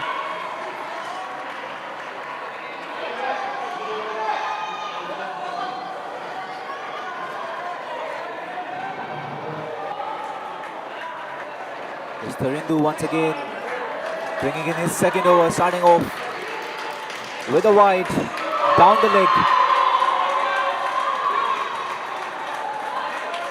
It's not Vinuda, it's Tharindu who's bowling this over.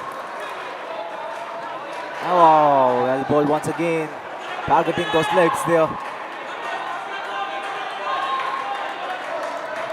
Robert just struggling a bit, picking Tharindu so far.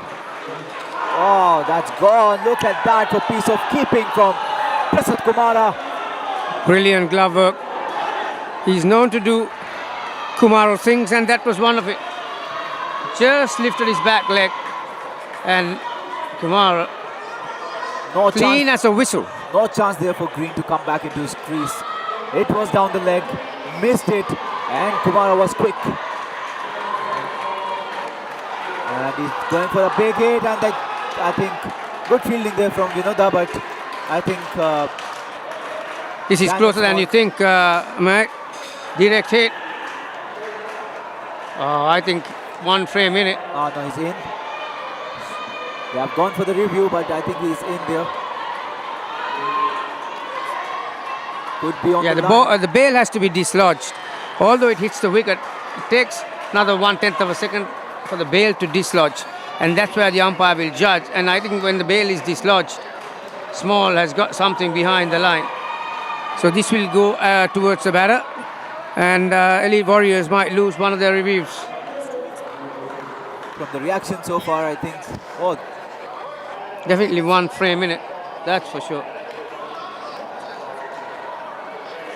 Look at another angle.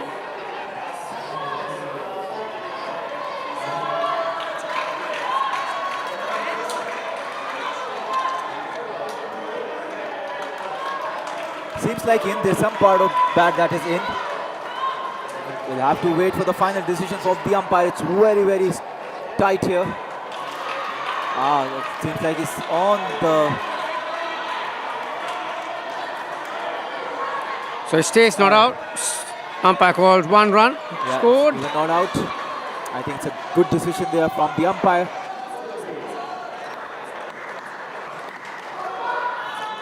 Immaculate line from Supun. So far, they have been terrific, splendid work, backed up by the fielders for Elite Warriors. 3 overs in this partnership. With this ball, 2 scored. So just 3 runs of 3 overs for this pair.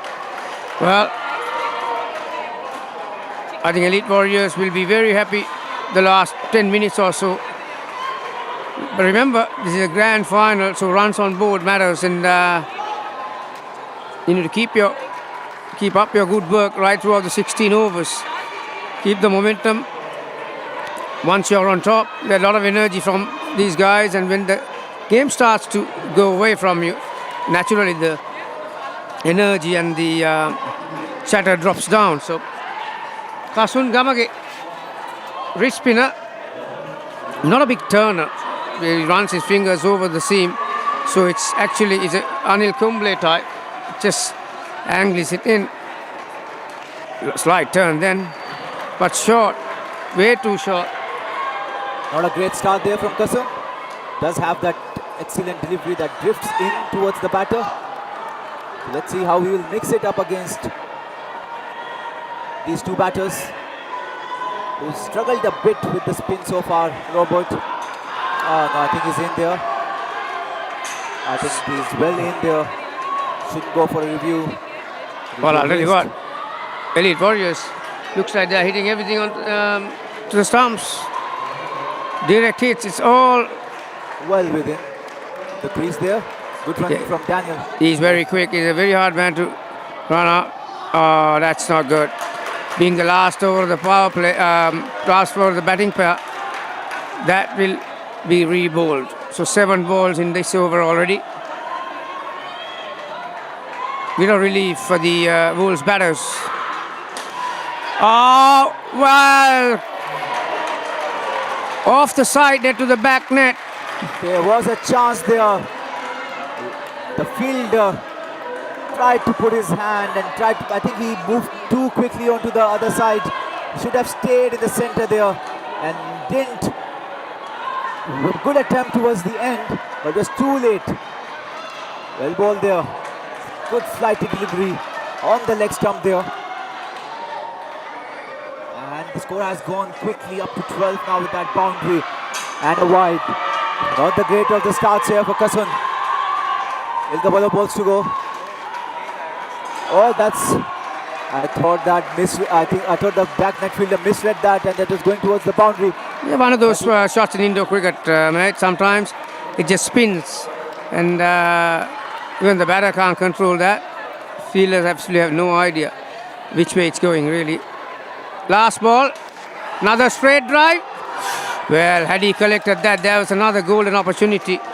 The back stumper Mudit. That's what the pressure does to you. A boundary there, which should have been converted into a catch, and then the fielder is always under the pressure.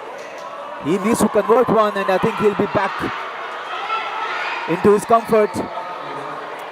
But it's a good end to the skin. Yeah, definitely 10 runs coming off it, and restore the normalcy. It's always about the momentum in this kind of cricket. You need to keep building it. I think Wolves have done so far really well with how they have closed the 2 skins. 20 and 13 is 33 runs on the board already. 8 overs to go.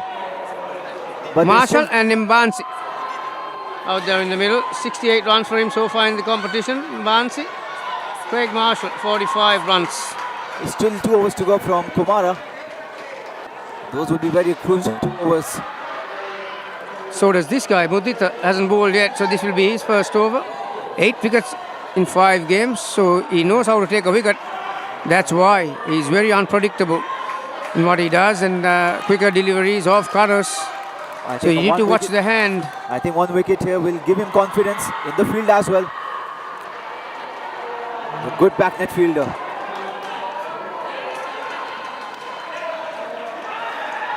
Oh, is he in? Out.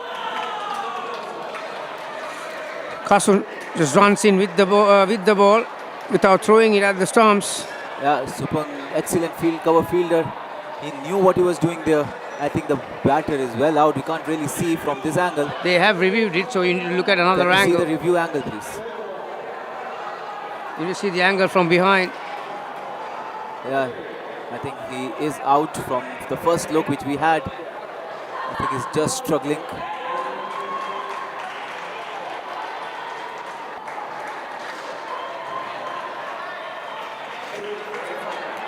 Those who are joining us now, every team has got 2 successful reviews. So this time, the batters who have taken it. Very close, but I think the batter was struggling. Yes, that is given out. The bat just turned in his hand a bit and was in the air.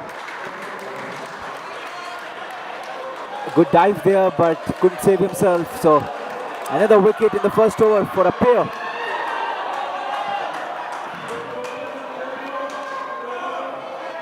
Nicely bowled there. Yeah, very well directed towards his legs, Bansi. It's not very easy when you have left hand, right hand combination, but these days, these players at this level, they know how to change. Well, beaten again. Lack of speed, and there'll be the turn. It's a third ball now. Another risk. They have to rotate on this one.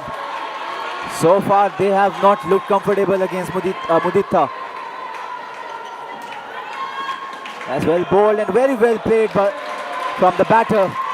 Yeah, no, wasn't the conventional down and up, but what we got right was that it was in the gap between that solitary exactly. fielder in the front court and the third line fielder on the onside. Bisected that gap beautifully. And once again, they're trying to play it with very soft hands, but sometimes I think you need to give it a little bit of a push onto the ground to go higher. Many people get it wrong when you come to Indo cricket, and you have to release your wrist and the hands through the line of the ball. Just not jab at it, because you're not going to get any height or power. You need to get that up right on top of that net, near that top net, and for that you need to have power and you release your hands. So some people, like I said, it gets wrong and they just try to jab it. So yeah, -3 so far in 2 overs for this pair. Oh, sorry, 1 over I should say. Vinoda with his second over. Bowled an expensive first over despite getting a wicket. Gave away 10 runs in that. Here he comes with his first ball of the second over. Oh, that's a good start there. Obviously, Bansi is not trusting his skills on the leg side. Bansi Looking to back away from the stumps to get himself room to maneuver it on the offside. Third ball. Well, missed it completely. So did Kumar. Golden opportunity.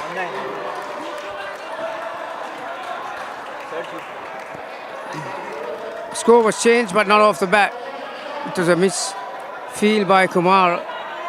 That's a rare miss there from Kumara. Normally doesn't really miss. Oh, that took an edge there as well. They are struggling with the spin. Not comfortable there at all.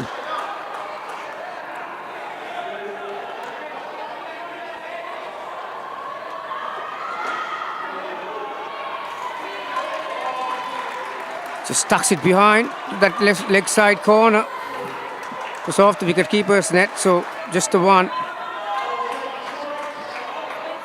So far, it's a good over from Vinoda.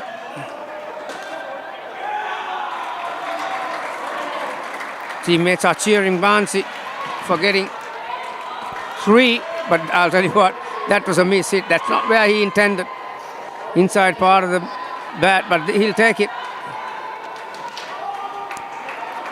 Good ball to end the over, but yes, it's a good over for the Wolves. Once again, they're into positive. They keep building that momentum after losing a wicket. I think Elite Warriors needs to stop them from that if they want to close this game with the ball itself.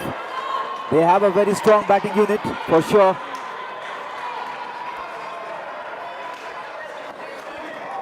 This is a grand final.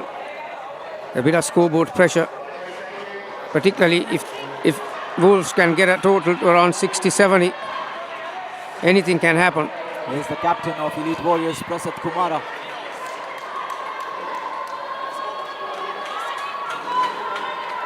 Always calm and smiling. but does the job for his team. This is first over. Kumara, right arm, medium pace, does have some varieties, various kind of deliveries. Leg cutter, off cutter, back of the hand. This is the quicker delivery. Well, Marshall backed up too far. That ball headed straight to the back stumper, but Kumara and his follow through does the rest. So gets a wicket off the first ball of his over. Kumara. Score back to red figures. There you are. Those are magnificent figures. Economy rate 1.3, 15 wickets, nearly averaging 2 wickets per match. Just giving away around 1 run per over. What he bowls. That's excellent. Picks up a wicket in the very first ball he bowls and does the job himself as well in the field. Whether it's keeping or bowling or batting, Kumara is always right up there.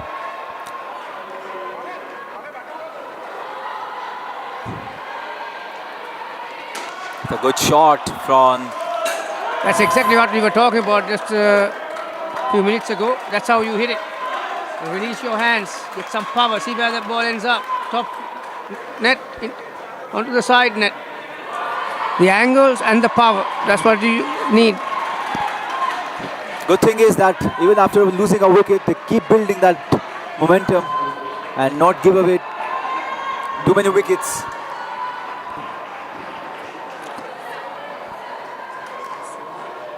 Once again, they're back to positives with that tap. Oh, that's close.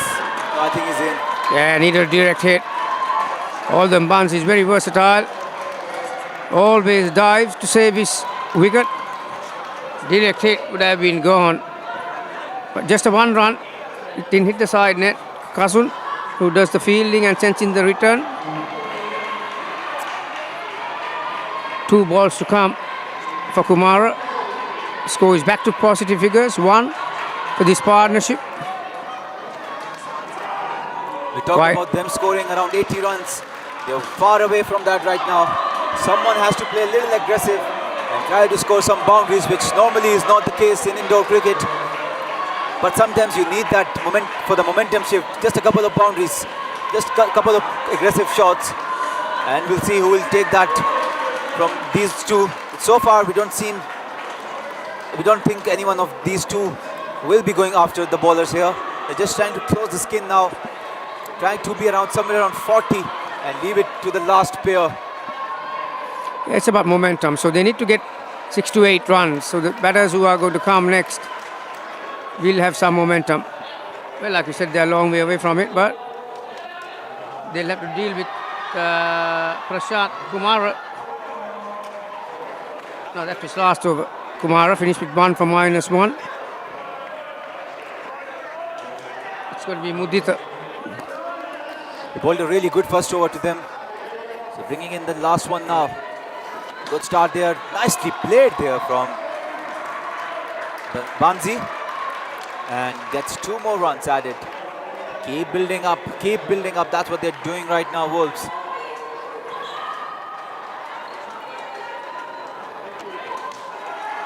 Played with soft hands and once again didn't get the height which was required because of really soft hands there. In cricket they ask you to play with soft hands, but I think here you need to just play with little harder ones. Oh, that's... Quicker delivery from Mudita. Bansi didn't know much about that one. He was that much late to get his bat down. Because they haven't scored many runs, these dot balls all count. Once you lose a wicket, see another dot ball, 3rd ball situation. When you don't consistently score runs and you just prod and it's a lot of dot balls, suddenly you lose a wicket, you are nowhere. So that's where Bansi and Marshall are. 3rd ball, nicely bowled, nicely played. Right in the block hole, but Bansi just scooped it up, down and up on the onside for 2. Yeah, Bansi has looked good on the leg side. Just struggled a bit onto the balls that were bowled on the off stump. But anything on the legs, he has really played well.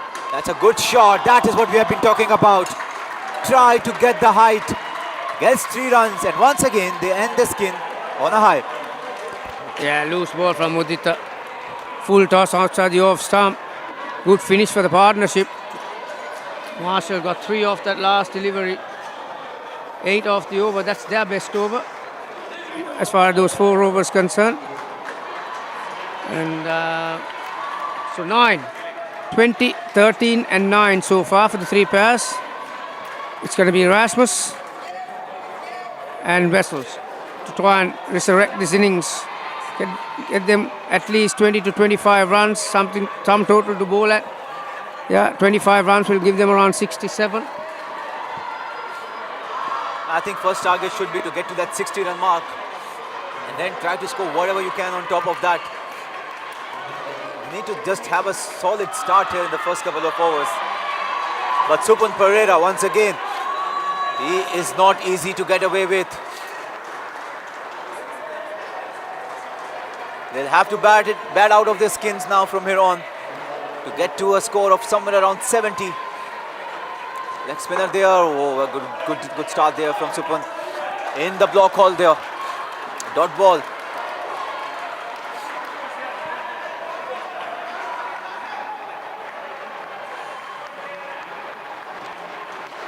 Short ball. Nicely played. Onto the leg side. Was it Wessels who dropped his bat in the first match? Yep, he did. And he tried to do that again. Yeah, but this was not intentionally thrown out. He just lost the grip of it. The ball has gone through the top net, so... Should be a dead ball then. Yeah, that decision to throw his bat away nearly cost them the game. If they did lose that game, that would have come into the conversation for sure. And, need to be careful. Umpires are not giving any benefit of the doubt. it's in the rules, so... Yeah, they are sticking to the rules. They are very on point with all the rules. So Ball is still stuck on top of the net. Slight hold up. This ball is 12.1 overs old.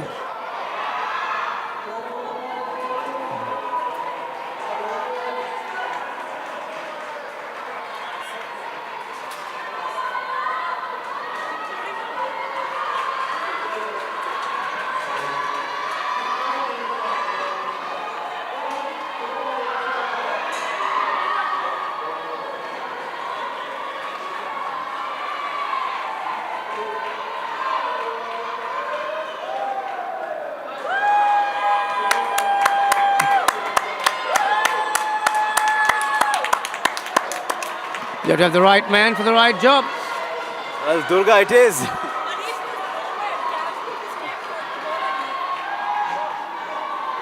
So ball got stuck on the top net on the side practice pitch which we have.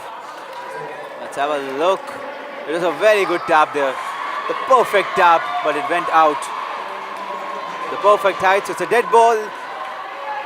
Unlucky for the batsman, but it is what it is. Let's go again. Here comes Pereira.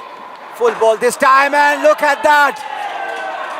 He got a 2 there, which was a dead ball, and then he comes in and bowls a perfect yorker and gets a wicket for his team. That's 7 runs for Warriors. A magnificent Saved delivery. by Supun. Splendid delivery. Right in the block hole. Apart from the straight bat, I think Wessels was just a fraction late on it.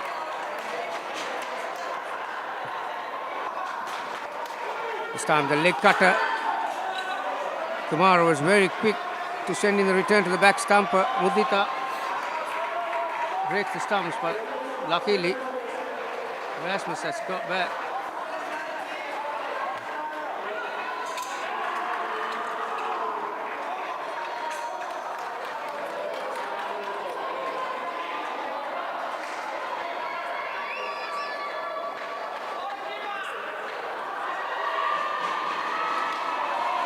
Well weighted this time.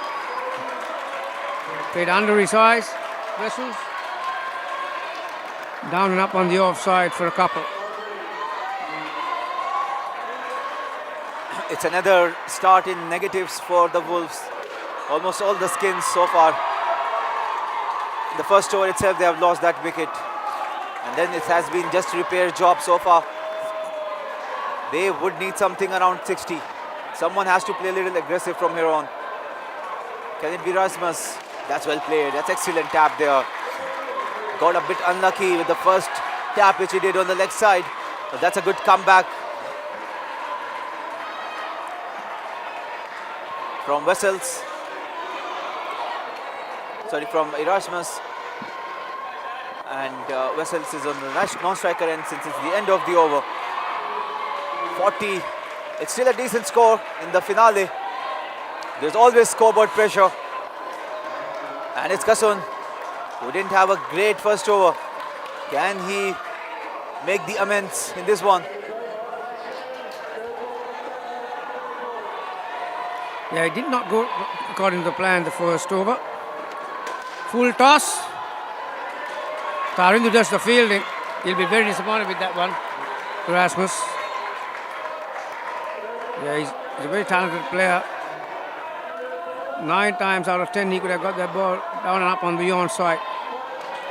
Slower delivery. Leg cutter from Kasun.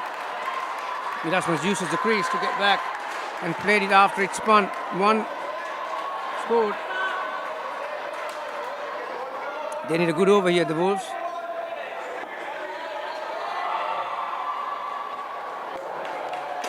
That's what they mean. Good shot from Wessels. Finally get one off the middle of the bat. There is the aggression there. That is what is required. They have been blocking and trying to tap. Lost few wickets in the middle, but that's what you need to do. Just try to be a little aggressive. Try to break the momentum of these bowlers, and that's how you'll end up somewhere around 60. Because they keep building, and then one wicket here and there brings the score back. Once again, now they are targeting that 60. Still, they have plenty of balls. 14 balls from here on. 48 on the board. Kasun not having the best of the days. And not good piece of fielding from Russell there as well. That should have been a wicket. It went straight to him. Wessels was halfway down. That should have been thrown to the keeper a little quicker. 49 now on the board. 7 runs for the Skin. Last ball to go. Kasun giving away 8 runs in this over so far. Last ball, well played. Good ball there, but very well played from Erasmus. And that should be the end of the over with 2 more.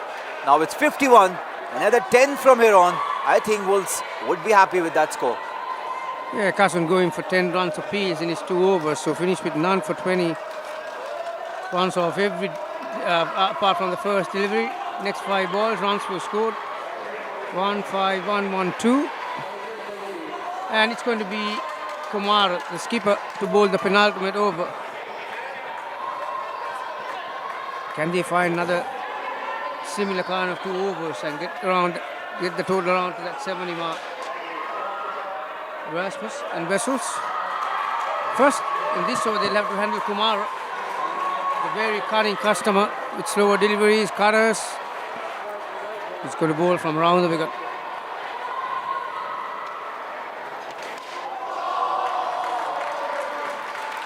That's a full toss. He missed that last over or over before. Very comfortable down and up.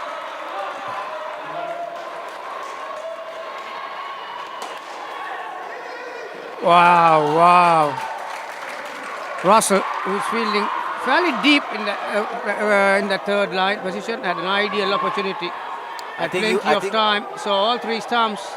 I think he was in excellent position as well to hit the stumps down, but not to be wicket missed. And once again, Russell couldn't pick it up cleanly. That's pressure for you, the pressure of the finale here in the Tier 2 finale between Elite Warriors and the Wolves from South Africa. And they are looking good now. 56 on the board. Once again, excellent tap. Good push there from Supun, but couldn't put power behind that. And the batsman, the non-striker, was quick enough to get into the crease. It's a good over here so far for the Wolves. It's shortest ball, very well played. Excellent batting that is from Erasmus. There, Kumar changing his direction. He's bowling him over the wicket. Pressure got to him. Slightly short and wide outside the stumps. Pressure is getting to these fielders also. Well, oh, look at that! Oh, what has he done there? Trying to leave the ball, or actually leaving the ball there. Yeah, didn't pick the off cutter off the hand. So, yeah, and it did turn a little. We have been talking about them being aggressive in their approach. That was very defensive of the batter there, trying to leave a ball where you need to score runs.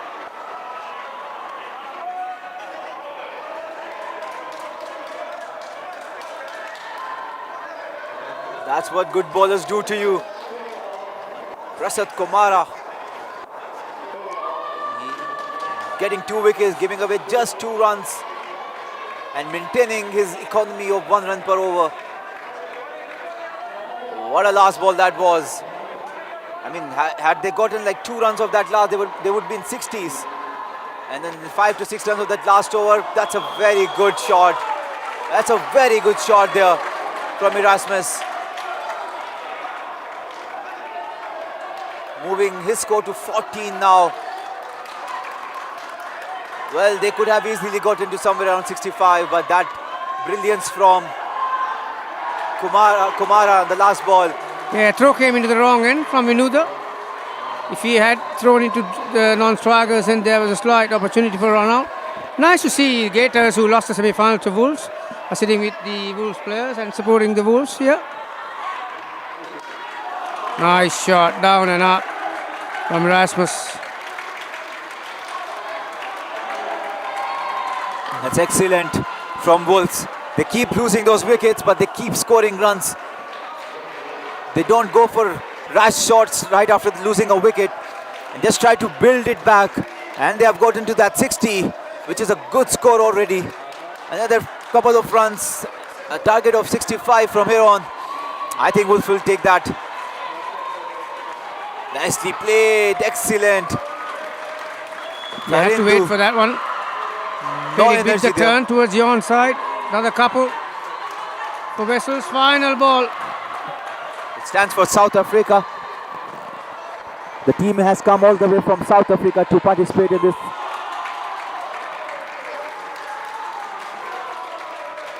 Comfortable down and up to the offside, gets them a couple, and they finish up with 64. So 20, 13, 9, and a lot better partnership. Talked about 20s in Indo cricket, that's what they got, around 20 mark, 22.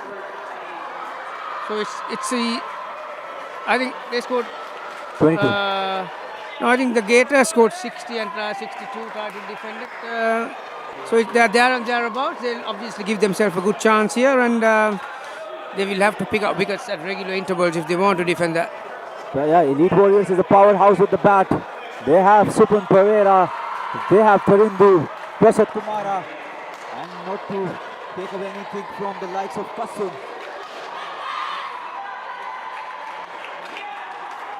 So Wolves will have to be at their best, bring in their A game. Will be shortly back with the chase.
Vinuda and Mudita,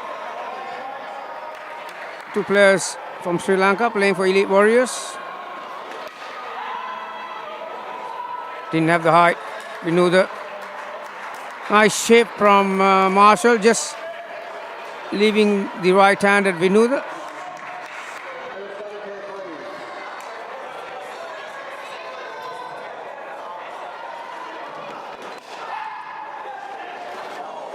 Nice pick up from Wessels on that third line. Accurate throw, that's what it needed. Erasmus and Wessels patrolling in that area, the third line.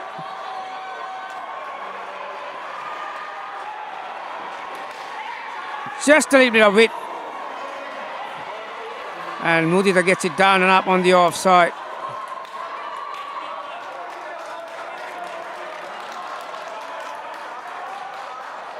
I think both sides need to get off to a good start. Bowlers need some wickets, batters, some runs. That's inside the line.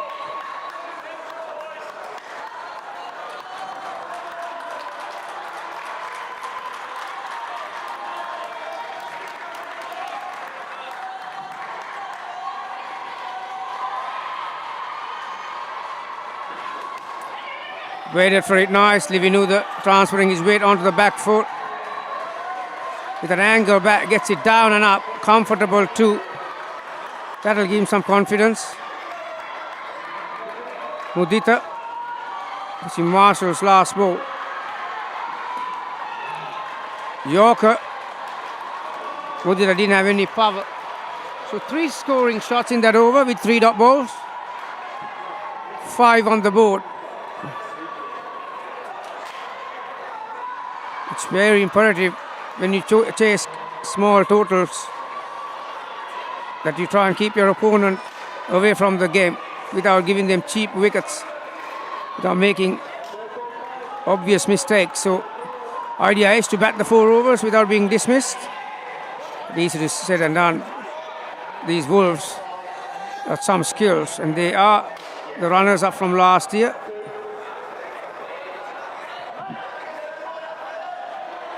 Mbansi normally attacks that hip and the rib cage area for the right-hander. That dot ball will give him a 3rd ball situation. The score has to change. Very important ball here in the context of the game. Oh, just played straight to the fielder there, but with a little bit of power. And they were quick enough to cross and get into their crease. So another single run added. It's a good decent start here by the 2 batters, opener batters for Sri Lanka, for Elite Warriors. Wessels in that position on the onside in the corner there. Gets his body behind the ball. Gave the batters absolutely no chance to run.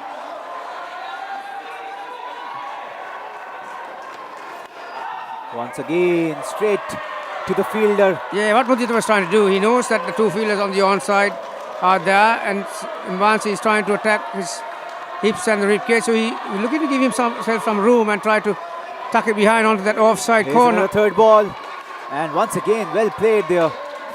Gets 2 more runs added. Score quickly moving on. It's gone to 8 now. Very similar to the South African innings, Mac. There are plenty of dot balls, not a lot of scoring, so once you lose a wicket, you have absolutely nothing.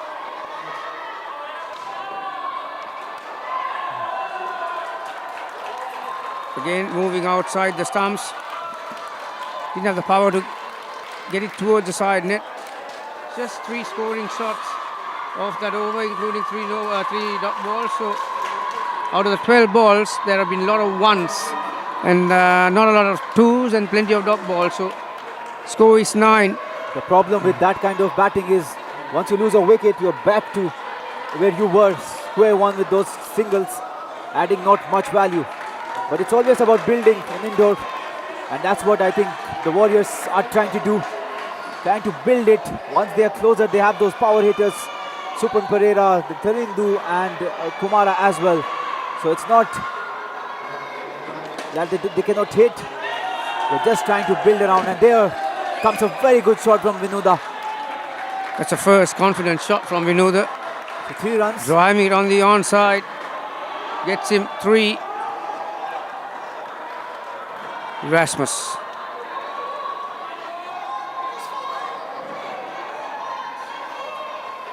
Should have been 4 runs. Yeah, yep. That's what Mudita was questioning from Andrew, the umpire. That ball hit the back net. Once again, beautiful tap onto the offside. And we can start Elite Warriors. We can hear them start their cheering now. Wolves will need some quick wickets to keep the pressure on. That's well bowled from Tried the Erasmus there. same shot he played Vinuda, the previous ball, looking to drive it on the onside. Just got the inside part of the bat.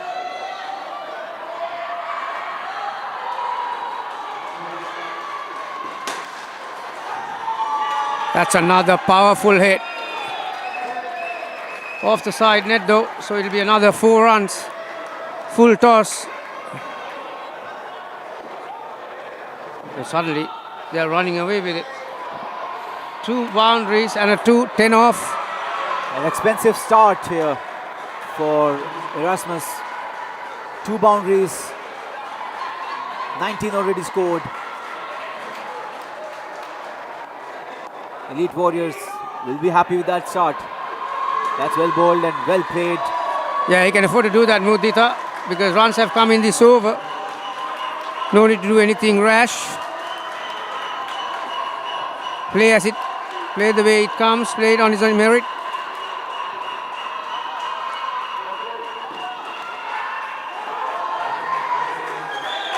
Well, miscommunication. There was a bit of height. Mudita just stood his ground and Vinuda took off. So that is a much needed wicket after conceding 10 runs.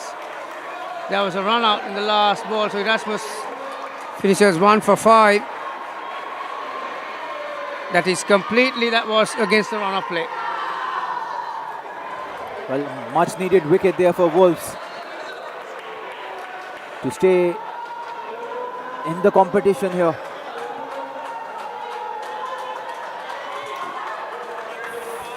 First error there from the Warriors. They have looked very good so far, both of these 2 batters. But we know what Wolves did against Gators. They kept picking up, keeping the momentum on their side, and that's what they're trying to do here as well. That was with the bat, now it's with the ball. And that's a good shot, and that was a wicket there. That would have been very close. Indo cricket is about small margins, mate. That didn't miss by much. Another wicket. They're giving them 2 in 2. Yes, that was out. Luck was with Vinuda.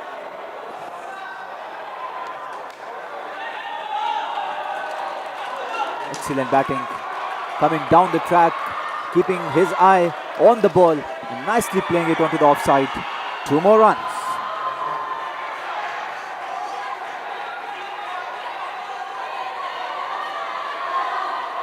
Daniel Smo with his quickish off spin. Well, that was very unlucky. Very unlucky. That Vinuda used his feet, hit powerfully. Have a look at this. Oh, wow. Reaction time would have been 1/10 of a second. Woo won Erasmus, but it will not hurt when someone takes the catch off the body. So, good result end of the day. Yeah. -5. He has made a contribution. I Then think the Warriors are asking for the stump abuse there, because the fielder hit the stumps right after getting that out, that caught, but that was in the momentum. So I don't think that was something that.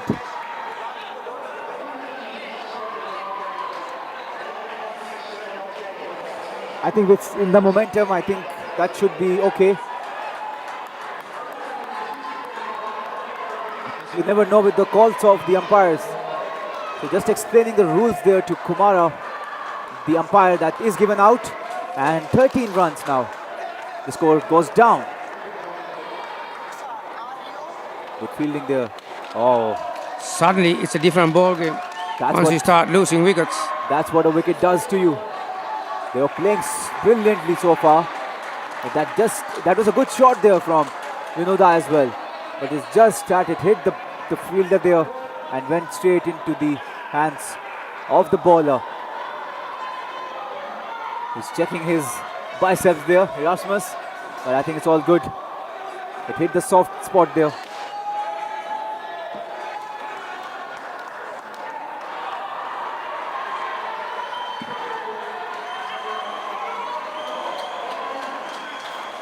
Little shot there from Daniel Small. Nicely played.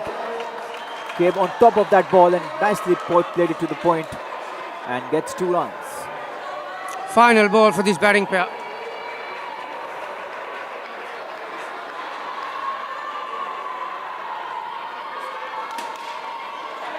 Lovely shot from Vinoda. Perfect down and up. That's how you play on the leg side. Conventional shot, magnificent shot. 2 to finish, 16. They were taking it away, and suddenly they lost 2 wickets within 4 balls. So the Wolves were able to peg it back a touch, and we've got Russell. And Supun. It's going to be Supun and Russell now. Supun knows one way to play, and that is going for the kill.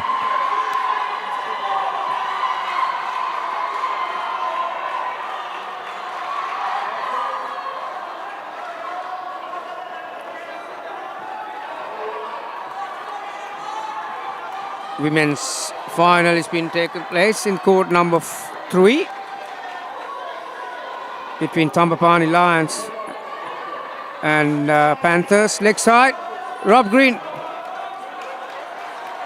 I think when you take all the players who are participating in this U-Pro Club It's Robert World Green now. Series, right? I think Rob Green will be the oldest and the most experienced. Sent back. Russell sent him back. Supun. That was excellent piece of fielding there. Backflip to the back net fielder. Robert Green didn't have a great game with the bat so far. Can he change and bring in some wickets here with the ball? Oh, what a ball that is! As we speak, Robert Green shatters the stumps and it's a wicket. Russell had no idea about that one. Look at that. Yeah, dangerous technique there. Ball coming in. He's looking to open the blade. Dangerous technique against the left armer who brings the ball back in. You need to present the full face of the bat. There's always risk involved, and he paid the price. They keep chipping away with wickets here. Once again, straight to the fielder. The Wolves are fired up now with those few wickets, quick wickets.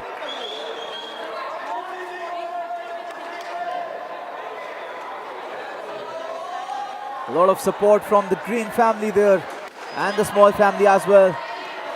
Good to see. Just one run at it now. Score is in negatives. That's what we see when it was Wolves batting. That's a wide, that's not a good ball there. Yeah, he didn't swing for him. It can happen at times. The way you release the ball, you don't have your wrist behind it. Sometimes it just goes wrong, and even for a veteran like Green, it can happen to you. So the elite warrior batters, Pereira and Russell, they don't have to panic here. They need to get good 2 overs, and they're back in it. Since they're not chasing a humongous total, all you need is momentum to play these 16 overs, and even if you have a bad over, they still have time and enough deliveries to get to come into a good position here. So it's going to be Christopher Pretorius. Is the hero from that last match. Super over. Christopher Pistorius. Here he comes. Oh, what a good ball that was. Just slightly swinging away from the batter. But well played. Equally well played by Russell as well. Adds 2 runs to his total, which moves on to 0 now. They're back into positives.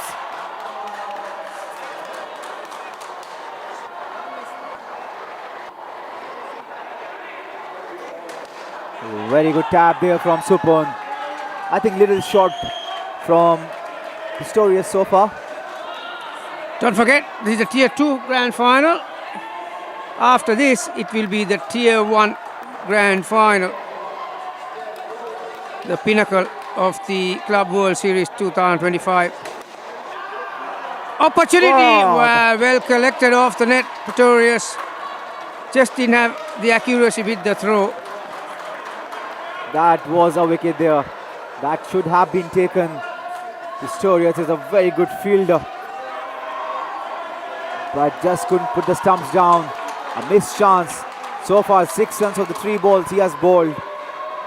Supon facing him now. Oh, that's a good ball. That's a very good ball there. Good work Maintaining from its- Small behind the stumps. Sorry? Very good work from Small behind the stumps, and Yeah. for a moment he thought Pereira lost his balance and lifted his back leg.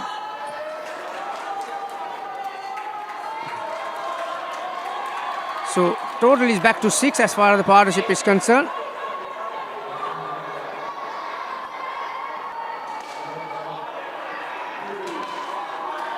Good work from Wessels, fielding right under the batter's eye. So 2 dot balls. Pressure is back on again on Pereira.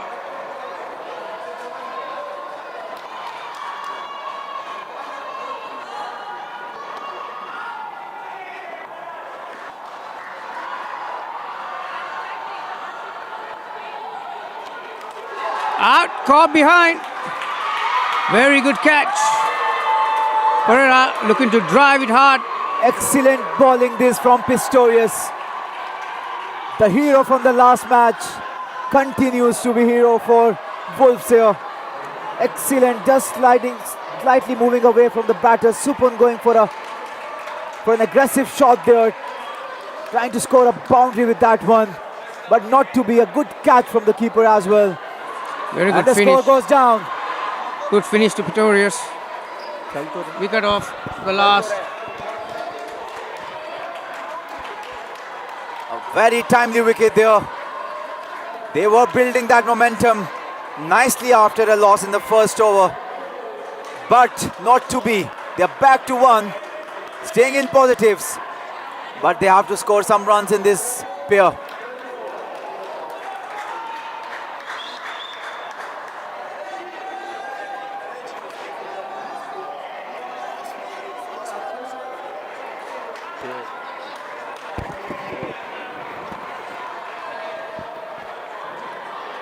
Nyatlin starts with a short one outside the off stump. Russell gets it down and up on the offside for a couple. Back to basics for these 2 batters. They've got 11 balls left. Nice shot. This might be the over that they will target from Nyatlin. Reggie, need to follow up the good work done by the bowlers who have bowled before him. This is first over. Nicely played. Enough time. High, down and up on the offside. Very short so far from the bowler, Reggie. But you saw that Pistorius giving away 6 runs in the first 3 balls as well, but made a good comeback. Can he repeat it? Supon and Russell need some runs. So that's a good tap there onto the leg side. 2 more runs added. It's all too easy for both these 2 so far in this over. 25 runs on the board, 2 balls to go.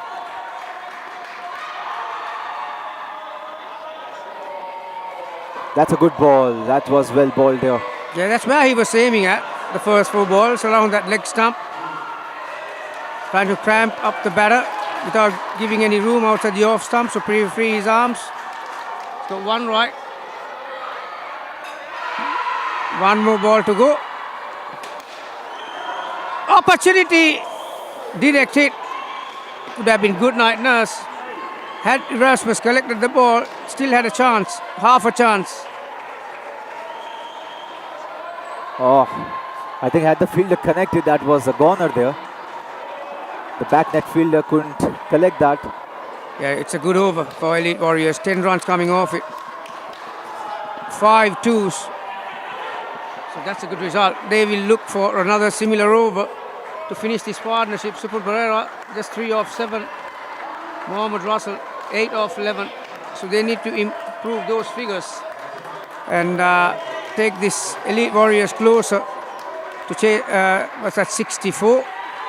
But don't write the Wolves off. They know how to hunt in packs.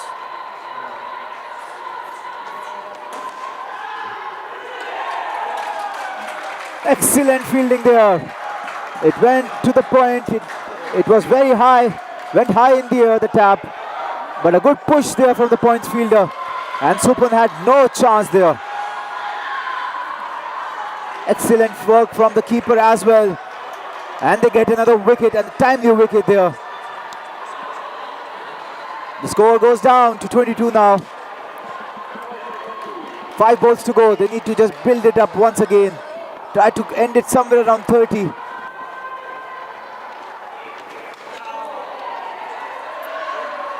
Well, I don't know how to call that shot, but certainly in desperation.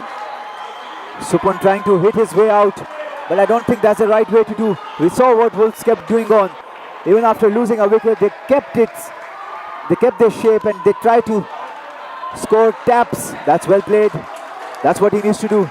Try to just get another 5 to 6 runs from here on. He cannot win them this single-handedly. It's all about momentum. He needs to keep building that.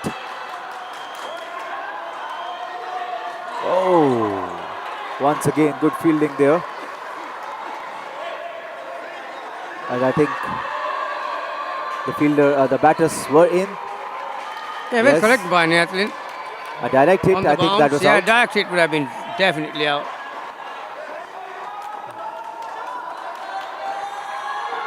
Two to come. Oh, he lost his bat. They will definitely go. Yeah.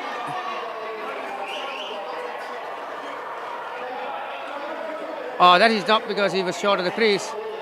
It said the fielder dropped. Yeah, that's what the umpire is explaining. It's not whether he's made the crease or short of the crease. Fielder collides with the batter and he drops the bat. Yeah, that's a fair assessment. I think if he had the bat in his hand, he'd have been home. Yeah, but the fielder was trying to get to the ball, right? So it was not a definite. Can be deliberately or indirectly, but that's why batter had to lose his bat. He was that close to the crease. Oh, that is a massive moment. Will that be the moment that will decide the match? Hit straight and hard by Pereira. Niatlin was too late to react on it, and it's a 7. Well, that's extra 12 runs there for the Wolves. That should have been taken. I think the momentum, the walk towards the wicket just didn't help the fielder there. And had he taken that catch, well, the Warriors would have been 12 runs behind. They would have been on 20. Yep, the halfway mark. 64, chasing 64, they are halfway there, 32. They need one more than 32 in the next 8 overs. But first, it will be Tarindu on strike.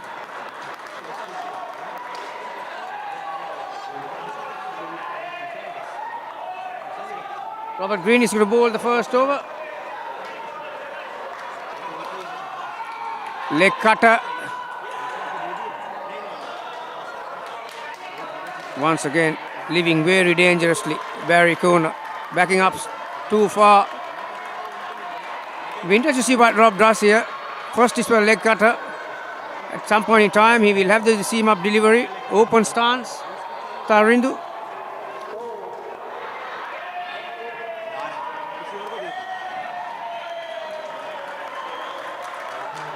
That's not where he intended. Rob getting it all wrong. One thing that they cannot afford to do is to give them freebies. Hit firmly off the third net to the back net. Tarindu is a very powerful striker of the ball. And he gets one on the middle. 4 scored.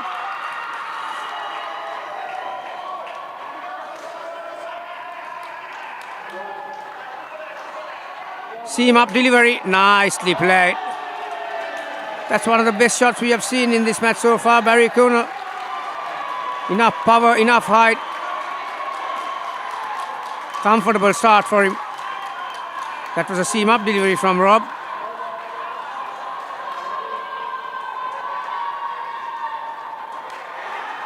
Out! Supun is trying to change his game. Coming down the track, working his wrist against the spin. Leading edge. And you don't have to give a second invitation to Erasmus to take those catches. They needed that. The Wolves 7 off the first, or 8 off the first 4 balls. Now suddenly the score is back to 3. Oh, that came all wrong.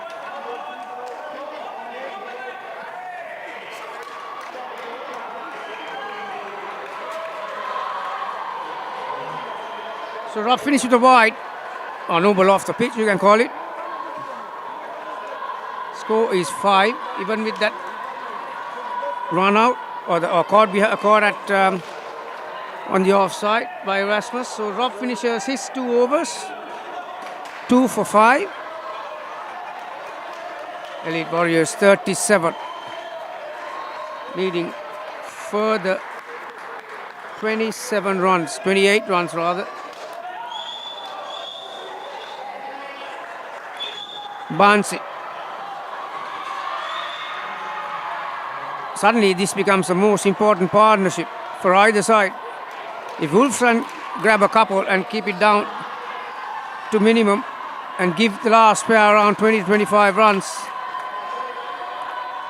then game on.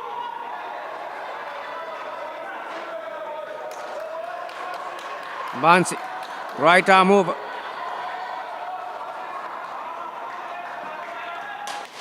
Hit powerfully, Tarindu. This is why both these batters score runs regularly. They know how to pack a punch. And so if they do not get dismissed, pressure on the bowlers. There you are. Slight misfield from Erasmus.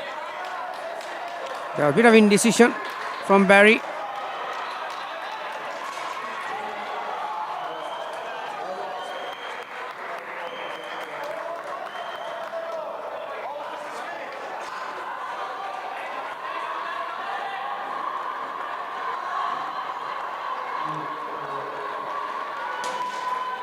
Oh, that was hit with some power.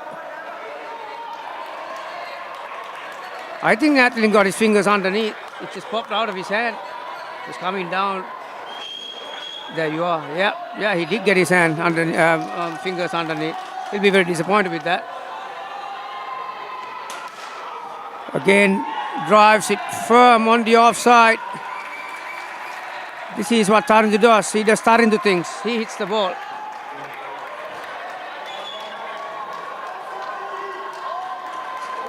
Already with a dismissal, there are still 16 on the board. Miscommunication, and he's out. There was no run in that. Quite correctly, Barry said no run. But Tarindu has backed up too far.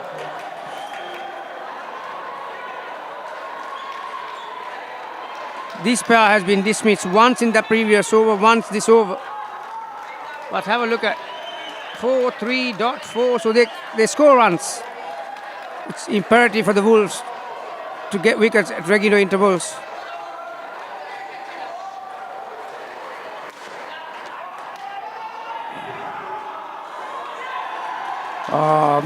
That was a perfect down and up on the leg side. Very good fielding. Tarindu just hesitated. He stood his ground. Good work from both Small and Marshall on the onside. So pressure is back on the batters. 3 dismissals.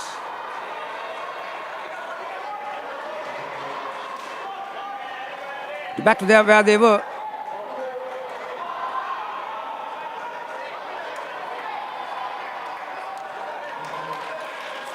So what would Tarindu do?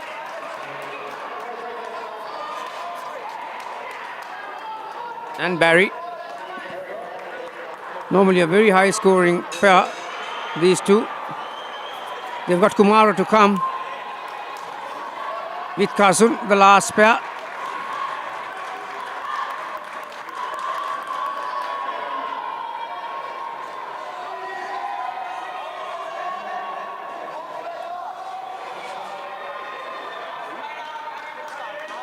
Reggie Nyatlin.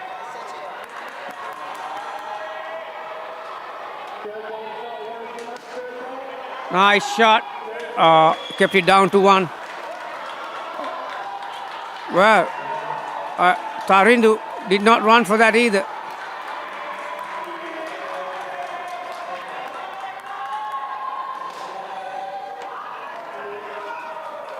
This time he does. Just the one though, off the wicket keeper's net. Now Nyatlin has to be very careful with the length. Anything in his zone, Tarindu is going to just back it. So, as you can see, the fielder on the onside, the third line fielder is back on the back net. So they're trying to protect that area. That field change is playing up on his Tarindu's mind. That was a juicy full toss. He's just trying to tap it.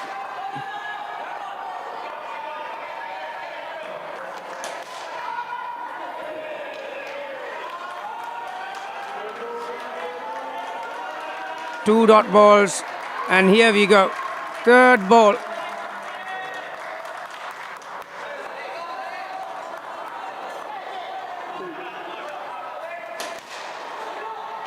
Well, that is another moment.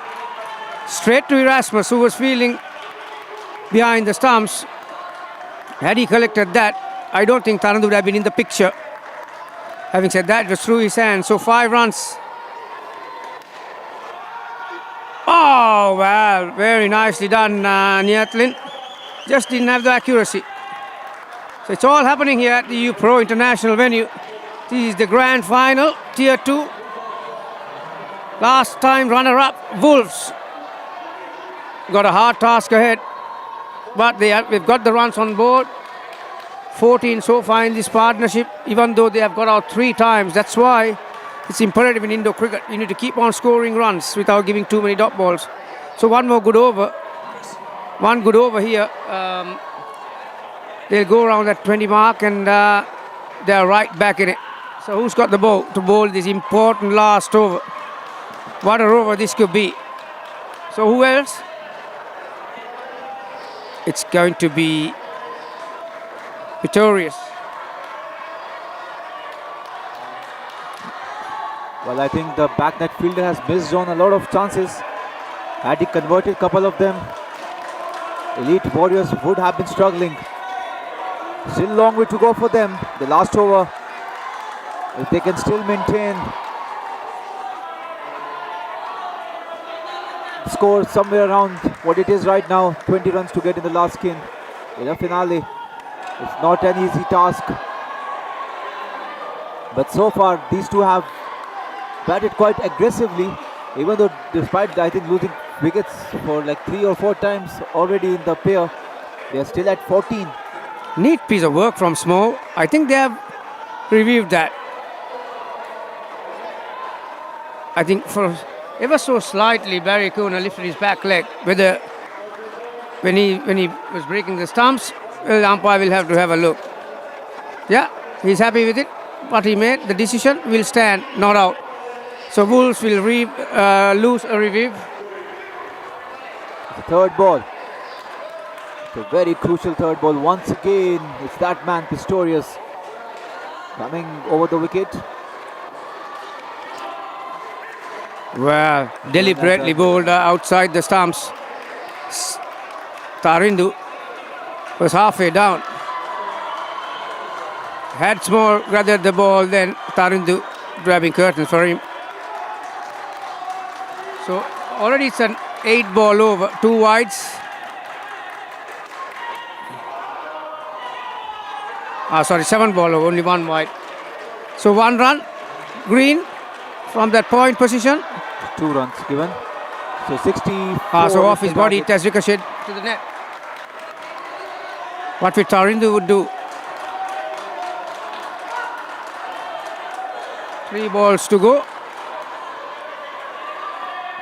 Still that onside fielder in back on the net. That's another wide. Well, they can't afford to give any freebies, let alone extra balls.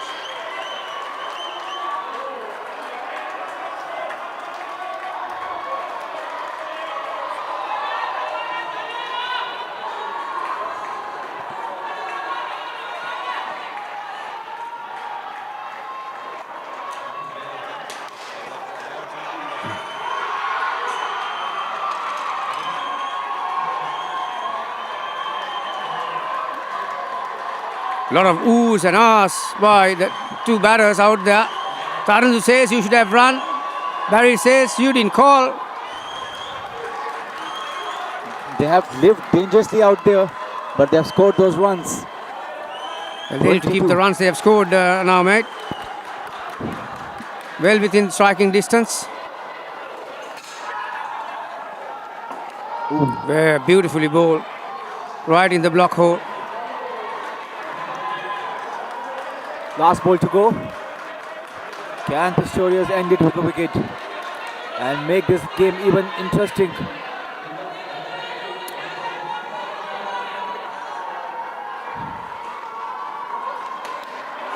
He can't. It's a dot Wise ball. decided not to run. Protect the runs they scored. Even with 4 dismissals, they still managed to get to 22. Barry, 14 of 13, Tarindu 13, 8 of 13. Pistorius finishes with 1 for 9 of 2 overs. A lot of chances missed as well, but at the end it's all good for Elite Warriors. They end the skin at 22 and the score at 54 after 12. Barry Cooner scoring 14 runs of 13 balls, while Tarindu, even though he was striking well but didn't score much runs, 8 runs of 13 balls. He got out thrice in that skin. Yeah, just imagine the advantage when you score runs in that manner. They scored 22, got out twice, so that's 15. They scored 37 runs in 4 overs, even with 3 dismissals. That's still a formidable total considering the context of the game. Right, now, the last roll of the dice. Wolves will have to bring their A game in the next 4 overs to get their hands on that coveted Tier 2 Championship trophy. Kumara is also a very powerful striker of the ball. Gloves going towards the back net. Anything that pitched up. He brings in that calmness as well, which you need in that last skin. And I'm sure Kasun, he's experienced enough. Oh, what a shot, but this should be out. Sometimes, mate, too much of power is also not good. Yeah. Now that had some power. Back stumper didn't have to do nothing. Then see how far it travels off the back net. Yeah, Yes. and he stayed Easy in a very piece good of position as walk well. in the park for Netherlands. And look at where Kumar is. Yeah, he stayed in a very good position, let the ball come to him, nicely collected and puts the stumps down. And a wicket to start off the skin here for the Wolves. The score now, target moves up to 15 now. It will get interesting if they lose one more here. 20 is not easy to chase in a finale, in the last skin. Wolves still has a lot to play for.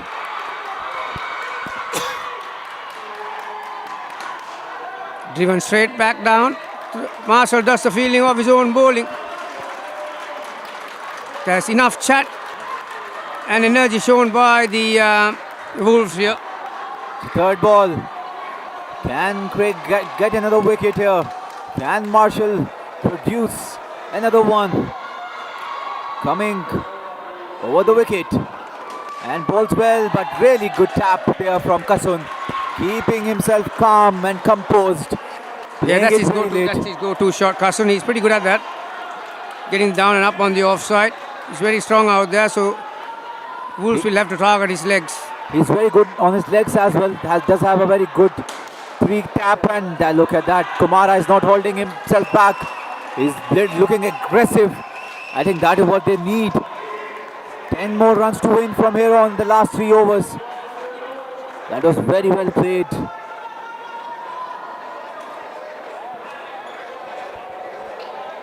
So even with the dismiss, it's very similar to the previous pair. They score runs. So even if they lose a wicket, they are still in the hunt. They scored, that could have been a 12-run turnaround at 7. Yeah. If that ball had gone anywhere near the side nets. So still Well, I after think- losing the wicket, they are still on 1. So they need 10 runs from here on end.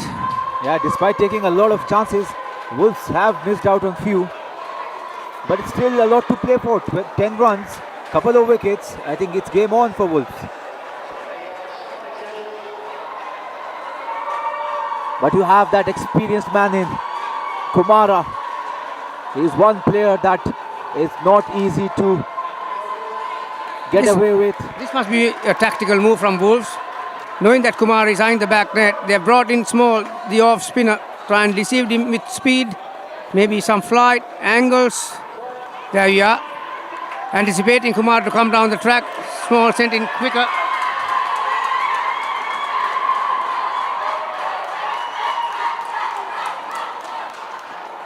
It's very interesting to see how far inside Kumara stands in the crease. Oh, even when it seems like that he's going to come down the track, he's still inside the crease. Very interesting. If you can have a closer look at his stance. Oh, that would have been a wicket. Yes, that was out. Long way.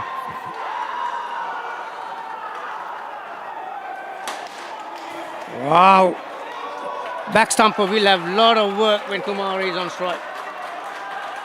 That's why for Tarindu, they had the leg That is side what I'm fielder on talking the about. If you can onside just rewind that. was standing back, but He came down the track, but he was still inside the crease. His backward was still inside the crease.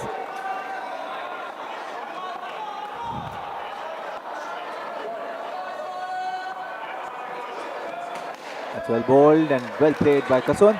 it makes it that much easier when you bat with a guy like Kumar because he scores big runs, 3s, 4s and 7s, 5s. The other batter can afford to prod a 1 or 2 outside edge. So 2 dot balls, third ball.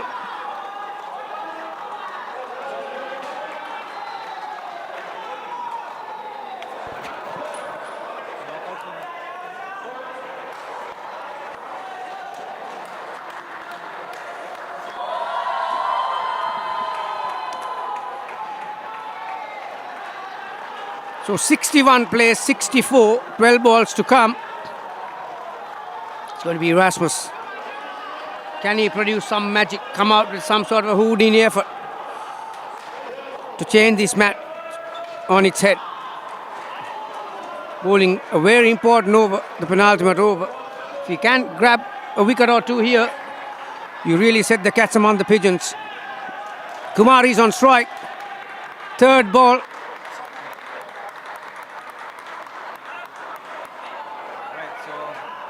Alright, so third ball now. Kumara on strike. I think he'll just come down the track and try to slap it over the covers. Oh, that well bowled there. And just 2 more runs added now. 63.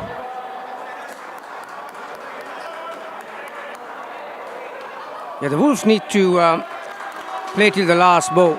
Anything can happen.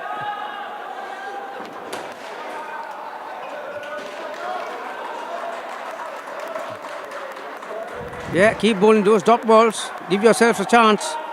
Create a third ball situation.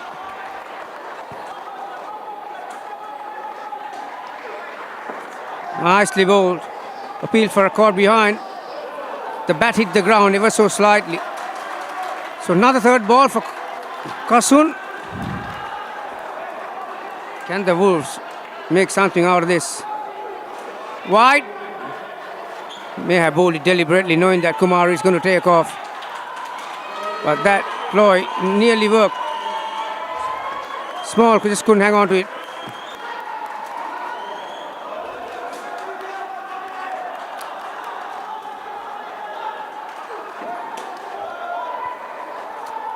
Okay. Kasun is quite happy just to play it the way it comes, and the only solitary run in front. Final ball of the over. Opportunity. May have thrown it the wrong end, Nyatlin. Kasun put in the dive, so got himself 2 runs. Elite Warriors are 3 in front with final 6 balls to come. What they'll be looking for is to get 6-7 runs in front, play a couple of down and ups, and then they can play safe, even if they concede dismissal. You can see from the right side the teammates are excited. So this is it for both sides. Can the Wolves overturn the last year's result, or Elite Warriors become champions in the Tier 2 segment of this U-Pro Club World Series? Vessels. Leg side, Rebo. We saw in that super over when Gators received a leg side the first ball, they opted not to take the Rebo. And how it turned out to be, they had 1 ball to score 1 run. That's called in leg side as well.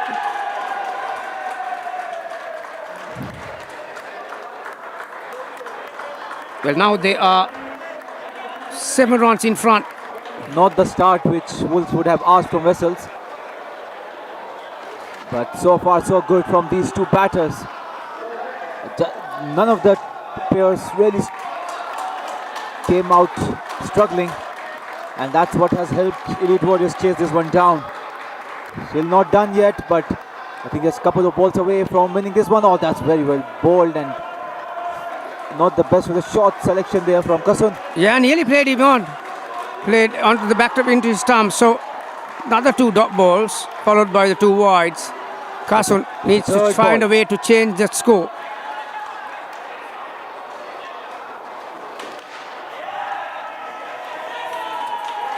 Nyatlin was unsided. I think Victoria sent in the return.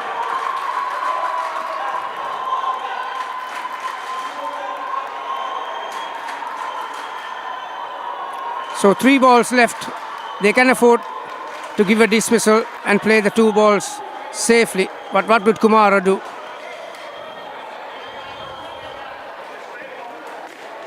He taps it onto the leg side. And no run. Even if they lose a wicket, I think the game is done and dusted. Vessels would have to take couple of wickets here. Vessels plays it down.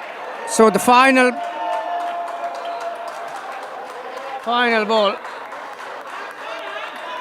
The 8 in front.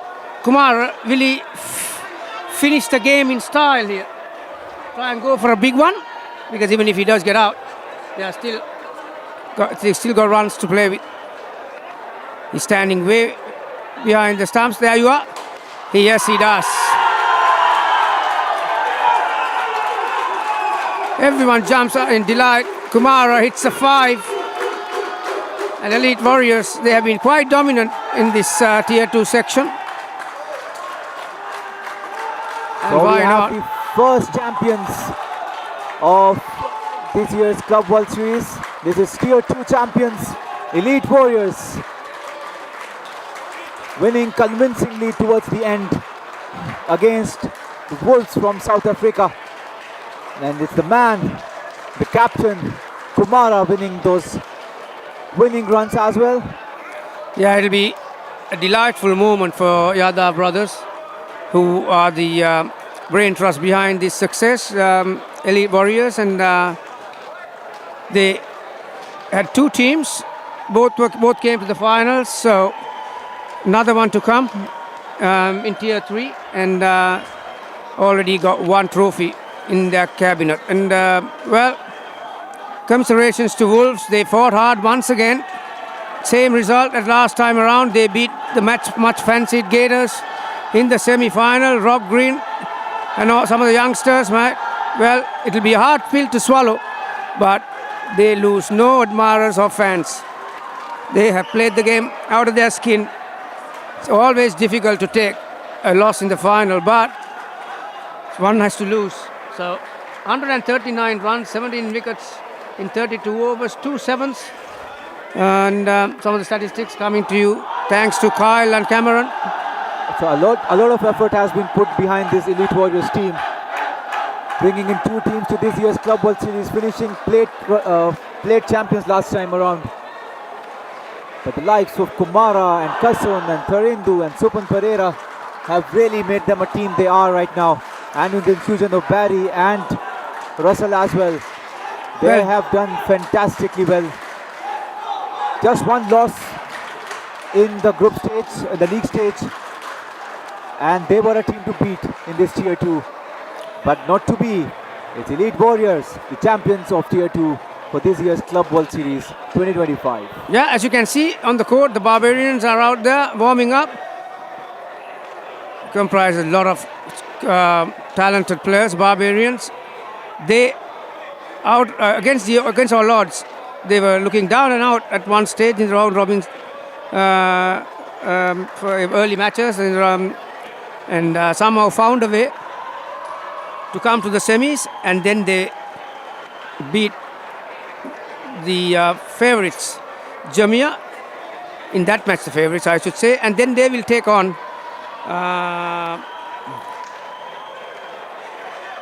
the Lions, the unbeaten Lions, TBMSC, in the grand final. That will take place in about 15 minutes. Don't go anywhere. We'll be back with live action.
welcome back to this Sixth of Finals Day coverage. We've got the Tier 1 final as the final game for the tournament on Court 2. DBMSC playing Barbarians Chess the World. Should be a very good game. Barbarians have won the toss.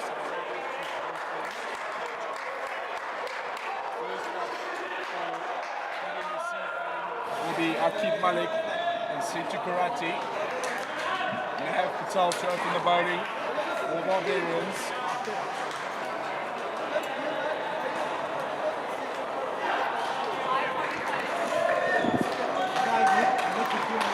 With a fantastic victory in the previous encounter, they must be really working hard on their strategy against this opposition, who is better used to the facility.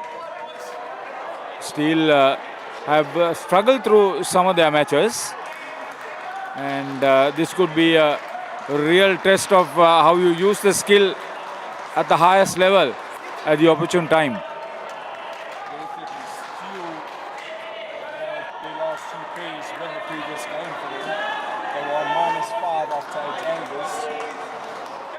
They cannot afford a start like that against a side like Barbarians, the way they've been playing their last two games.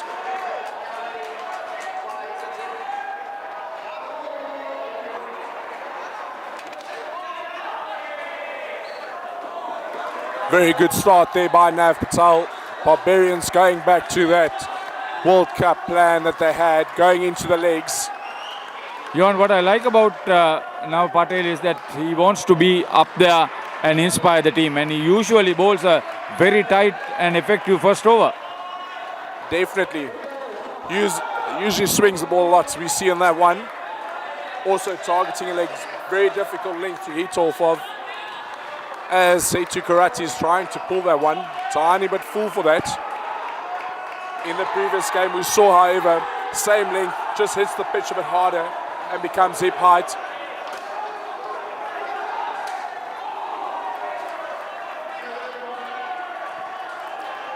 Just behind that, in the previous game on court number 3, there was another very tight game. That was the Tier 2 final where Elite Warriors just prevailed. What we want to see here, as what we saw here there, the Tambapani ladies won through against NG Panthers on court 3. A very tight game, had to come from behind.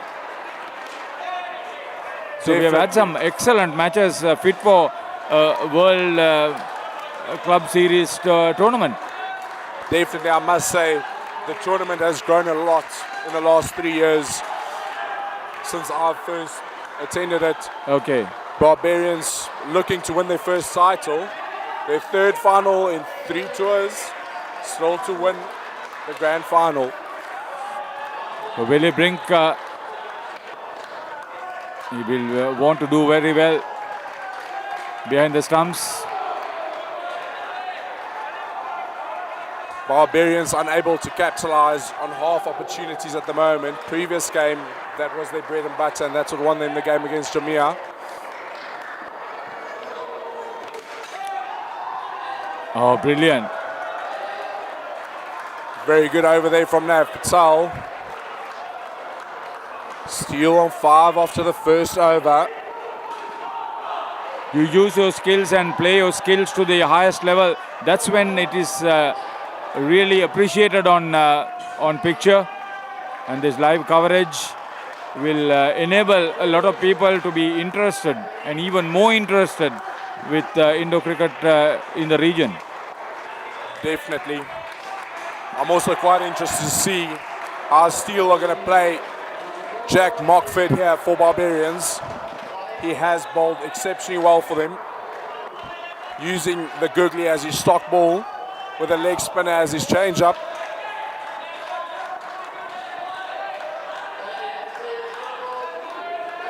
Mockford taking 8 wickets in 6 games.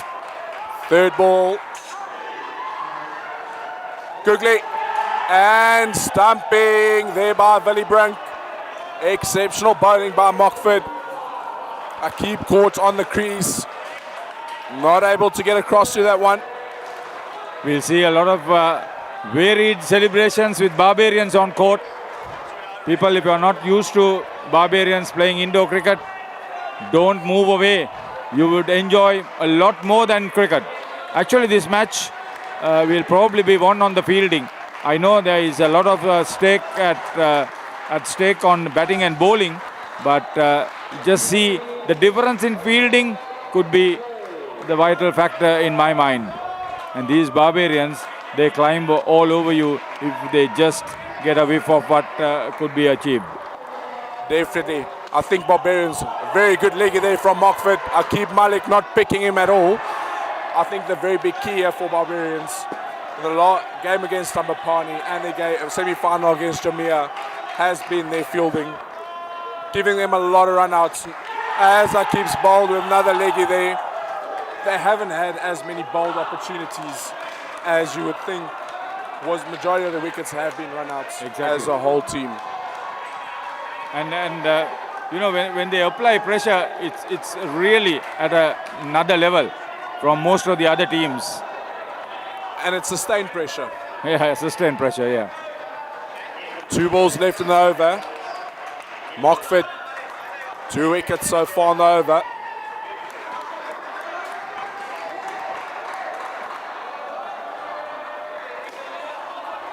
So Steel continue to falter with their first pair. They have been struggling quite a bit.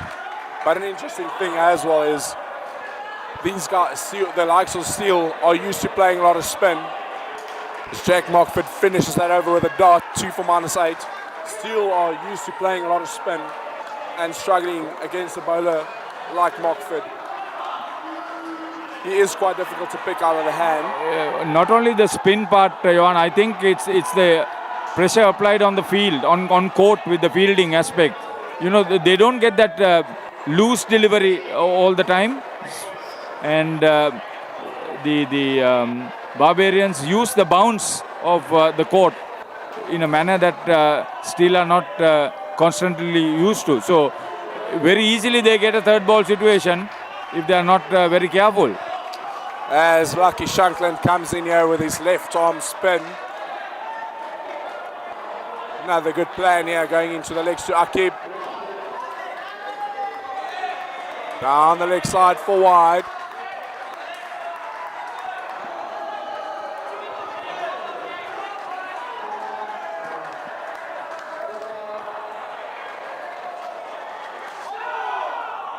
Very good ball there by Shankland. Akib Malik expecting it to bounce a tiny bit more than it did.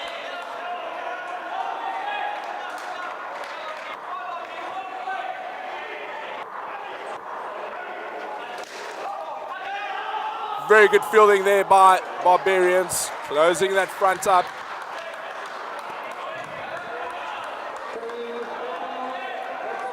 That's a power trio. Sharma, Amaral and Winman.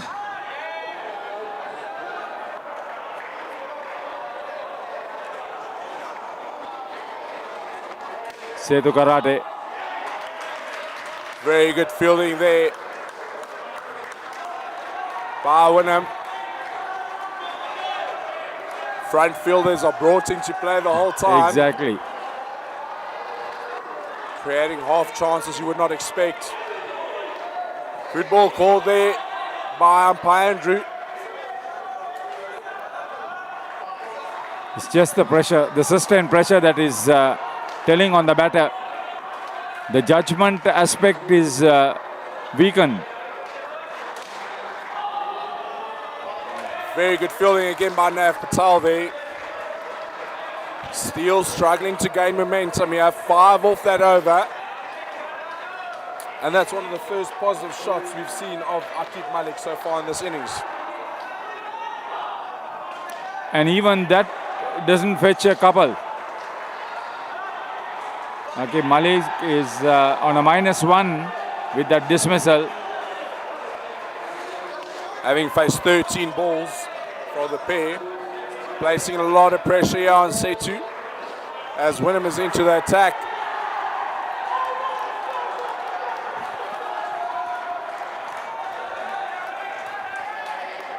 Barbarians sticking with their spin plan here.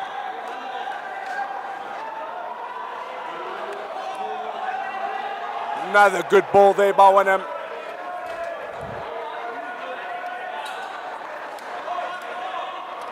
They are simply toying with the opposition batting. Plenty of variations experimented.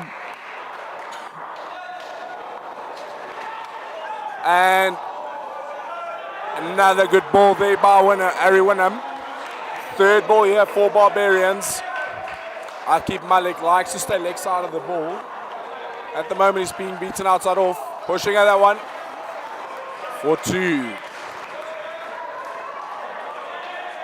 Sometimes I wonder why they don't play normally when they play exceptionally well with the third ball.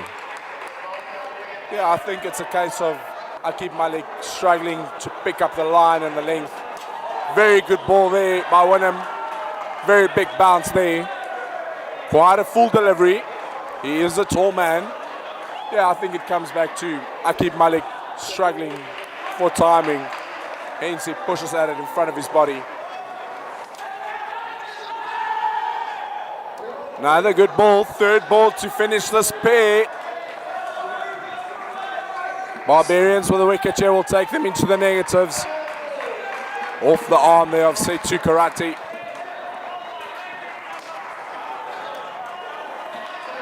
Easily dealt with by Karate on that occasion. Steele on 6 after 4 overs. It's a struggle to survive. That's what it has been. Just 6 runs or 4 overs for the first pair.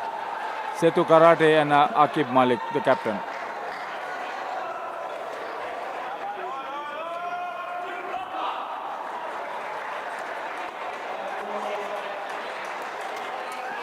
Next up for DBMS Steel, we've got Vikrant Shetty and Rawan Chandra. Daniel Van Hees into the attack for the Barbarians.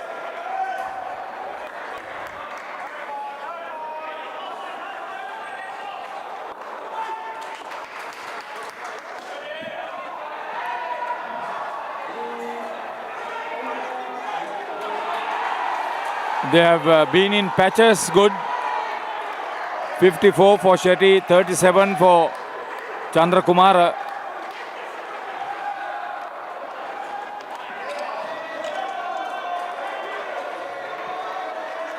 Usually when he starts well, 11 wickets so far in 8 matches, and see that economy rate just hovering around 1.5. It's actually 1.6. Exceptional run rate for indoor cricket. Economy there. Very good shot by Shetty to get off the strike there. Giving himself some space. Rawan Chandra. He has played for the Sri Lanka national team in the past. Has toured a lot before settling down in the UAE. Very good two-line fielder there as well. Exactly. He's a specialist in that position. Daniel Van Hees struggling to execute his plan here of going straight, going very wide. That's what these two batsmen enjoy. They like a bit of width and length. So this is good. Every ball there's decent action.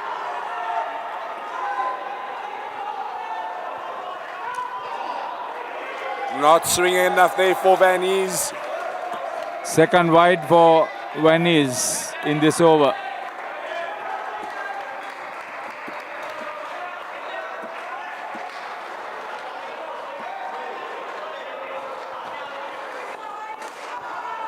Very good comeback there by Van Hees to finish with a dot. Steele on 15. This pair with a very good start of 9.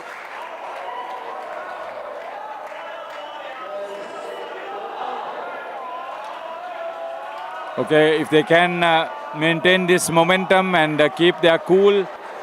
The batters are very experienced, but these Barbarian bowlers are absolutely a different caliber. They know they are fighting for a silverware that is very much cherished. So they'll play out of their skin to maintain that momentum. Definitely. Shanil Sharma into the attack here. Starting with the leg side. Steele knows what it feels like to win this trophy and knows what it takes to beat the Barbarians.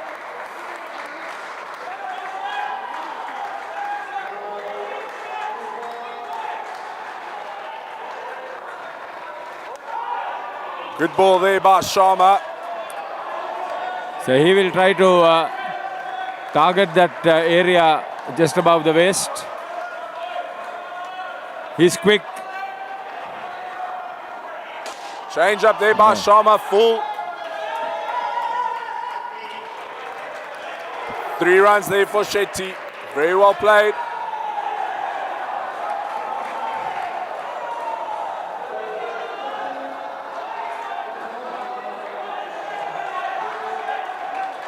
You know, Chandra doesn't like it on the hip. Not a very good puller of the ball. Exactly. The fact is he's not comfortable hitting it on the up either. Very defensive player. Making some room for himself there. Getting it away for nice 2. 1 ball left in the over here for Sharma. Steele have grabbed the momentum back into their favour.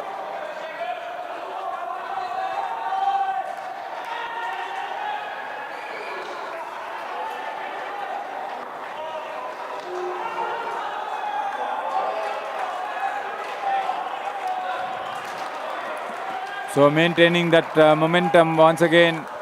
7 runs is manageable at this level. But as for the batters, not being dismissed is also a psychological advantage.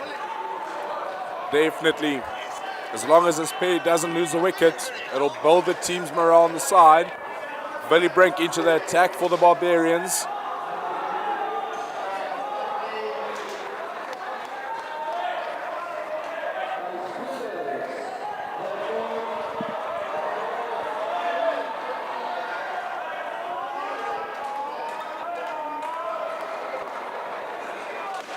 Brink, who kept wickets, is now bowling, and Sharma has taken a position behind the stumps with the gloves on.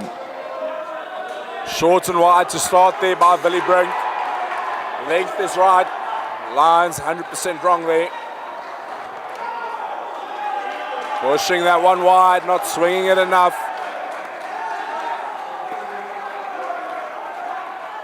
So a spate of wide deliveries by the Barbarians, not exactly like how they used to bowl.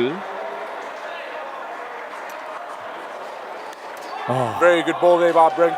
I think the one key here is if it's a wide down leg side, they don't mind. Because of the plan they're bowling for, it's very difficult to always execute it perfectly. Yeah. What they don't want is wides and offside and loose deliveries outside off, like that ball there. Gone. Very good fielding by Van Hees. Brilliant. Pushing over, review there by Chandra.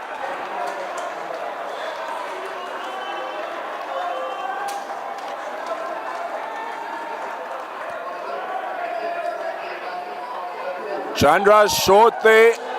Decision stands. Steele lose the review. He was reaching out, but not enough. The one thing to notice as well is that some of these Steele players are not used to the 3 lines pushing so far over. Exactly. That's why I said this match will be won on fielding.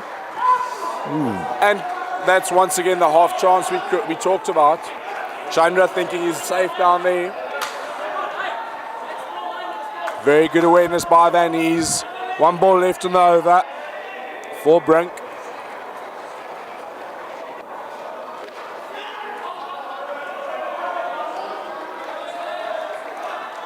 Into the corner for 1. Steele on 24 after 7. Spares on 18. Very good pace so far for Steele. Exactly. It's Johan Terblanche from South Africa who is supporting us over the days with our commentary. For those of you who are interested in Indo cricket, he has a lot of experience, especially with the club World Series here and the World Series that is happening in the future too. I'm sure, Johan, you will be heavily involved with the next tournament that is due to be played in South Africa. Definitely. I really enjoyed my time up here and sharing some They of will my cancel knowledge. your passport if you don't go there. I'll tell you that much. Yeah. Harlan Amral into the attack here for Barbarians, starting off wide. So what do we think would be a good score here for Steele to defend? I think they'll be very good to get 80. I'm going at an average of 20 per skin. They'll do very well to get to 80. But I also have the feeling that Steele may not get there unless Barbarians continue to bowl wide, and there is no chance that they will give leeway as far as the fielding is concerned. I must say Steele have got two good batting pairs to come with Jay Joshi and Rishi, and then Krishna Karati and Shijaz.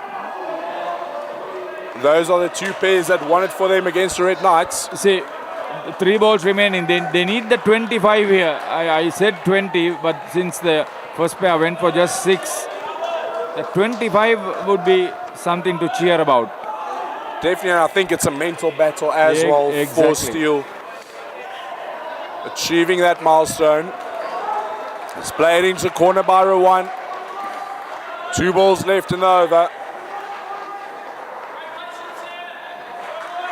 Amral not happy with him moving away to open up the offside.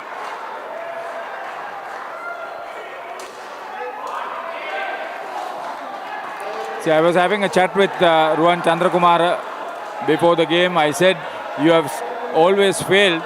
Try to get a 20-25. That will help you as a team. And I'm happy that he's got there with the last ball coming up for them. Very good shot there, playing out that Yorker for top 2. Amral very upset with himself. I must say, it's one of the better players to bowl against when they move away. Always think there's a chance, but you never get it.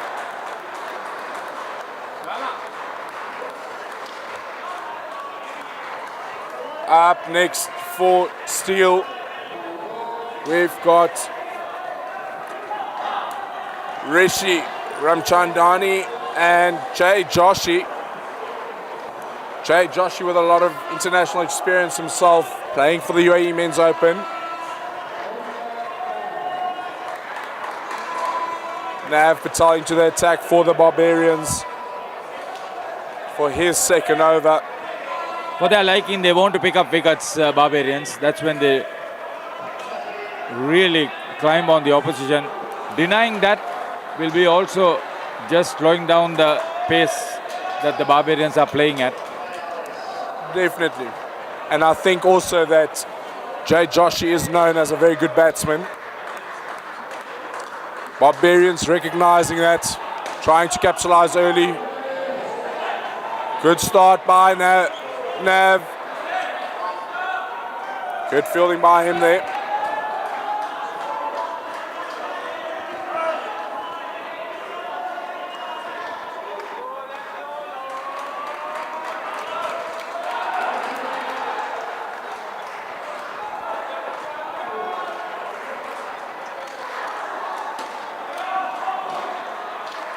Nat Patel getting some swing towards the left-hander's legs. Incidentally, Johan, in the semi-finals, DBMC Lions were in somewhat of trouble, and this is the pair that got them out of trouble. So it's a massive responsibility because it's not a huge scoring game, or it's 34 runs, and these 4 overs for DBMC Lions, it's mighty important, and also for the Barbarians for that matter, because if they keep on the pressure, and it will be a huge task for the last pair coming in. Definitely. I would also like to see how Rishi will play the likes of a Nav Patel. Doesn't generally like it onto the hip at that pace with the amount of swing that Patel gets here.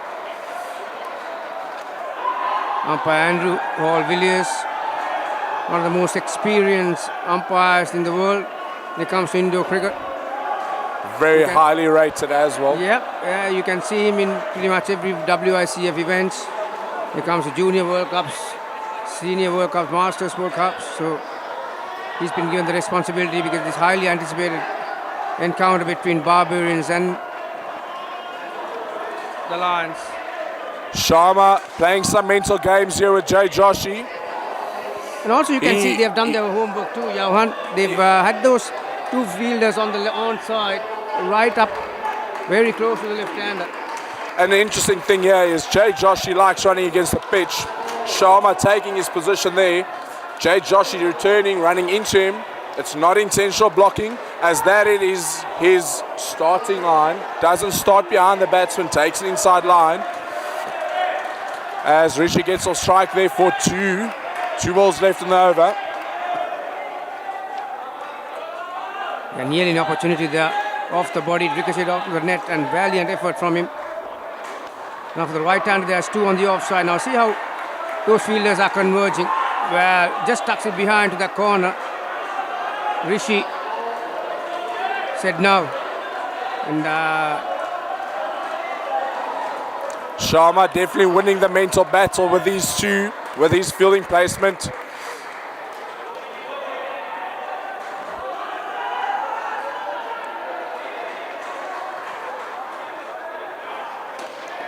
Very good shot there by Joshi off the legs. One of the best players off his legs in the UAE, if not the best. yeah, that ball was swinging away from him, but still cleared his front leg. Got the access he needed onto the onside. That's a brilliant shot. If you're watching at home, that's how you play the down and up on the onside. With an angle bat, releasing your wrist through the line. I think the batters are inquiring from the umpire from that last over, right? May have to do with the field positioning also, like you mentioned, Johan. Yeah, so just on that, the fielder is allowed to position himself. If he obstructs a batsman coming back, then it can be judged not out for blocking. However, Sharma taking the inside line from the start and then turning around, trying to run on the pitch or next to the pitch, running into him, it's not considered blocking. So a very big mental game here. Willie Brink into the attack. As you can see, those two fielders on the leg side, they're converging straight after the shot is being played. Amral. Good fielding up front by Amral. Right in the eyes of Jay Joshi, quite close to the exclusion zone. And run out off that fielding position we just spoke about. Joshi reviewing. He has reviewed it. We can't see the bat was in the air or not. We can't see the bat from our angle.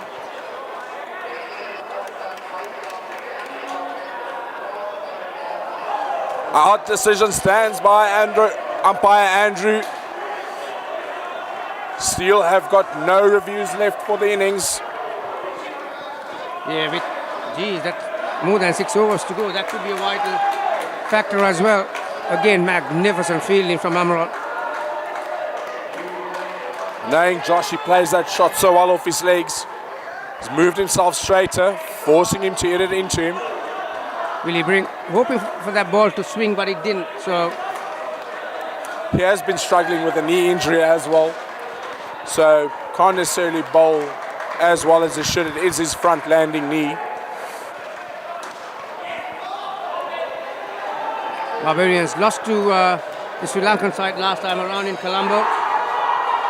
And they lost to DBMSC Steel in the first edition in Dubai as well. Yeah, they got a score to settle. Willie Brink, one of the most experienced customers in their lineup. Against the left-hander this time, 2 on the leg side. Going wide to Rishi. Oh, well. Direct hit from Amral. think would have been out again. One ball to come in the over. Yeah, those three fielders in the front. Direct hit would have been out on that replay. Amral Benham.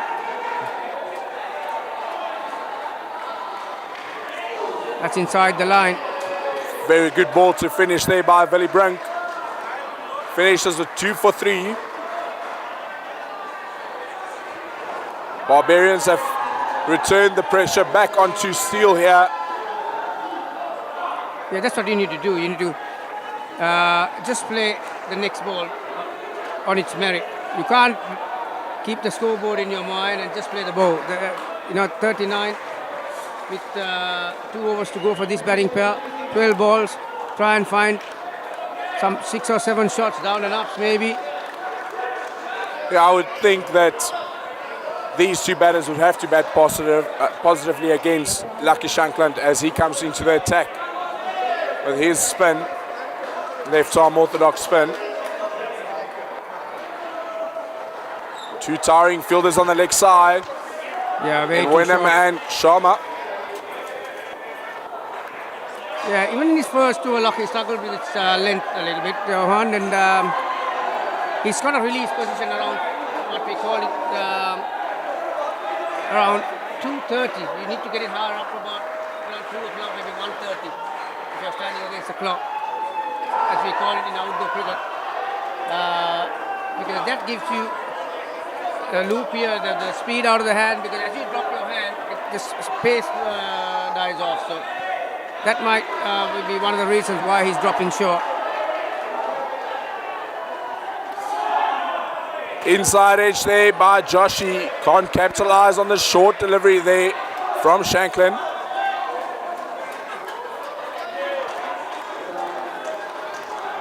Steele would look at 80 as a competitive score here. Faster ball into Sharma, into the corner for 1. Again, well-timed jump from Sharma. They are deadly, those fielders, right underneath your eyes, and that's so much of pressure.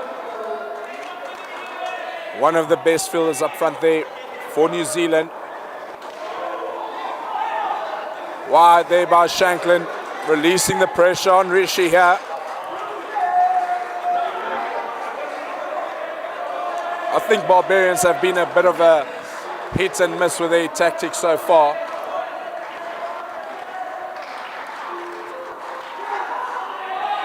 Again, into the corner on the offside. Jay Joshi is not very happy with his partner. There was no fielder in that position, and off the leg it traveled so slowly. So there was enough time.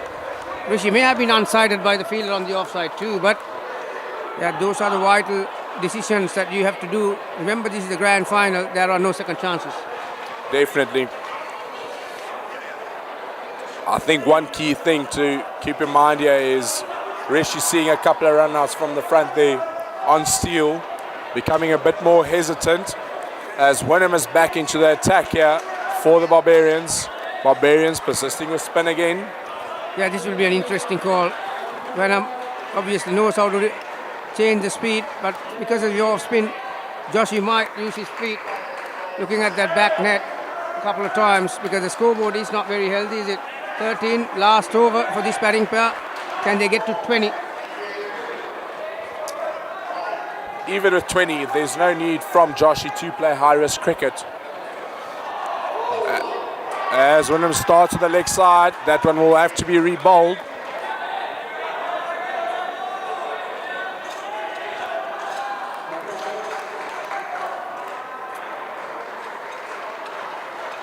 That one is even further.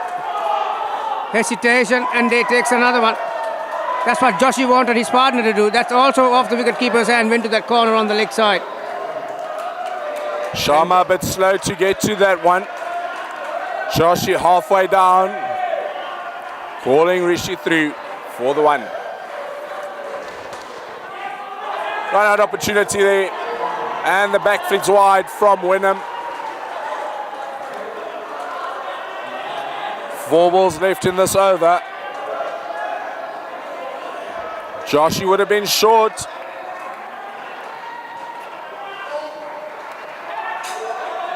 Noble for the bowler not indicating a change in sides.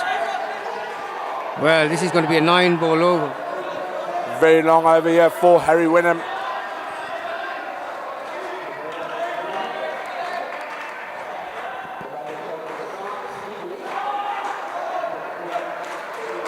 Good, He was trying to work against the spin then. good Very change lucky up not by to get him. an early leading edge. Definitely good change up by him, but slightly bit faster than the previous balls.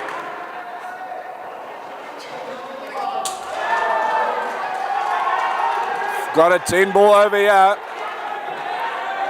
Yeah, this is massive in terms of the situation that DBMSC were before the over. 11 off the over so far. That's inside.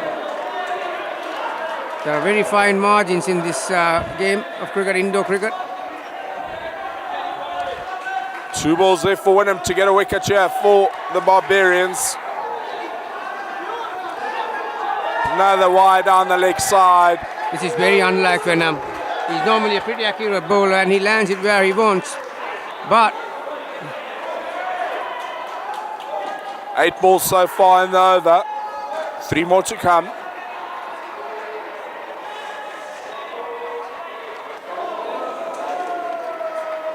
drift, dipping off spinner. Very good ball there by Winham. Rishi not fully committing, throwing only hands at that one. Very lucky not to get an outside edge there.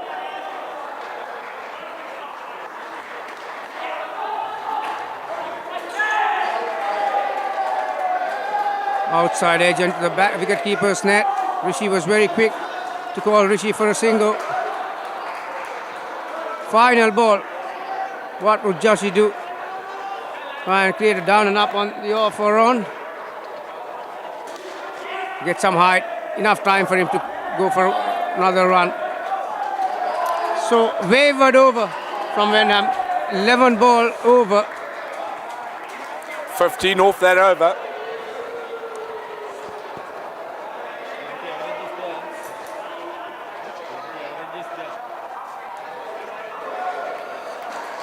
Barbarians will have to pull something out of that, similar to that first pair, to keep Steele here to a competitive target. Harry Wenham, 2 overs, none for 19. 14 off 8. Sorry, 14 balls, 8 for Joshi. Rishi received plenty of voids and no balls in that last over. So Krishna Karate and Shiash Becker. Krishna Karate is one of the leading players in the competition as far as the player of the tournament is concerned. He's right on top there with a lot of points, and well, he has to keep up that reputation. Daniel Van Hees into the attack for the Barbarians. Was disappointed with himself in that first over.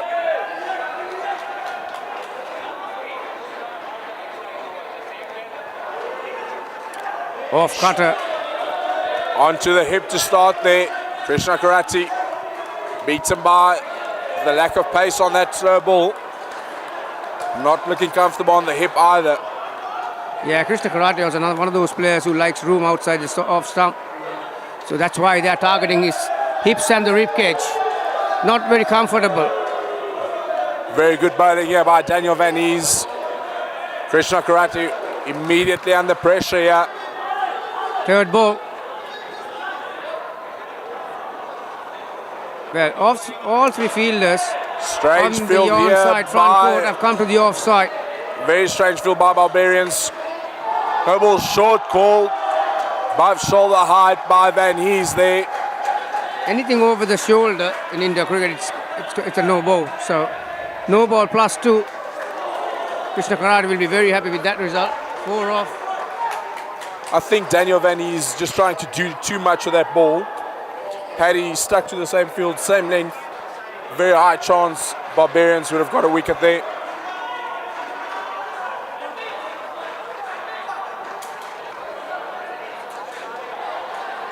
Barbarians coach there is speaking to umpire Andrew Hall-Villiers.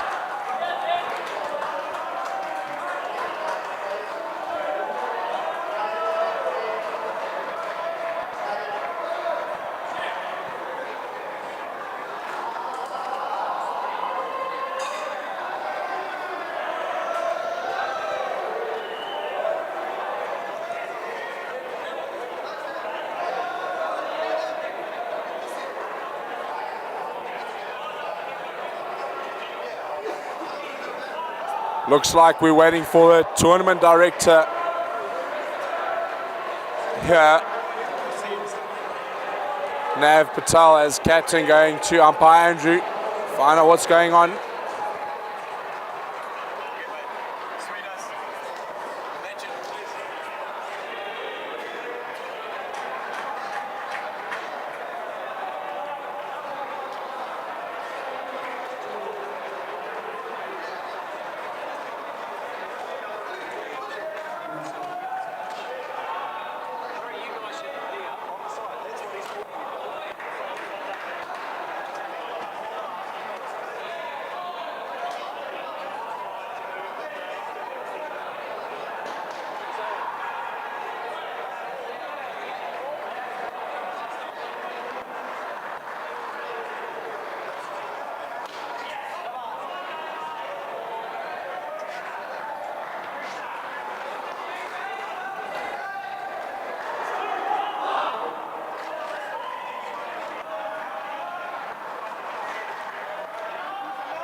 You can't really fathom out what the problem is, but I think David Sipley, he knows his onions. He's conducted many tournaments around the world, and he's talking to the skipper and the manager of DBMSC. I think also my guess was right. They've asked because there's a specific area that the teams can stay. So they're saying you can't get too close to the net, and then you have to move towards the back. I think there's also some abuse being thrown from the players on the side. Hence the coach has asked them to move back, keep to their side, play the game in good spirit.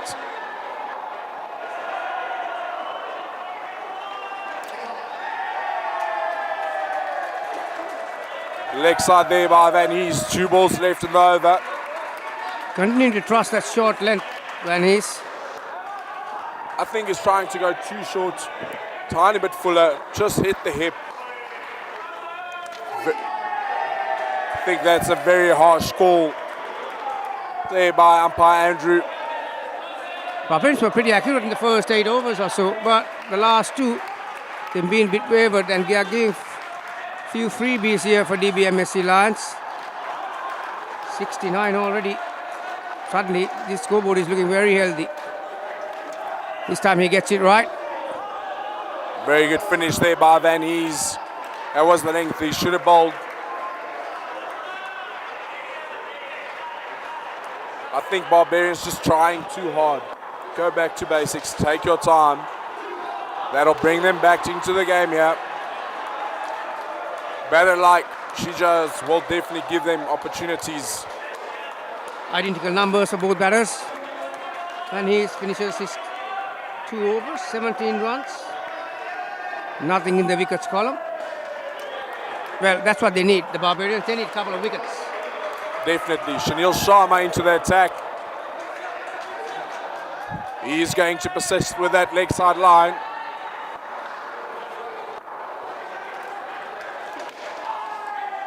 Slow ball outside off. Very good start. Only 1 off that.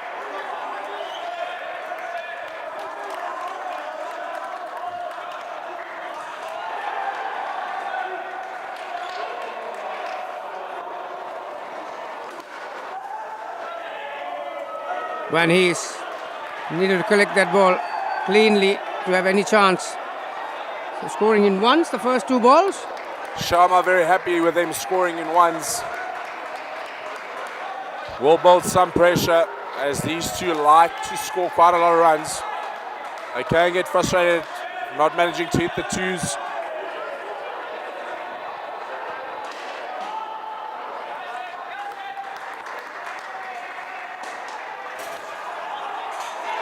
Another short arm jab from Karate gets him 1. Another one there off Sharma. Very good over so far from him.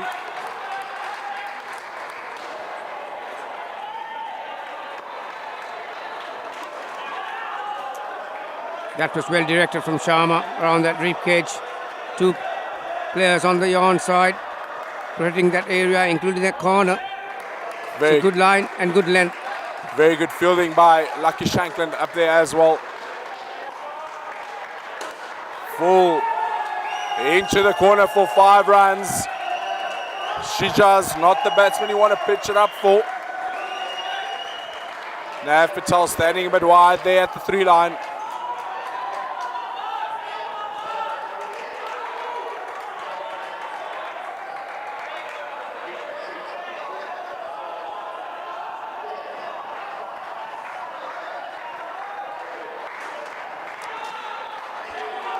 One ball left in the over here.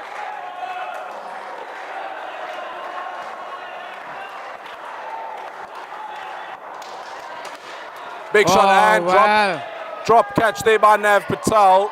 Beautifully bowled by Sharma. Off cutter, took the pace right off. Karate was too early in his shot. You don't see Patel dropping the chances too often, but that was an easy one. Definitely changing that over completely in terms of a momentum perspective. 8 off it instead of 3. Into the attack, we've got Jack Mockford with his wrist spin. How do you think these 2 batters will approach him? He's a very cunning customer. Very difficult to pick for the batters so far in this tournament. Gets his length right. Yeah, get a lot of turn and bounce. And also the ability to spin the ball both ways. You need to pick the ball off the hand if you're going to be successful of him, like any other spinner for that matter. He's got a vicious googly that turns and bounce. Umpire being called now to speak to the players here.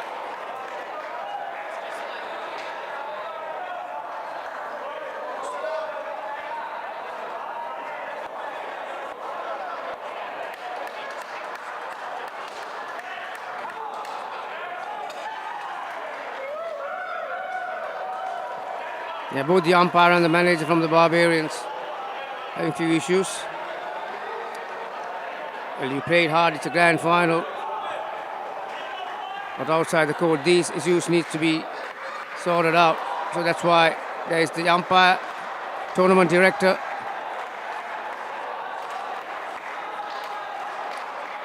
All are in discussion. And the players have been asked, including the players have been asked to move go to the back. Yep.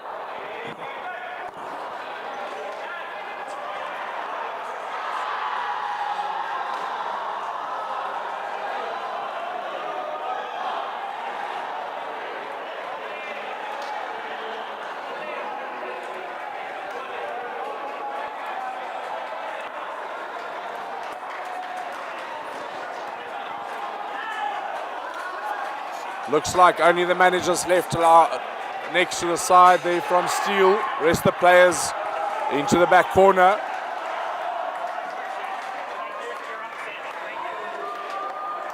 Quite long pause here, could work in Barbarians' favour. Yeah. And also I think Andrew forgot to turn the clock off while he was down there. Attempted sweep shot that you don't see very often in an indoor cricket match. No, and off the leg of Shijaz there for 1. Doesn't look like he's picking him.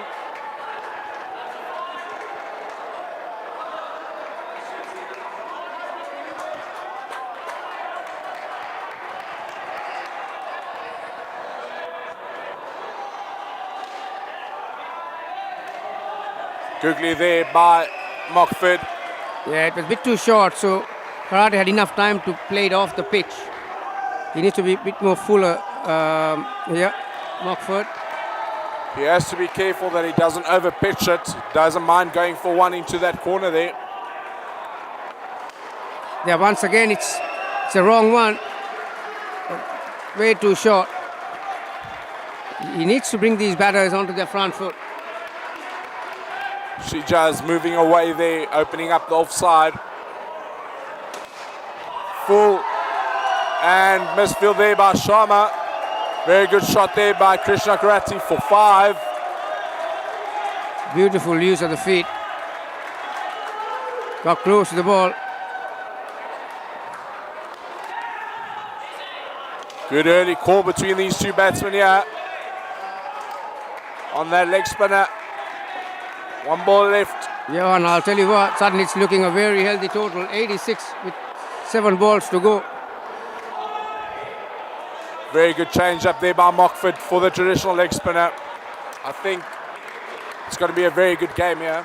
Barbarians bat like they batted in the last 2 games. Coming into the final will be very difficult to keep them in check.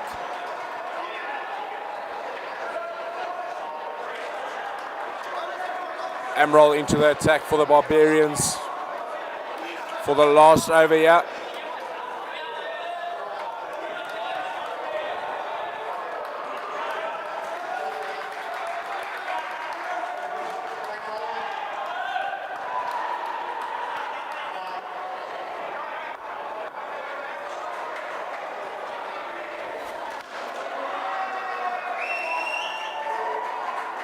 Full and wide by Amrol. Van Hees hit him there on the back. Going for the stumps.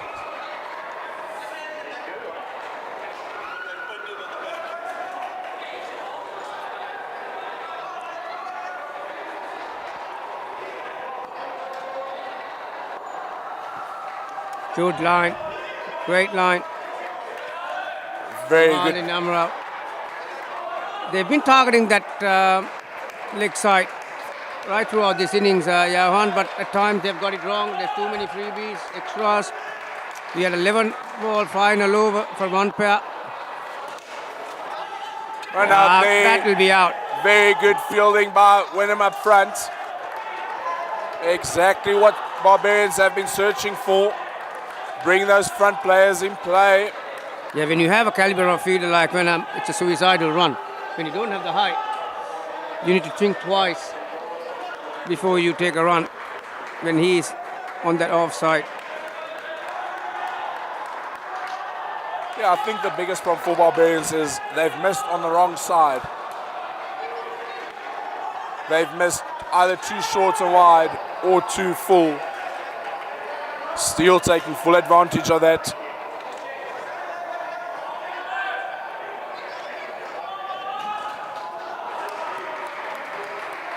So 2 balls to come unless there is a wide or a no ball.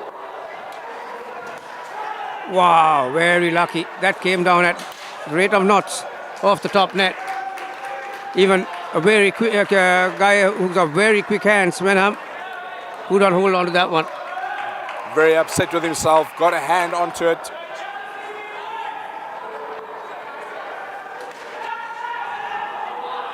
Confusion and given out on the last ball. Momentum shift back towards Barbarians with that wicket.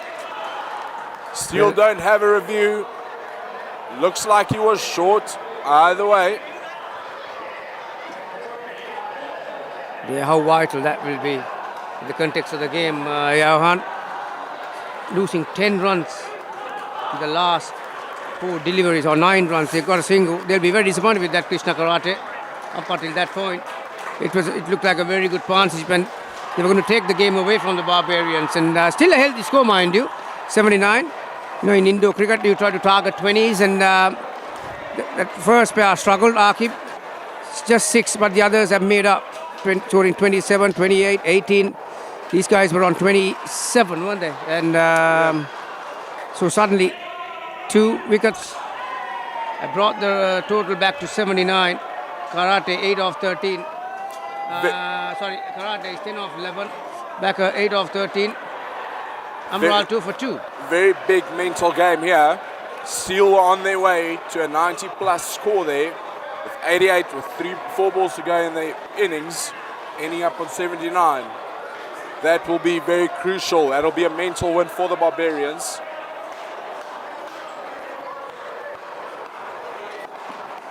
So then, 79. They made 80 required to get your hands onto that UPro Club World Series. We'll have a short break and we'll be back in a tick with the run chase.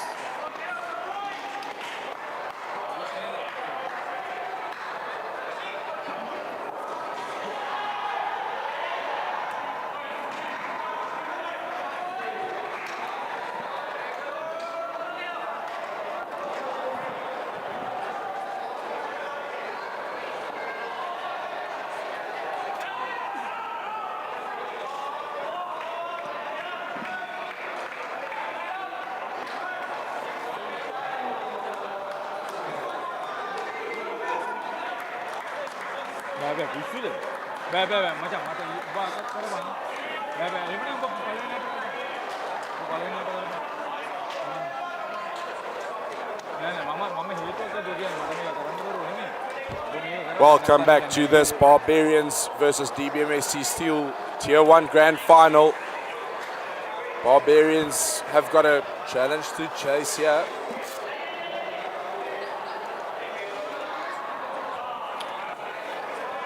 So they come out confidently with Harry Venom and Daniel Van Hees. The left-hander is on strike. 100 runs for Daniel Van Hees. And a decent average to 77 for Harry Venom. I thought I said 80. It could have been 90. Johan. Definitely. And what a comeback. That psychological momentum, if they carry it into their first pair with the reply, I'm sure Barbarians are well on their way. Rishi to start out here for Steel. Going with a leg side plan as well. See how they run. See how the Barbarians run. To an extent, the third and fourth pairs ran very well, hitting the ball onto the court and then down and up. Let's see how Barbarians, who are usually that sort of bread and butter stuff, worked it up in this final.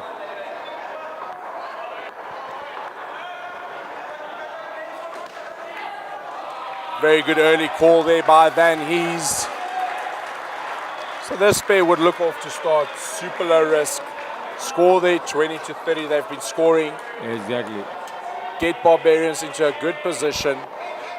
Try and put a good chunk of that score out of the other pair's minds to come. They'll probably do that because Harry Venom has been in prolific form with his partner.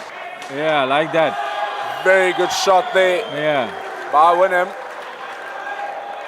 Misjudgment there by Vikrant Shetty. Small things like that shift the momentum further into Barbarians' favour.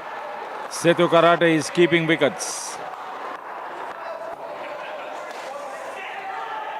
Rishi bowls, good delivery.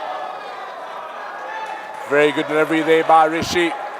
Targeting the legs of Daniel Van Hees. Off the inside edge there.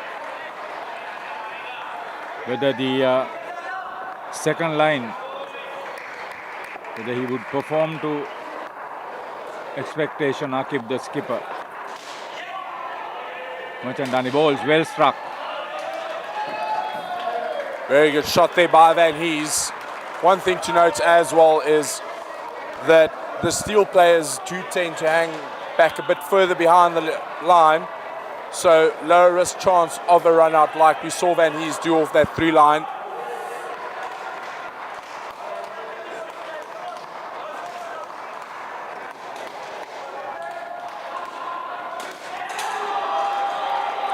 Yeah, the pace is manageable. You have to be exceptionally fast to rush any of the Australian, New Zealand, even South African players. Since we do possess a lot of pace in our structures, Exactly. it's very easy for them to play. Speed and bounce is what makes them so unpredictable.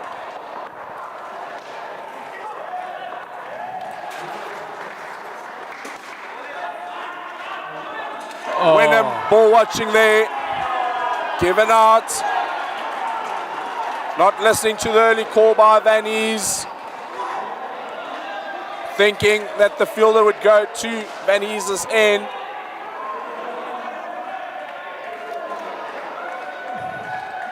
Barbarians on 3 after the first over. Very good bowling there by Rishi.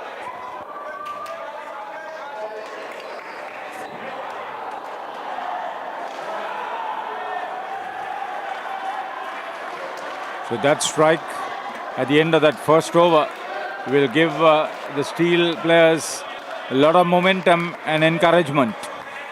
Definitely, and that's a very soft run out there on Exactly. Vikram Chetty into the attack here for Steel.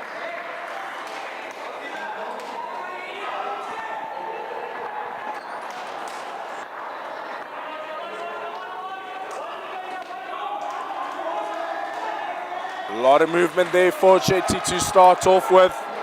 And I got the feeling that he will try to hit the deck hard and get some bounce on the shorter when he's. Yeah, definitely. He's not going to beat him by pace, but he can beat him in bounce there. Yeah. Definite plan there. See that one down leg.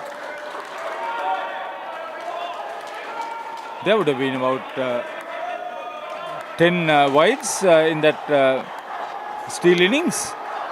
There's a lot more than 10 there. You think so? Definitely. Because you remember the last time we were on commentary, we mentioned that that would be an aspect where the opposition would have made maximum use out of Steel. Especially that one over of Wenham had 5 wides in it. Good start here by Oh Chetty. yes. Change of pace. He's struggling to pick him up. Off the legs there. Barbarians on 3rd ball. Can't afford to lose another wicket here. Don't want to put pressure on the other pairs to come.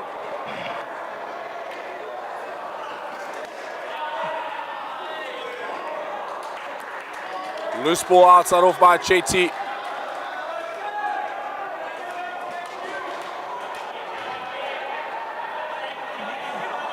Yeah, this first pair will have to fight it out.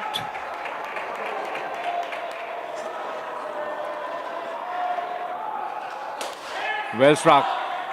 Very good shot there by Wenham. Missed chance there by Shijaz at back receiver. Standing quite wide to the leg side. Would have been safe. 2 given there by umpire Andrew. Very good over again for the Steel here.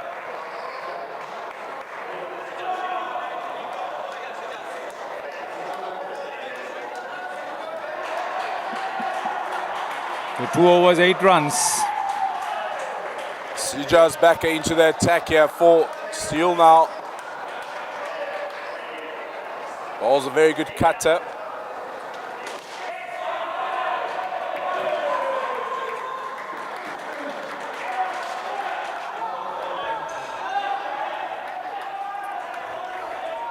Now that they realize they need to just push the scoring along without taking too much of a risk. You can see them playing some strokes like that. Very good batting here by Van Ees. He's a batter in form. Good to see him play with that full backing. Very good confidence in him. Very good shot there by Wenham as well. I think if we look so far at these 2.3 overs for Barbarians, only wicket has been that soft run out on Wenham. Ball watching. They'll probably come out of that tight situation and put a 20 on the board. Well scored again. Very good shot there by Van Ees.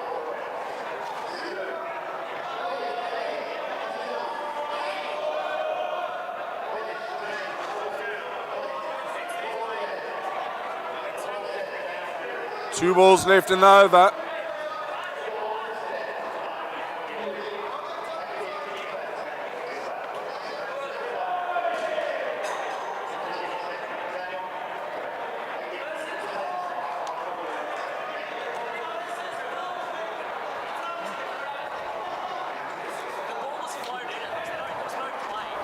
So the temperature rising. Definitely high pressure game here.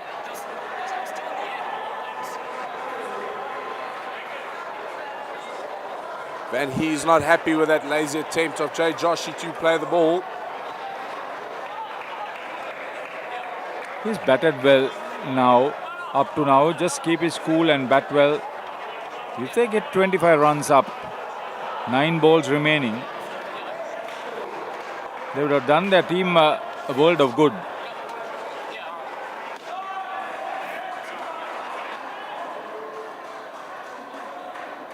Umpire is always right. Definitely. And having separate words with him.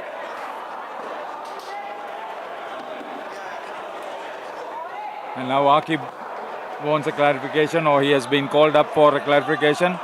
Get on with the game. A lot of tension between these sides. Yeah, at stake is the championship, but it has to be played in the right spirit. Definitely, but I think a big thing to think of is a lot of these guys are super competitive. Exactly. And sometimes what happens on the field stays on the field. Nothing's personal. No, nothing is personal. No, I know. However, what I've heard some whispers on the side of the field is that has gone personal, gone to the spilled over to the side of the field. Hence, TBMSC Steel being chased away there earlier. Now again, umpire having to get involved between two players.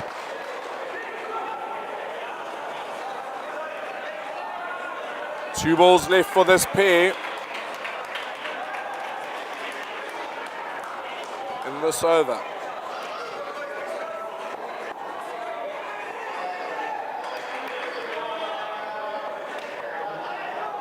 Venom on strike.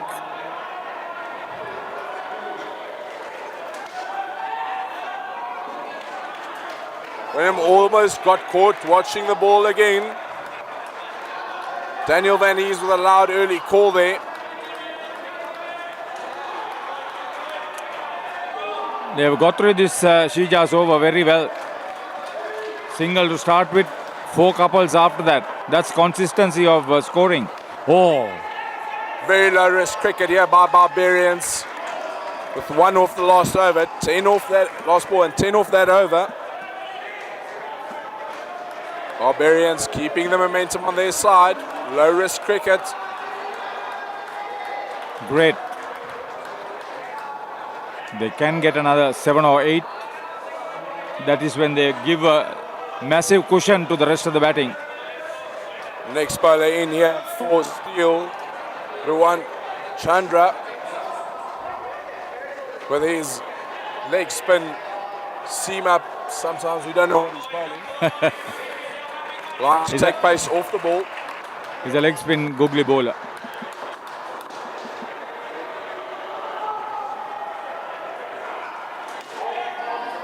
No ball short to start with the 2 there for Daniel Van Hees. Shortest man on the field, yeah. No ball. And then the re-ball. So that's a good start. Try to bang it on Daniel Van Hees.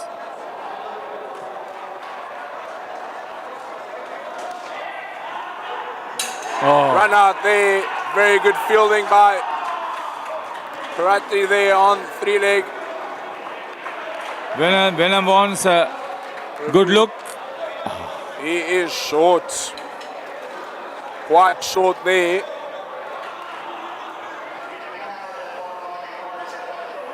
That's a review lost. Very, too early. Very poor review there by Venom. The second dismissal for him.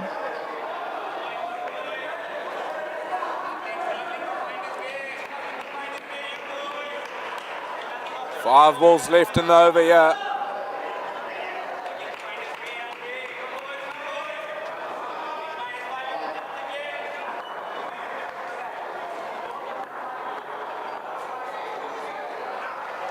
Ooh.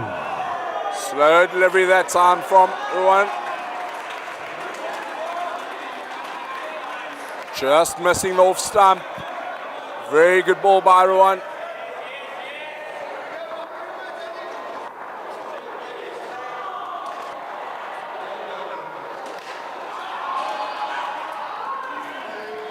That's what he does best. Just tap the ball on either side and run very well for the couples. Because you would hardly get something loose to go big down to the back of the net. Also, this is not, I would agree with you there, but I don't think this is the pair that will look to go big. Some of their later pairs, a lot more aggressive. Good cricket. Very good cricket here by the Barbarians.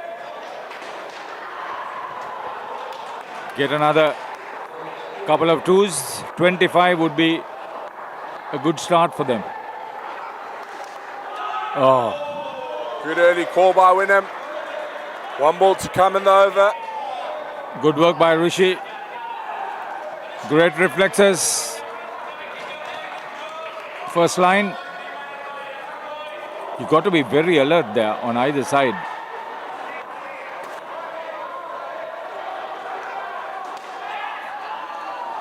Very good two there to finish off for Daniel Van Hees. Barbarians on 23 after 4 overs.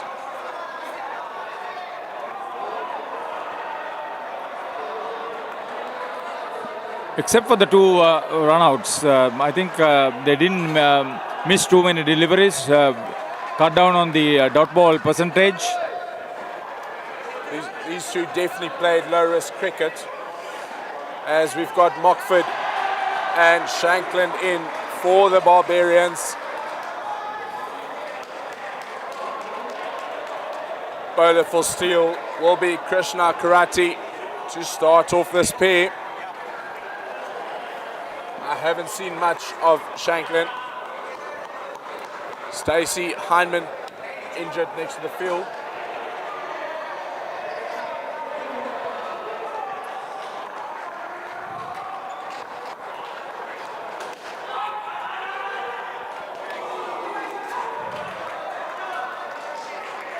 Late call there by Shanklin to start off with.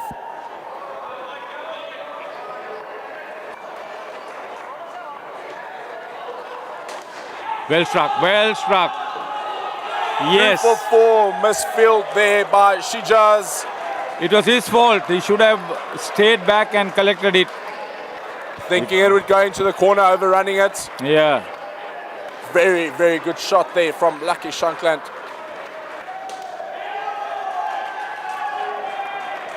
oh, they can run. They move well. Now see this. That 4 adding to the pressure on Steele here. Good early call this time by Shanklin. 2 balls left in the over. 2 dot balls.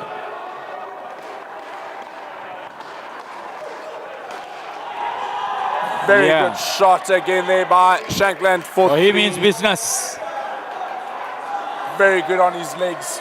Playing those down-ups. And very quick hands. He's also, if we look at that, some players might try to hit that for 2. He's definitely hitting it towards the corner, Exactly. looking for 3 or 4. Similar delivery this time. 9 runs off the over despite 3 dot balls. Very good low-risk start here by this Barbarian second pair. This will open up a whole new aspect because the way they are moving, they are pressurizing the fielders, and the fielding unit is not as sharp as the Barbarians' fielding unit is. Definitely as Rishi comes back for his second over.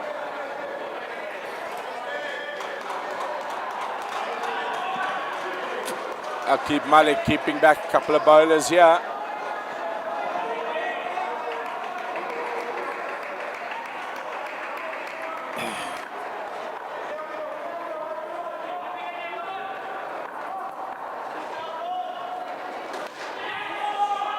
Another very good shot by Shanklin for 3.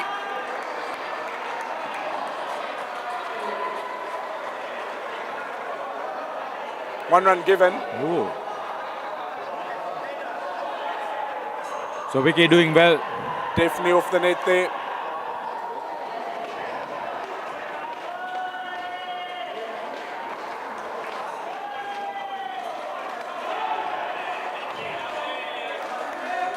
So the dot ball percentage is quite high for this second pair. Definitely, but I don't think it's something they worry about necessarily. Strike keeps on being rotated, and it looks like Shanklin likes to hit a lot of threes, making up for these dot balls. As this See now, out on 9 balls, 5 had been dots.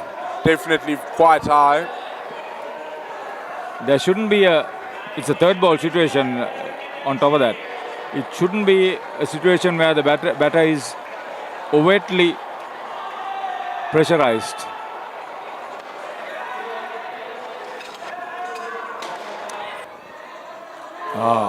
Missed try there by Krishna Karate. Allows Mockford to get through for 2. He hit that quite hard. Straight to the fielder. Had a lot of time to hit the stumps there, that Karate. Usually a safe pair of hands. But this is the man I'm interested in this pair. He's looked a very busy player. Good hand-eye coordination. Yes. Very good shot there again by Shanklin. Looks like he's got a lot of time on his hands. Not only that, he moves brilliantly. Absolutely marvelous. 2 couples after the 2 dot balls. Danny. Good start for the second pair. Definitely. Danny calling for Van Hees Senior to get our chair onto the field.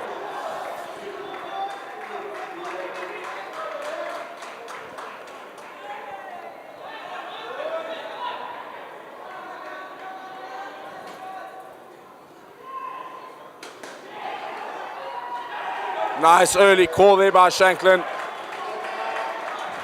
Through for 2. Very good over. Even though there was a third ball there for the Barbarians. 7 off it. So they've made their team happy. So 2 good opening partnerships will make a tremendous difference as the skipper decides to bring himself on for his second over. First over. First over for Aqib Malik, yeah.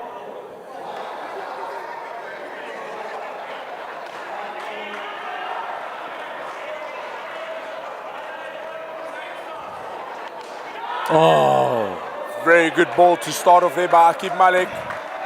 Beating Jack Mockford there for pace. So that's exactly what I said, that the fielding part will play a major role in defining who will carry that shield. 2 dot balls gone. Oh, this is exactly what I thought would happen with the extent of dot ball percentage for this pair. And finally, Karate gets the shot in.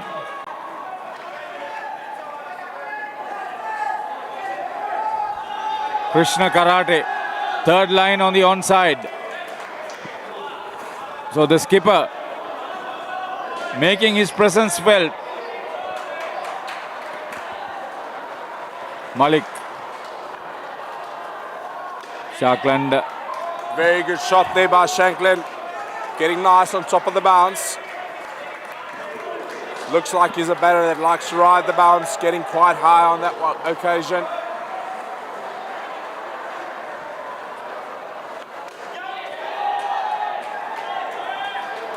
Very good comeback there by Mockford. I think this pair would also look to score their 20. Yes. Nothing more. No, in nothing the more. 7th over on 15. More than They would have enough got 25 if not for that dismissal, but the dismissal has been made. I think the 20 would be happy.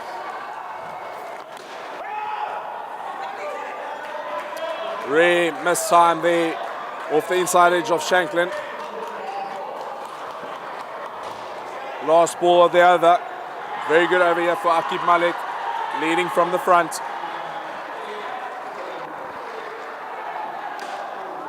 Oh, missed it. Missed opportunity there for Steele. The ball came off the leg of Rishi, if I'm not mistaken. Yes. It should have been gathered confidently and then put to the wicket keeper. It wasn't the case. Very good fielding there from Rawan Chandra. Very good service for the keeper. 1 for naught for the skipper. Jay Joshi into the attack here with his off spin.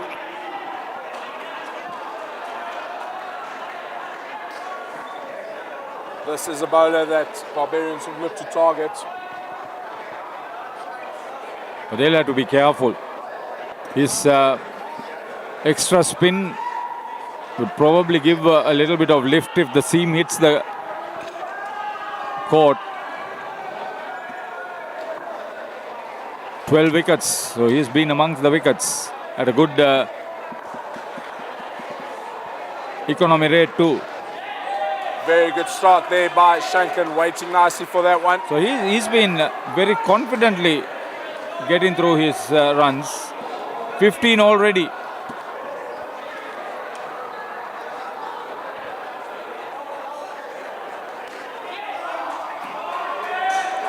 Very good shot there by Mockford.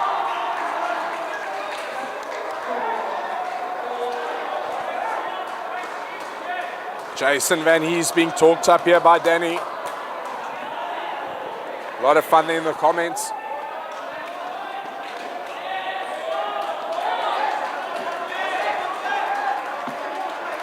Shanklin very confident, very proud of his batting. Just get through these 2 balls. They are on 22. They can get to 28. That's the bounce I was talking about. Very good change of length there by Jay Joshi. Slightly shorter. Mockford still pushing forward there. 2 dots. Third ball here for the last ball of the pair. Mockford would just look to get one here. He would get that one. Because on the 3rd ball, they play a lot better.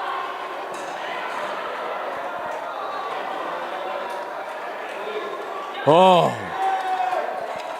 And run out for Steele. Mockford missing that one outside off.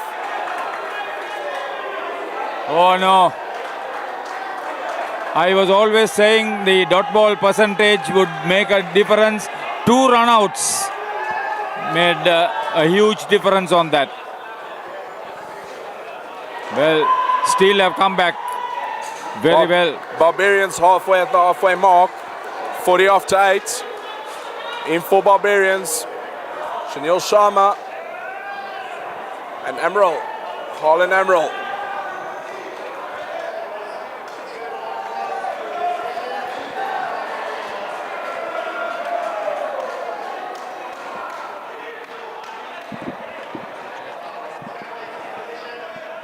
Jack Mockford, 11 balls for 0 runs, 17 for Lockie Shanklin. Normally in India cricket, they say the most vital partnership is the 3rd pair. And haven't been got again here. Sharma, he's on strike. And Harlin is his partner, and those are the stats. Sharma, 116 in 7 matches. Two Karate. very aggressive batsmen and very good shot to start off by Sharma. Very good Yorker for 2 there.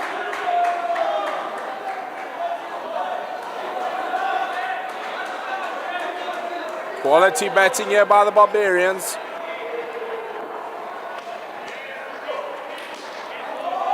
Slower delivery and nicely handled too from Harlan.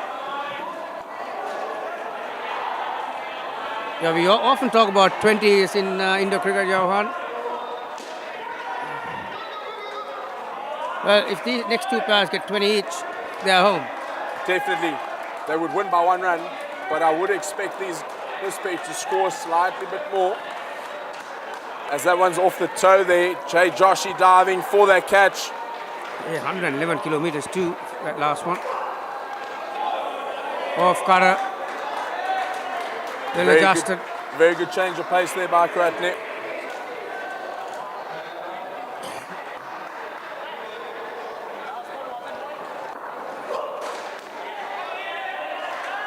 Nicely played. Very similar delivery. It's very important as an indoor cricket batter to have control of your hand speed. That's exactly what Sharma did. Just held it a fraction. Played it late. Big shot there by Amaral, given court.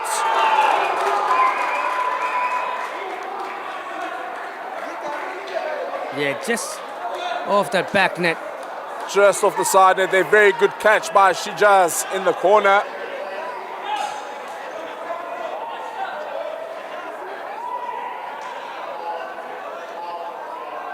Karatni finishing with 1 for 10 of his 2 overs.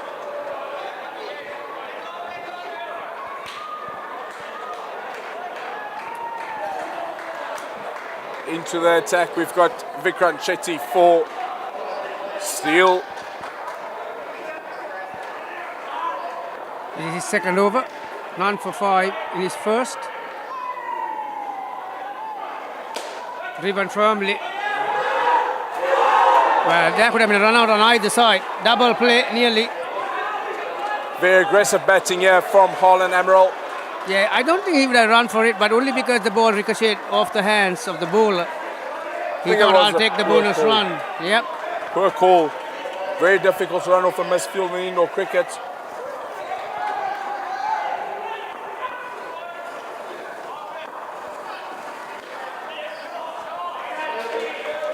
Very good batting by Sharma, laying the 2s here.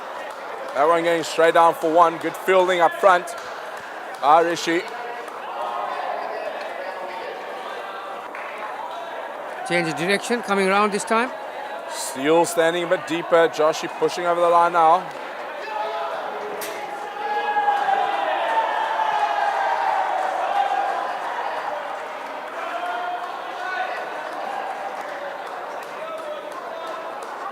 Two there, scored by Harlan.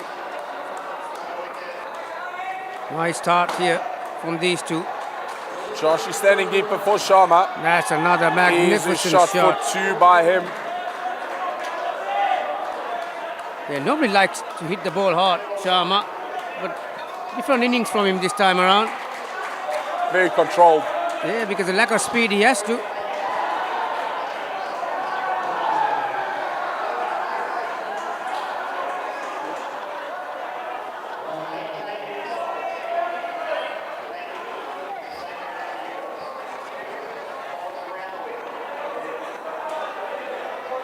Two balls to come in the over. Chetty trying to change the angle.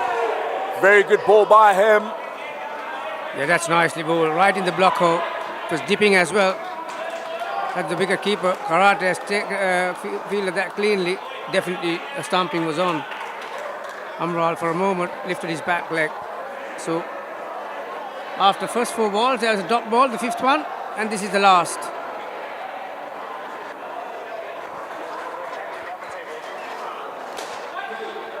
Very good over here for Barbarians. 8 off it. Barbarians on 3rd ball.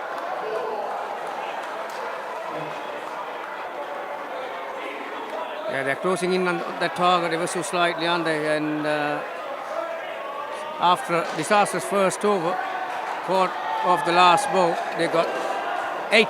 And now pressure is back on. It's a 3rd ball situation, and who's going to bowl this vital over?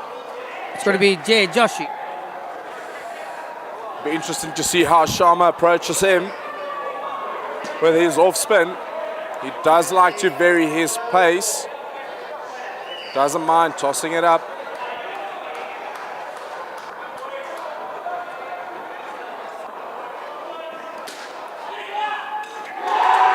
Sharma hitting it straight into Aqib Malik there.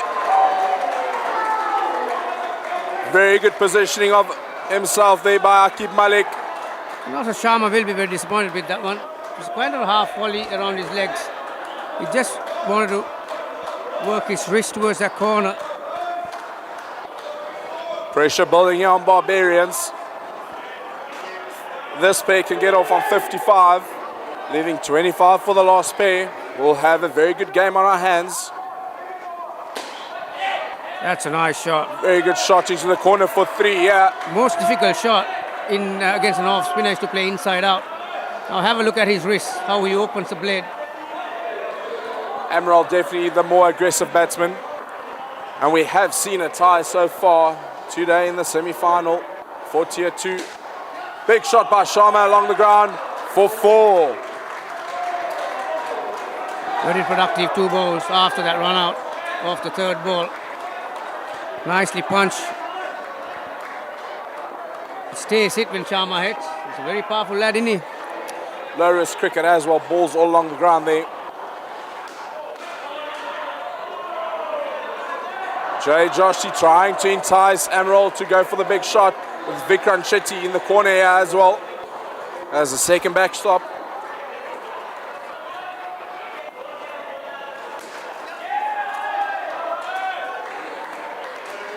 Sensible batting here by Emerald. No, they're winning the over. 1 ball left to go. Forfeit. Joshi's last ball for this year's Club World Series. This time he plays it slowly. That's good batting. You saw the leg side fielder on the third line drop right back to the back net. So there was acres there near that front court. Nicely worked his hands, Sharma. That's a very good over for the Barbarians. 3-4 or run out of the first ball. 3-4 dot and 2 and 2. So partnership is back on to 16. So they are targeting that 20 runs, Johan, and I reckon if DBHC doesn't take a wicket, they don't, this will be more than 20, this partnership. Definitely. And as you said, very good comeback there, Danny. But I think also good thing about that last shot was Sunil Sharma seeing Akib Malik placing himself quite straight into his eye line, just working it around him, not trying to hit the down up, hit along the floor. Deep field set for him. As Sute Karate is into attack. This might be the bowler that these batters will target. Sute Karate, the keeper, not known for his heroics from with the ball in hand, but this is his first over, mind you, so he's got to bowl another one. And pitched up with that kind of speed without any variations in there, well, you're going to get hit with these powerful batters from Barbarians. Definitely, and they're bowling him the 12th over as well. Maybe adding some pressure onto him. Very good comeback with that Yorker. Well, I'll take it back. He's got 7 wickets after 5 matches. Economy rate's also quite good.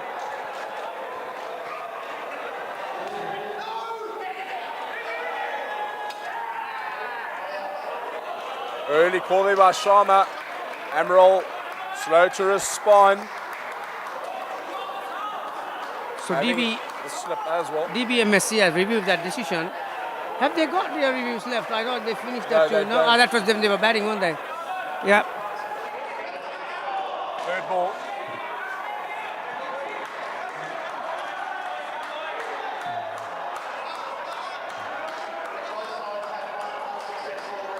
One review remaining for each side, confirmed by umpire Andrew Paul Villiers. Nicely played, very nicely played. Played it slowly into that corner on the leg side. It was a third ball, so Sharma was taking a big start. Well, 23 with 2 balls to come. Very clever batting there. Nice. Emerald and Sharma. Yeah. Karate said to this is 7 off, slowed that down. Sharma was waiting forever for that ball to reach. Well. To be rebowled here by Setu Karate.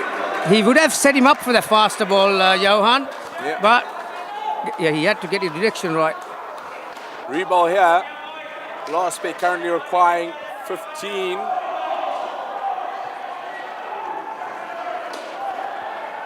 Big shot there for 2 by Sharma over extra cover in outdoor there. It's big. Unfortunately, we've got a net here. Fair finish on 27. Barbarians on 67 after 12.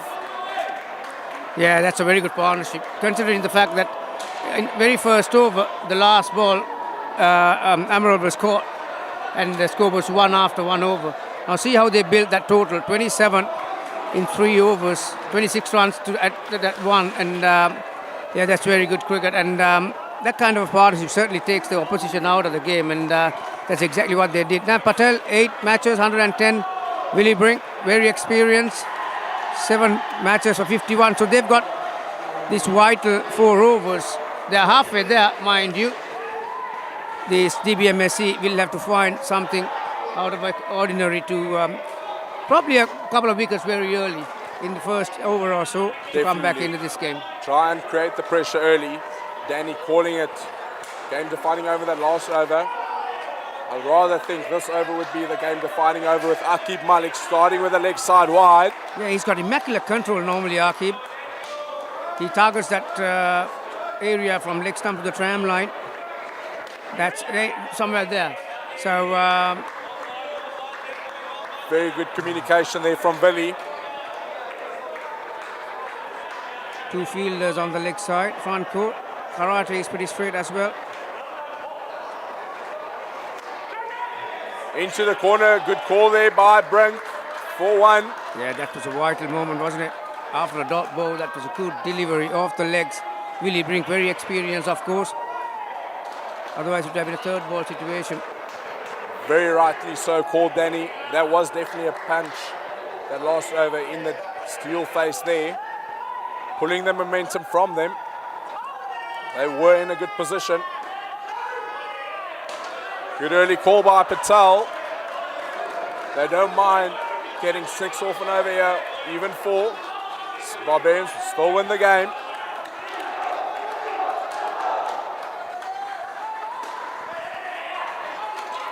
Early call there. Nav Patel safe there. And review by Aqib Malik. I think this is a poor review by him. Nav Patel is very quick, mate. He's one of the quickest players in this Barbarians lineup. Direct hit definitely would have been out, but wicketkeeper has to do the out. Has he given out? No, 1 run. No, 1 run. Well, no reviews. No reviews left. Well, that is also another telling factor. I'll tell you, the close ones, the last 2-3 overs. It's always better to have 1 or 2 in your bag. Very good running there by Nav Patel. Very good fielding as well. Yeah, Rabia Green going towards the Barbarian, then Johan very easily that could have ricocheted back onto the stumps, but they got to hang in there. DBMSC look for a wicket from somewhere. I think a big key for this pair, they've scored 6 off the first over. They need 7 more to win the game. Let's play to get 10. Yeah. Off the next 3 overs, just get 10 and we'll win the game. Yeah, it makes it that much difficult. Once you get 10 runs in front of the total that you're chasing, then you can always change the game and plan your innings accordingly. And you can play down a couple, get to the other end, play down a couple, get to the other end. So you basically grind your opposition to the ground. Like you said, 6 off the first one. And if another over like that, well... Good early call there by Nav Patel as Sijaj backers into the attack here. Bowling around the wicket, targeting those legs. Very well played by Nav Patel for 2. Slap by Rishi into the head of Willie Brink. HIA called. All head contact has to be assessed for an HIA by the medical team at the premises.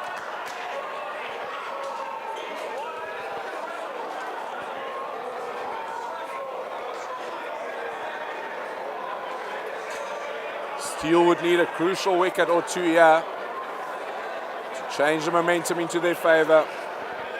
No, I don't think the people who are watching the match forget that last over from Barbarians. They have a 2 off, wasn't it? That 10 runs. How wide those runs could be now? It was 2 run-outs in the last 4 balls with 1 run conceded off it as well. The key here is Situ Karate still has an over left, and he was expensive in his first over. And given out, Willie Brink short of his ground. That's now he's struggling great with piece his of knee. fielding. Ruwan Chandrakumar brings his side back in it. Another opportunity for DBMSC to find something. Now have a Review look at this. taken. He's a tall guy, Ruwan Chandrakumar, and he gets up. Review And while taken. he was in the air, he threw the stumps down. I think this is out. Given. No team have got any reviews left. This is very crucial. Steele on 270. Still requiring 10 runs.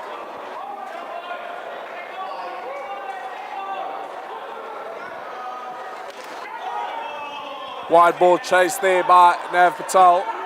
Will there be another twist in this game with that run out? Individual brilliance from Ruwan from that offside position. 2 on the leg side now. That's called leg side. Jason Van Hees asked them to ease up. I definitely think they are quite tentative batting here. They should be positive. Very good shot there by Nav Patel into the corner for 3. At the end of the over, Barbarians back up to 75, requiring 5 runs to win the game. 2 overs left. She has 1 for 12 off his 2 overs. Will this be the man? The man who got the run out, Ruwan. He's been asked to bowl the 15th over. Going with Setu Karate in the last over. Definitely a plan here by Steele to try and tie up the game here. Yeah, that's not a bad ploy either. Yeah, one, I think you probably had to bowl your best bowler, wouldn't you? Yes. In this situation, the penultimate over. However, I do think good ball there Yeah. by Rohan Chandra. Googly first up off the edge of Nav Patel, caught in the corner by Akib Malik. Sorry, Rishi there.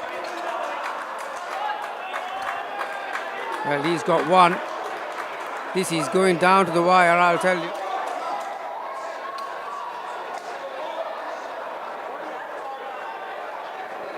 Another googly. Down the leg side for wide. Rohan not going to give them any pace here. Yeah, I can assure you that Nav Patel is not picking it. That's for sure. So he has to get his length right, Ruwan.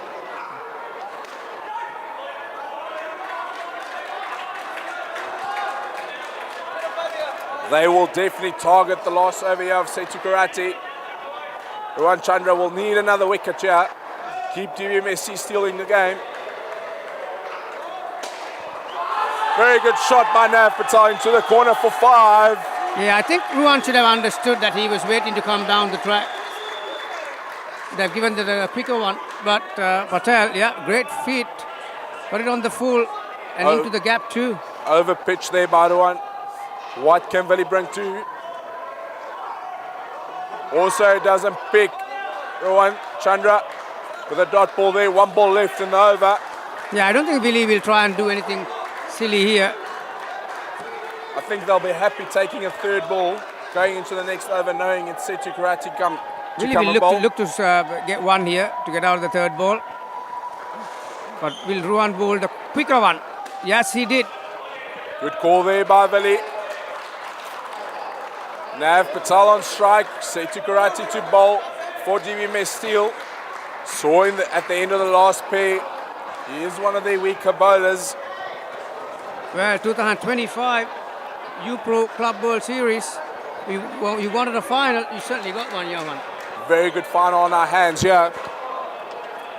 All the other courts have just finished in time to watch the last over of this game.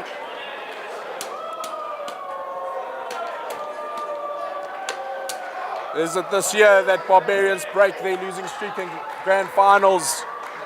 Everyone is at the edge of their seats. 3rd ball, Nail-biting yeah. finish. 3rd ball.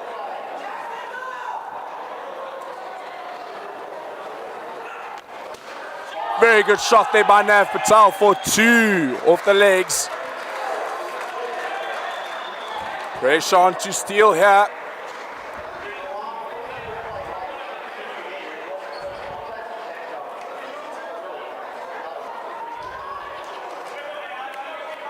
No ball given. No ball fielder. Well. Nervous moments here. Valley opting not for the extra ball. two there by Willie. Very clever decision by him not to opt for the extra ball. Don't want to give Steele any extra balls that they might take a wicket off of here. Still 4 balls. That's a long way in Indo cricket.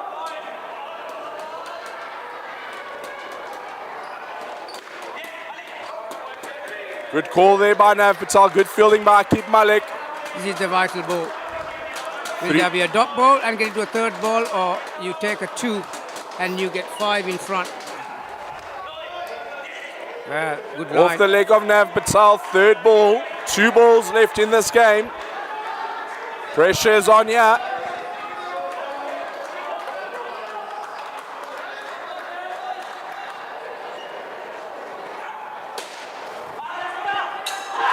And run out given here on Nav Patel.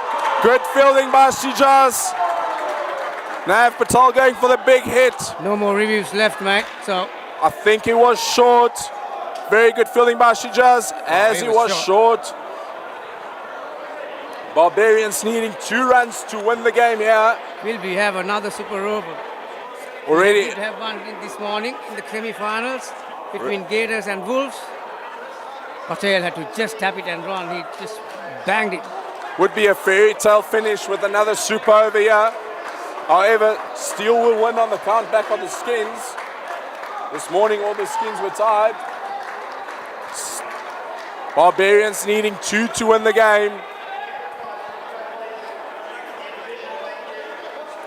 Umpire Andrew rushing the bowlers here.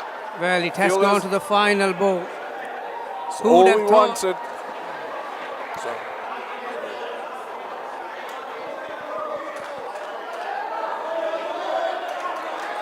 This is the moment everyone is being waiting for. Last After ball 6 finish. weeks, 6 days of intriguing Indo cricket, we are down to the final ball and the result is not sure yet. Last ball finish for this Tier 1 Grand Final. Billy Brink home for 2. Barbarians have broken the streak and won their first Tier 1 final by 1 run.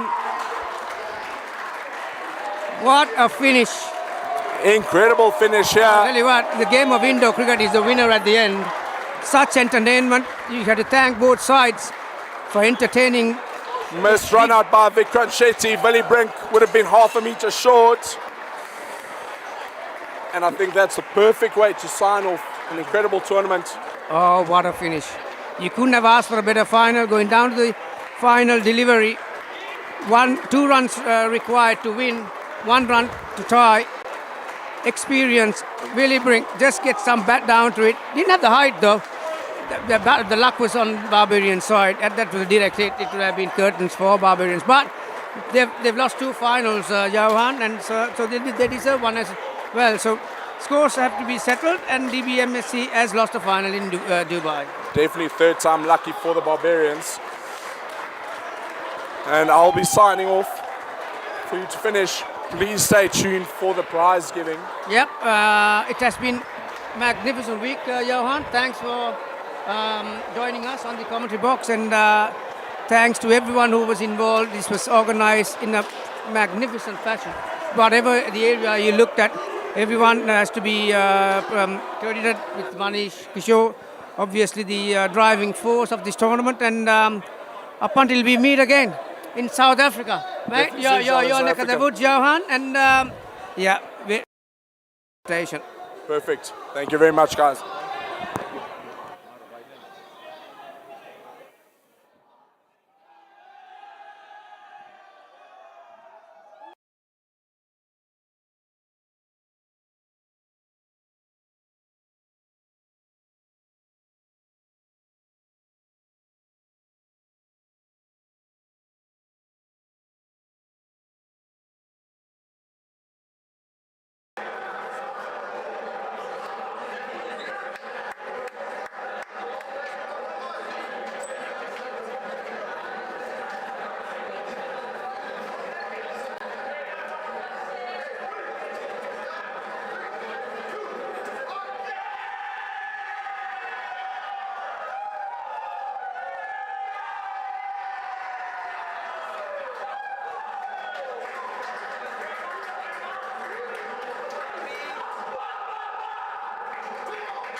Hello, hello, hello. This is not loud enough for me.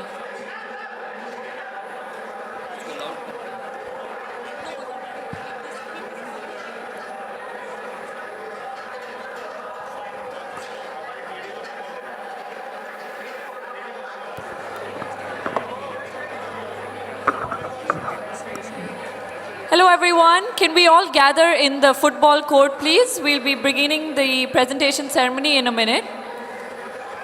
Thank you.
Hello, hello.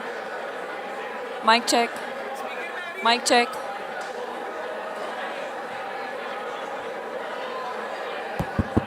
Hello, mic test. Mic check. Testing. Hello. Hello, hello. Mic check.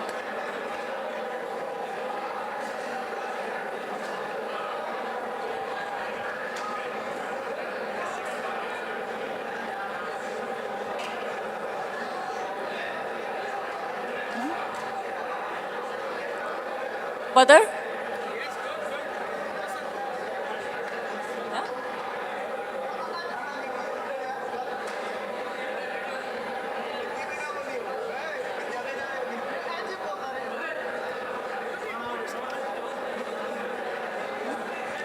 All right, hello everyone. Welcome to the presentation ceremony of Club World Series 2025, the third edition in Dubai. Before I begin, thank you to all the teams who are sitting so nicely. I feel like I'm a teacher in school. Thank you. Well, great job to all of the teams that have played today, for all of you that will be receiving a trophy, and the teams that are not. Everyone's put in a lot of effort to make their way all the way to Dubai and play a wonderful week of cricket in all of these games. So congratulations to all of you that made it here. Great effort. Of course, thank you to the friends and families of all the teams. You all stood by your team, supported them, cheered them throughout the day. Thank you to all the supporters standing at the back there. Well, and lastly, thank you to UPro, to UPro Active, to Scored, and the wonderful software they created, making sure everything went almost completely smoothly. Thank you. Well, before we begin, of course, with the actual award ceremony, I'd like to call Mr. Tony Watkins, the president of WICF, to say a few words.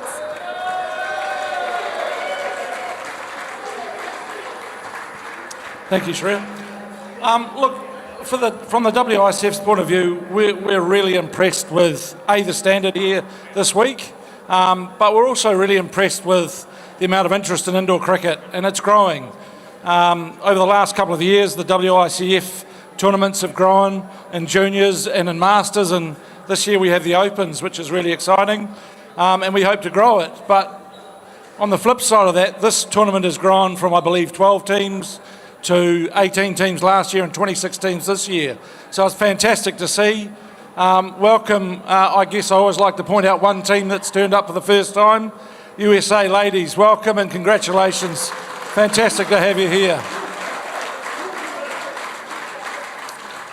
To Manish, Haran and everyone that's been involved in this tournament, look, we had a super over in a semi-final.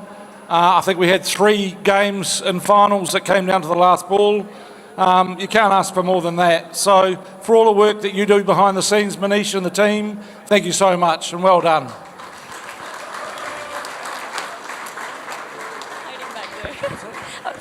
Thank you so much, Tony.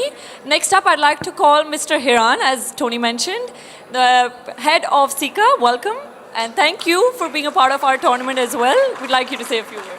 Thank you, Shreya.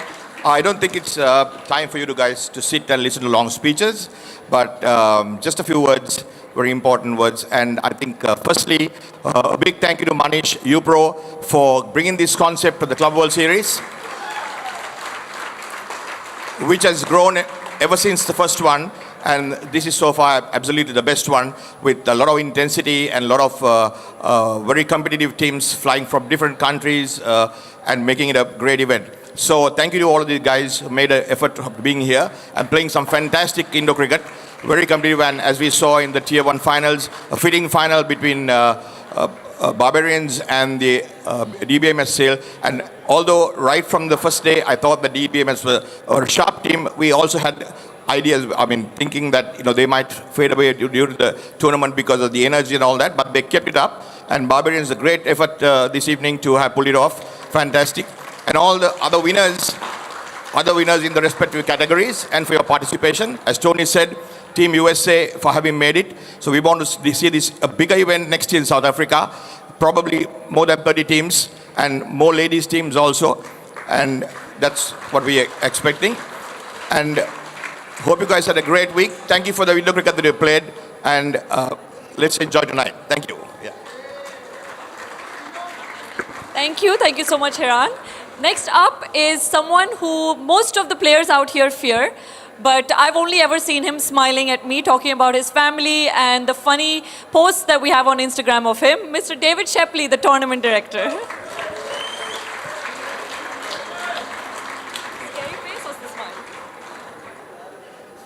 I'm not that scary. Thanks everybody for the week. Thanks for your cooperation during the week. At times we had to push and prod, but we all got there. It is a tournament. It runs over a period of a week. So I thank all teams for their cooperation and their team spirit. I thank all the spectators that have come along, and I look forward to seeing all of you, plus some of your friends in South Africa next year. Thank you. All right. Thank you, David. And last but not the least, the founder of UPro, the man behind all the success of Club World Series, Mr. Manish. Hello everyone, I'm just going to keep this short. Thank you all so much from the bottom of my heart. I can't tell you how great it feels to be here finally having all the work that we've put in, my entire team. More than me, I think applause goes to the entire team of UPro. A huge round of applause for them. Because without them, we definitely wouldn't have made this as successful as it is. So thank you to my entire team. I hope I don't forget names, hence I'm just going to say team. Thank you to everyone who's made this trip enjoyable. Like I said at the start, each one of you here is playing with a lot of struggles, a lot of opportunities that you may not have got in the past, which you're getting today. A lot of people have had struggles to get to Dubai due to travel reasons and whatever visa issues or whatever it may be. So just to appreciate everyone, and you and your colleagues and your friends, a round of applause for each one of you all, for each other, for the struggles and for the adversities to make this possible. Congratulations. Like everyone has mentioned, it is great. New stories that we're building. Of course, Lords USA coming up as a women's team along with the others. Thank you for coming, NG Panthers, Ella Lions, Tambapani. Teams like Tamworth Down Under coming in and really winning hearts here. Thank you, Rob Chappell, because what you do is incredible. And everyone else who's turned up, LRD Colombo, and I'm sure there are so many others. The Gators have come back, Falcons, Wolves, and we keep getting bigger as a team. So thank you so much. I'm very excited about what South Africa has in store for us, the Rainbow Nation. So South Africans here, make sure you speak to everyone and tell them how beautiful your country is, because I can't wait to be there. And I'm sure a lot of people here are going to be there as well. Lastly, thank you to all the officials and David. A lot of the tournament runs smoothly thanks to the effort that the officials put in and David and his team have put in. So thank you to all of you. And lastly, as Tony, Hiran, myself, and all of us, David Shepley, we've been discussing about what more can we keep doing. So while everyone knows we're trying to bring a restructure to the Club World Series, and hopefully that is how we're getting more teams. But we've worked with the idea, and with Tony's feedback as well, we're launching a separate Club World Series competition for Masters, which will be held in a different country and a different week next year. So more information on that will be revealed in due course. So thank you. Thank you, everyone. And I hope to see as many of you at the boat party tonight. I'm pretty sure there's a lot stocked up for all of you all. So the last time, the South Africans finished it before the boat could sail. But this time, they're going to enter last, and you all can come before them. So sorry about that. We just got to make sure they get something as well. All right. Thank you, Shreya. Over to you. Thank you, Manish. All right, so we'll begin with announcing the the player of the matches in the last round of games. We'll start off with Court 1. So in Court 1, we had the Tier 3 plate final between Lords and Strikers. Can we have the umpire of the court, Harry, up here, please? Is he here? Oh, there he is. All right, so the man of that match is JP from Lords.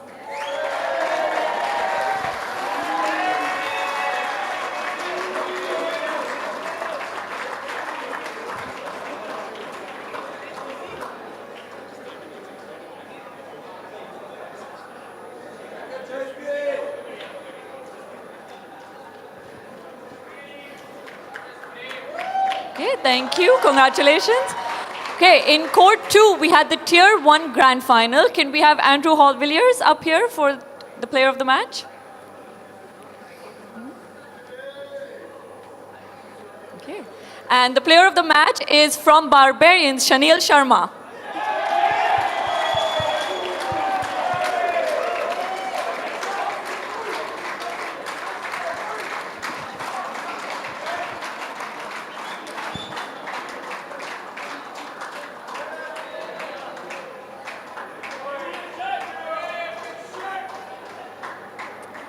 Okay, thank you. In Court 3, we had the Tier 3 Grand Final between the Kisses Tigers and Elite Warriors. Can we have Michael Guest up here, please? And the player of the match is Prakash Rathod.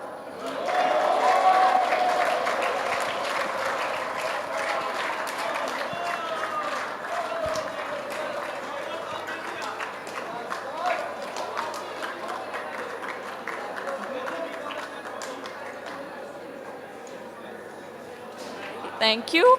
And finally, in Court 4, we had the Tier 3 plate final between LRD Colombo and Canberra Gators. Mr. Kadir, can we have you up here, please? And the player of the match is Chatuka Silva.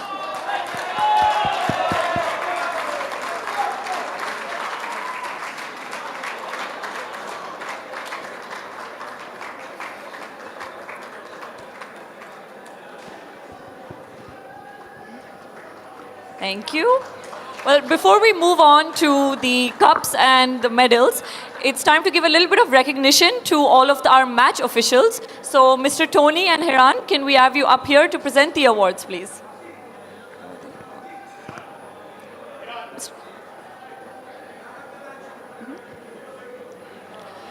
Well, first up, it has to be our tournament director, David Shepley.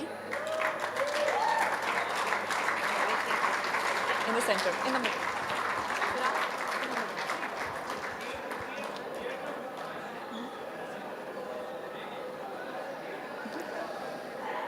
Okay. Next, we have the venue manager, Tahir Ali Khan.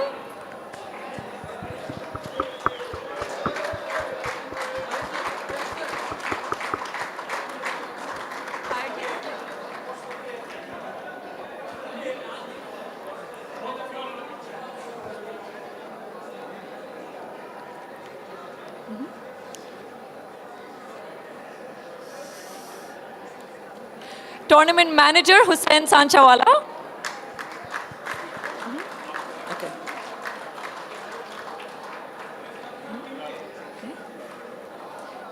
Thank you. The umpires, beginning with Andrew Hall Villiers.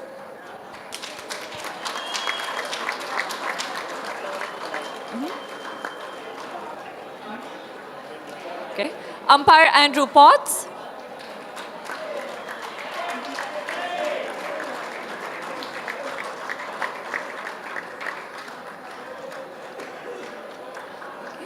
Michael Guest.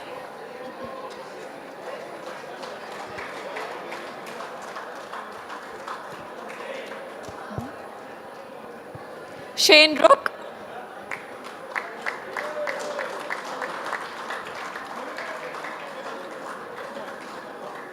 You walked too fast.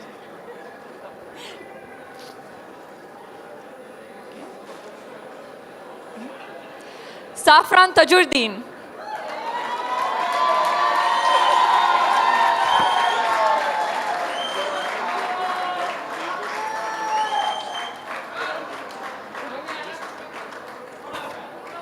Okay. Abdul Qadir.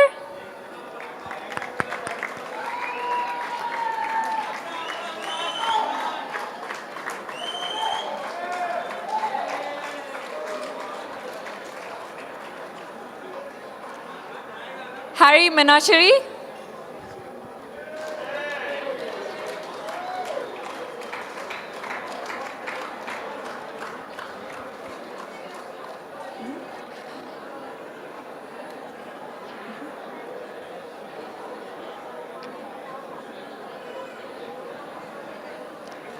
Our medics, Steve.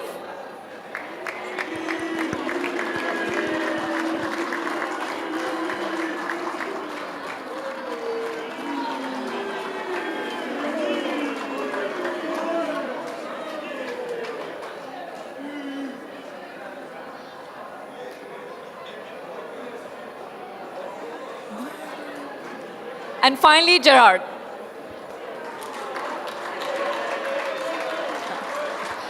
Our physio, and I think he's been more active than most of our players in all our courts.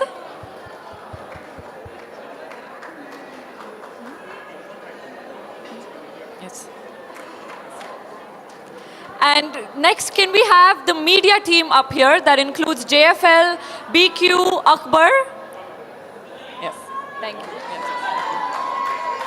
Can we have all of you up here together, please? Hassan, Badar, you can leave it. Yes. The score team as well, both of you. And our commentators who flew overseas. Yes. And Johan as well. Just one quick photo.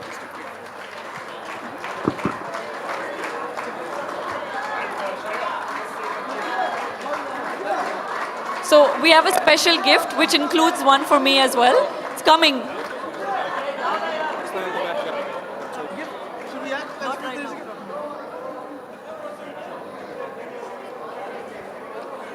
Akbar, you're off duty.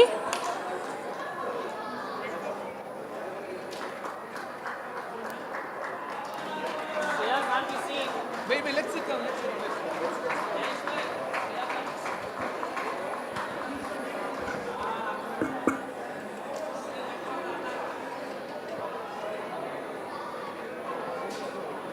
Photo खींच रहे देखो ना All right. Okay, I think that's enough. Let's give the players what they actually came for. No?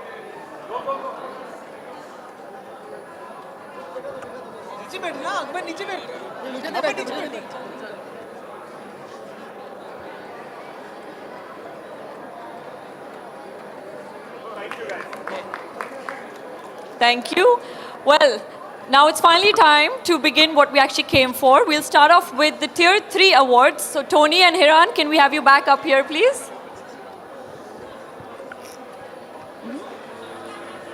Just stay here. All right, so we'll begin with, in Tier 3, our plate winners. That is LRD Colombo. Congratulations. Yes, that's plate.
Thank you. All right, our Tier 3 runners-up.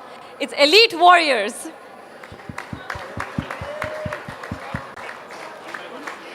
Can we have all the players come up here, please, for the medals, and the captain last?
Excellent. Okay, thank you. Thank you, Elite Warriors. Now, before we call up the champion, it is time to announce the MVP of Tier 3. From the Forwards Falcons, we have Gerardus Diedrich. Sorry for my pronunciation.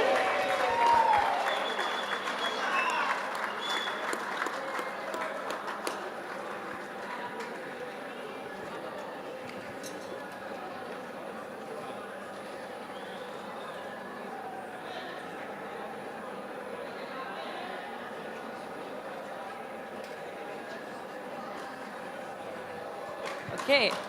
And finally, the champions of Tier 3, that's Kisses Tigers. Congratulations. Can we have the team and then the captain at the end?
Can we have a huge round of applause for our champions, Kisses Tigers?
Check. Right. Okay. No. Yeah. Okay, thank you. That was Tier 3. Moving on to Tier 2. Tony and Hiran, can we have you stay up here? So our plate winners for Tier 2, Lords USA.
Hello? Yes.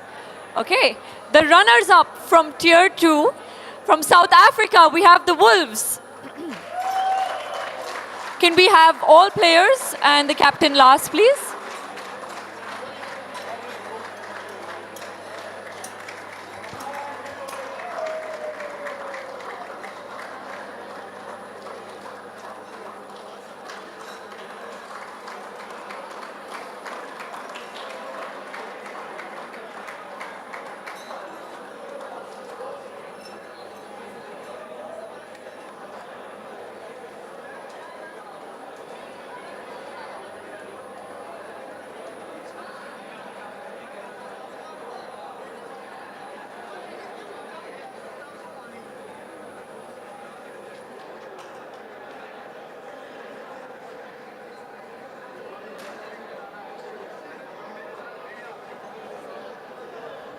Hello? Hello?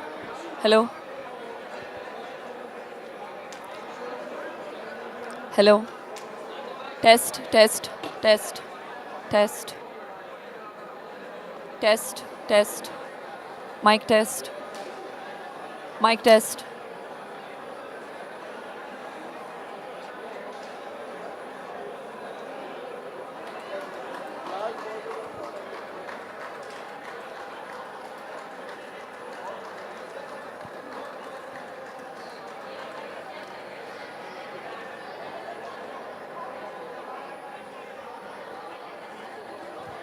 Okay, thank you. Okay, now it's time for the Tier 2 MVP. That is from the Canberra Gators. We have the captain, Mitch Gunning. Any of the brothers? Oh.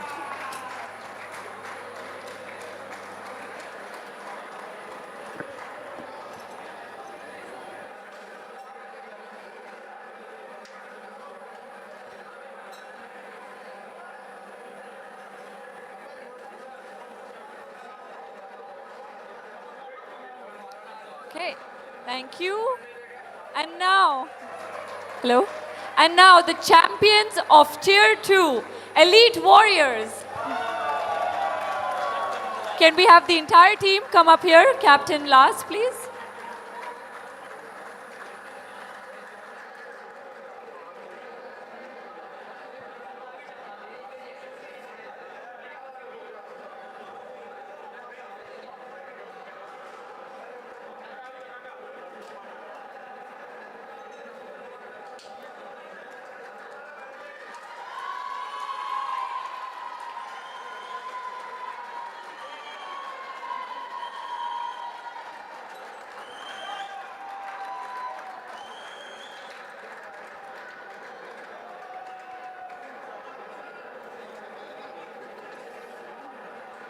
Every tier has different. This is women's.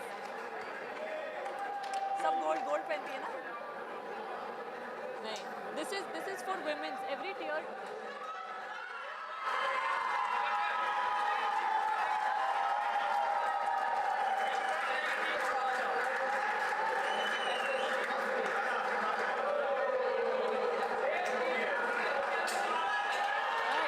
Can we have? Can,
Thank you. We now head into the women's division of awards. Hold on, Shreya. There's something that we need to come beyond that. Ayubowan, Vanakkam, Assalamu Alaikum, welcome. You know, this is the Indo-Cricket World Cup here, the 12th Open men's and the 11th Open women's, together with the under-22 men and women World Cups will be held in the island nation of Sri Lanka. We are extremely excited. It will be the second time the World Cup will be hosted by Sri Lanka after 21 years. First, it was 2004. We are really looking forward to all that. We have had some international and domestic tournaments happening, revival of Indo-cricket in Sri Lanka. But let's now invite Tony, who has already been introduced on behalf of WICF, and Hiran Dimel, who is the Sri Lanka delegate to WICF, and the technical delegate of Sika, who is handling Indo-cricket in this country, to come and just tell us a little bit about that big event. Tony? Thank you. Look, as you all know, the WICF holds 3 events, and our marquee event is the men's, women's, under-22 boys, under-22 girls Premier World Cup, which is coming up in 6 months. The team behind the scenes have been working on some really exciting things. Hiran and the team in Sri Lanka have been working on some exciting things. We're looking at some rule changes. We're looking at some different things to make the game even more exciting. So we're really excited to go to Sri Lanka and see what it brings. So I'll hand you over to Hiran to say a few words. Thanks, Tony. Actually, from a Sika point of view, Sri Lanka, we're indeed, as Haritha mentioned, extremely happy to be hosting the 12th Indo-Cricket World Cup, which is coming to us after 21 years. And this time it's much bigger. When we first hosted it was only 12 teams. This time we're looking at more than 30 teams with a lot of ladies teams as well. So, and also to develop this game in this part of the region, Asia, it's a good thing that we have World Cups happening here. And so pretty excited. And also would like to say that on behalf of Sri Lanka, that we would expect all your teams from UAE and other regions in Asia to take part in their full strength. And also, I would like to mention at this point, Manish will be helping me with the World Cup. He will be involved with many things like last year when he did for the Masters.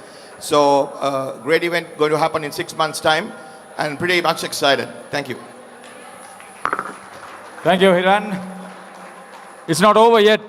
It's not over yet. 9 teams are due to come. He mentioned about 30 plus teams. And the Indo-cricket community in the country will be very, very excited to see you all. And we know what it is all about. There'll be 4 champions after 9 days of extreme action at Talawatugoda. And the man who made it all possible with the revival of Indo-cricket in Sri Lanka over the last 2 years is Mr. Manish Kishore. He came on board. He built UPro Colombo, upgraded Austrasia, and now we have 4 courts to have any big event of that nature. So, this is what it's all about. Maybe also call you Manish. Yeah, I was just going to call him anyway. As a former Indo-cricket captain, coach, mentor, and now going to be the tournament coordinator, Asela Pathirana, has done a lot. As I said earlier, there will be 4 trophies to be presented. This is one of them. The 4 trophies will travel to all the participating nations to make everybody aware and be interested to visit the country and play in that tournament September, October. So, this is the trophy launch. 4 of them will be there. This is one of them. Can we have a round of applause? Jayashree, Subhamangalam.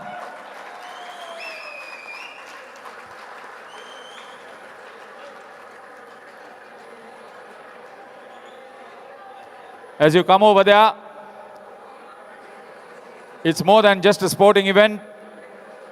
Sports tourism will be at the height of everything. So thank you very much, WICF, Sika, UPro, and all of you as we look forward to your participation. Thank you very much. Shreya? Thank you, Haritha. I think this is something that all of our players are looking forward to for the next couple months. All right, moving on to the women's division. Tony and Hiran, can we have you back up here, please, to present the awards? All right, so starting off with our plate winners. From Sri Lanka, we have the Ella Lions.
Thank you. Not yet. Not yet. Thank you. The runner-up women's is NG Panthers Phoenix from UAE.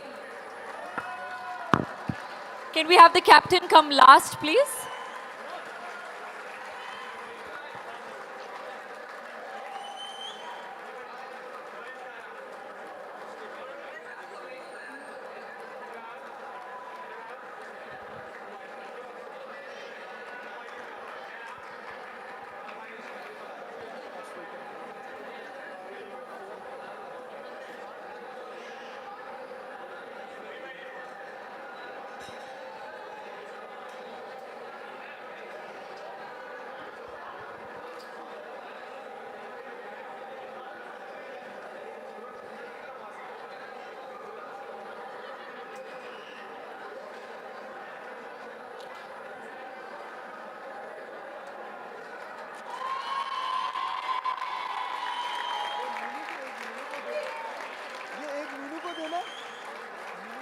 Yes.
You.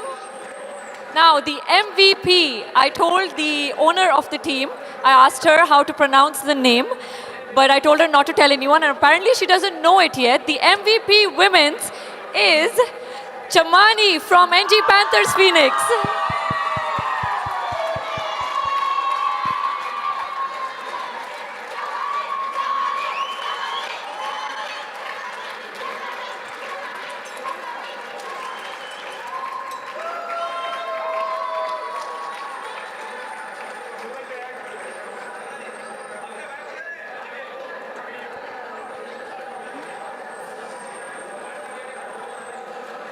Thank you and congratulations. And finally, the champions of the women's division, Thambapani Vipers from UAE.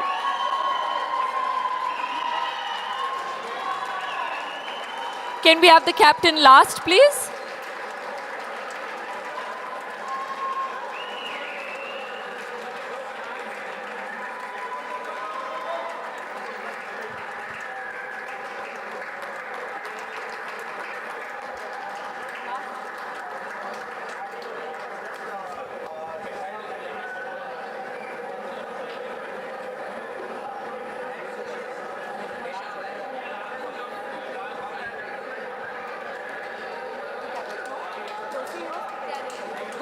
go again.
Thank you. Thank you. Thank you. Thank you and congratulations. Well, now it's finally time for the Tier 1 presentation. Our plate winners of Tier 1, Thambapani Lions.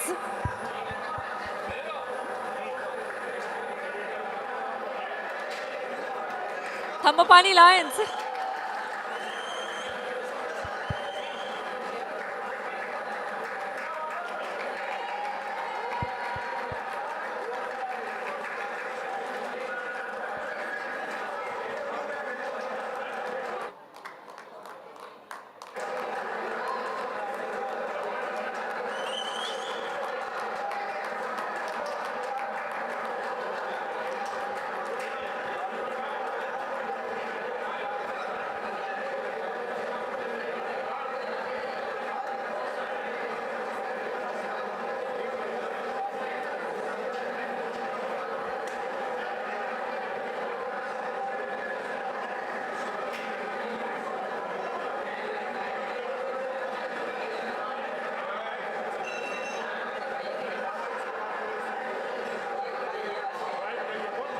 Thank you. Thank you. Well, the runners up for Tier 1 is DBMSC Steel from UAE. Captain last.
Thank you.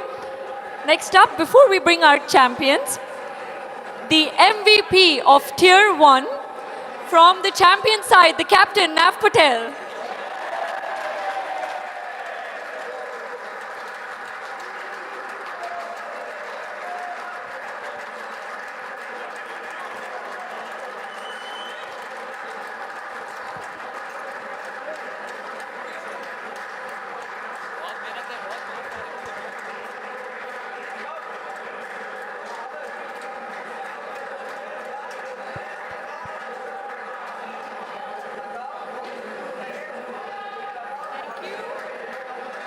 And of course, the champions of Tier 1, can we have a round of applause for the Barbarians? Captain last. But anyone first?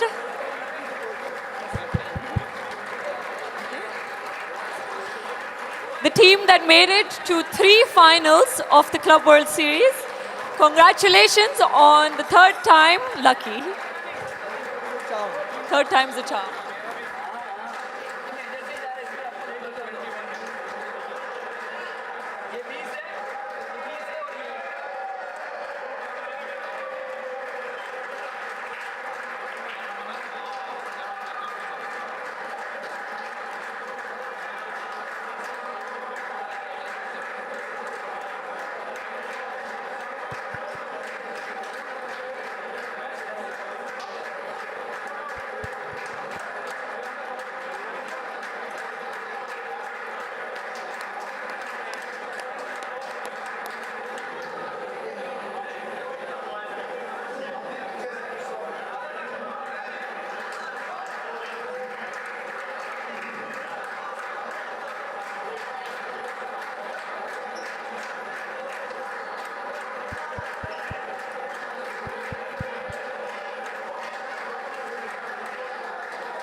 Thank you and congratulations to all of the teams. Thank you so much for a wonderful Club World Series 2025. It's goodbye for now, but hopefully I'll see all of you tonight. Bye-bye.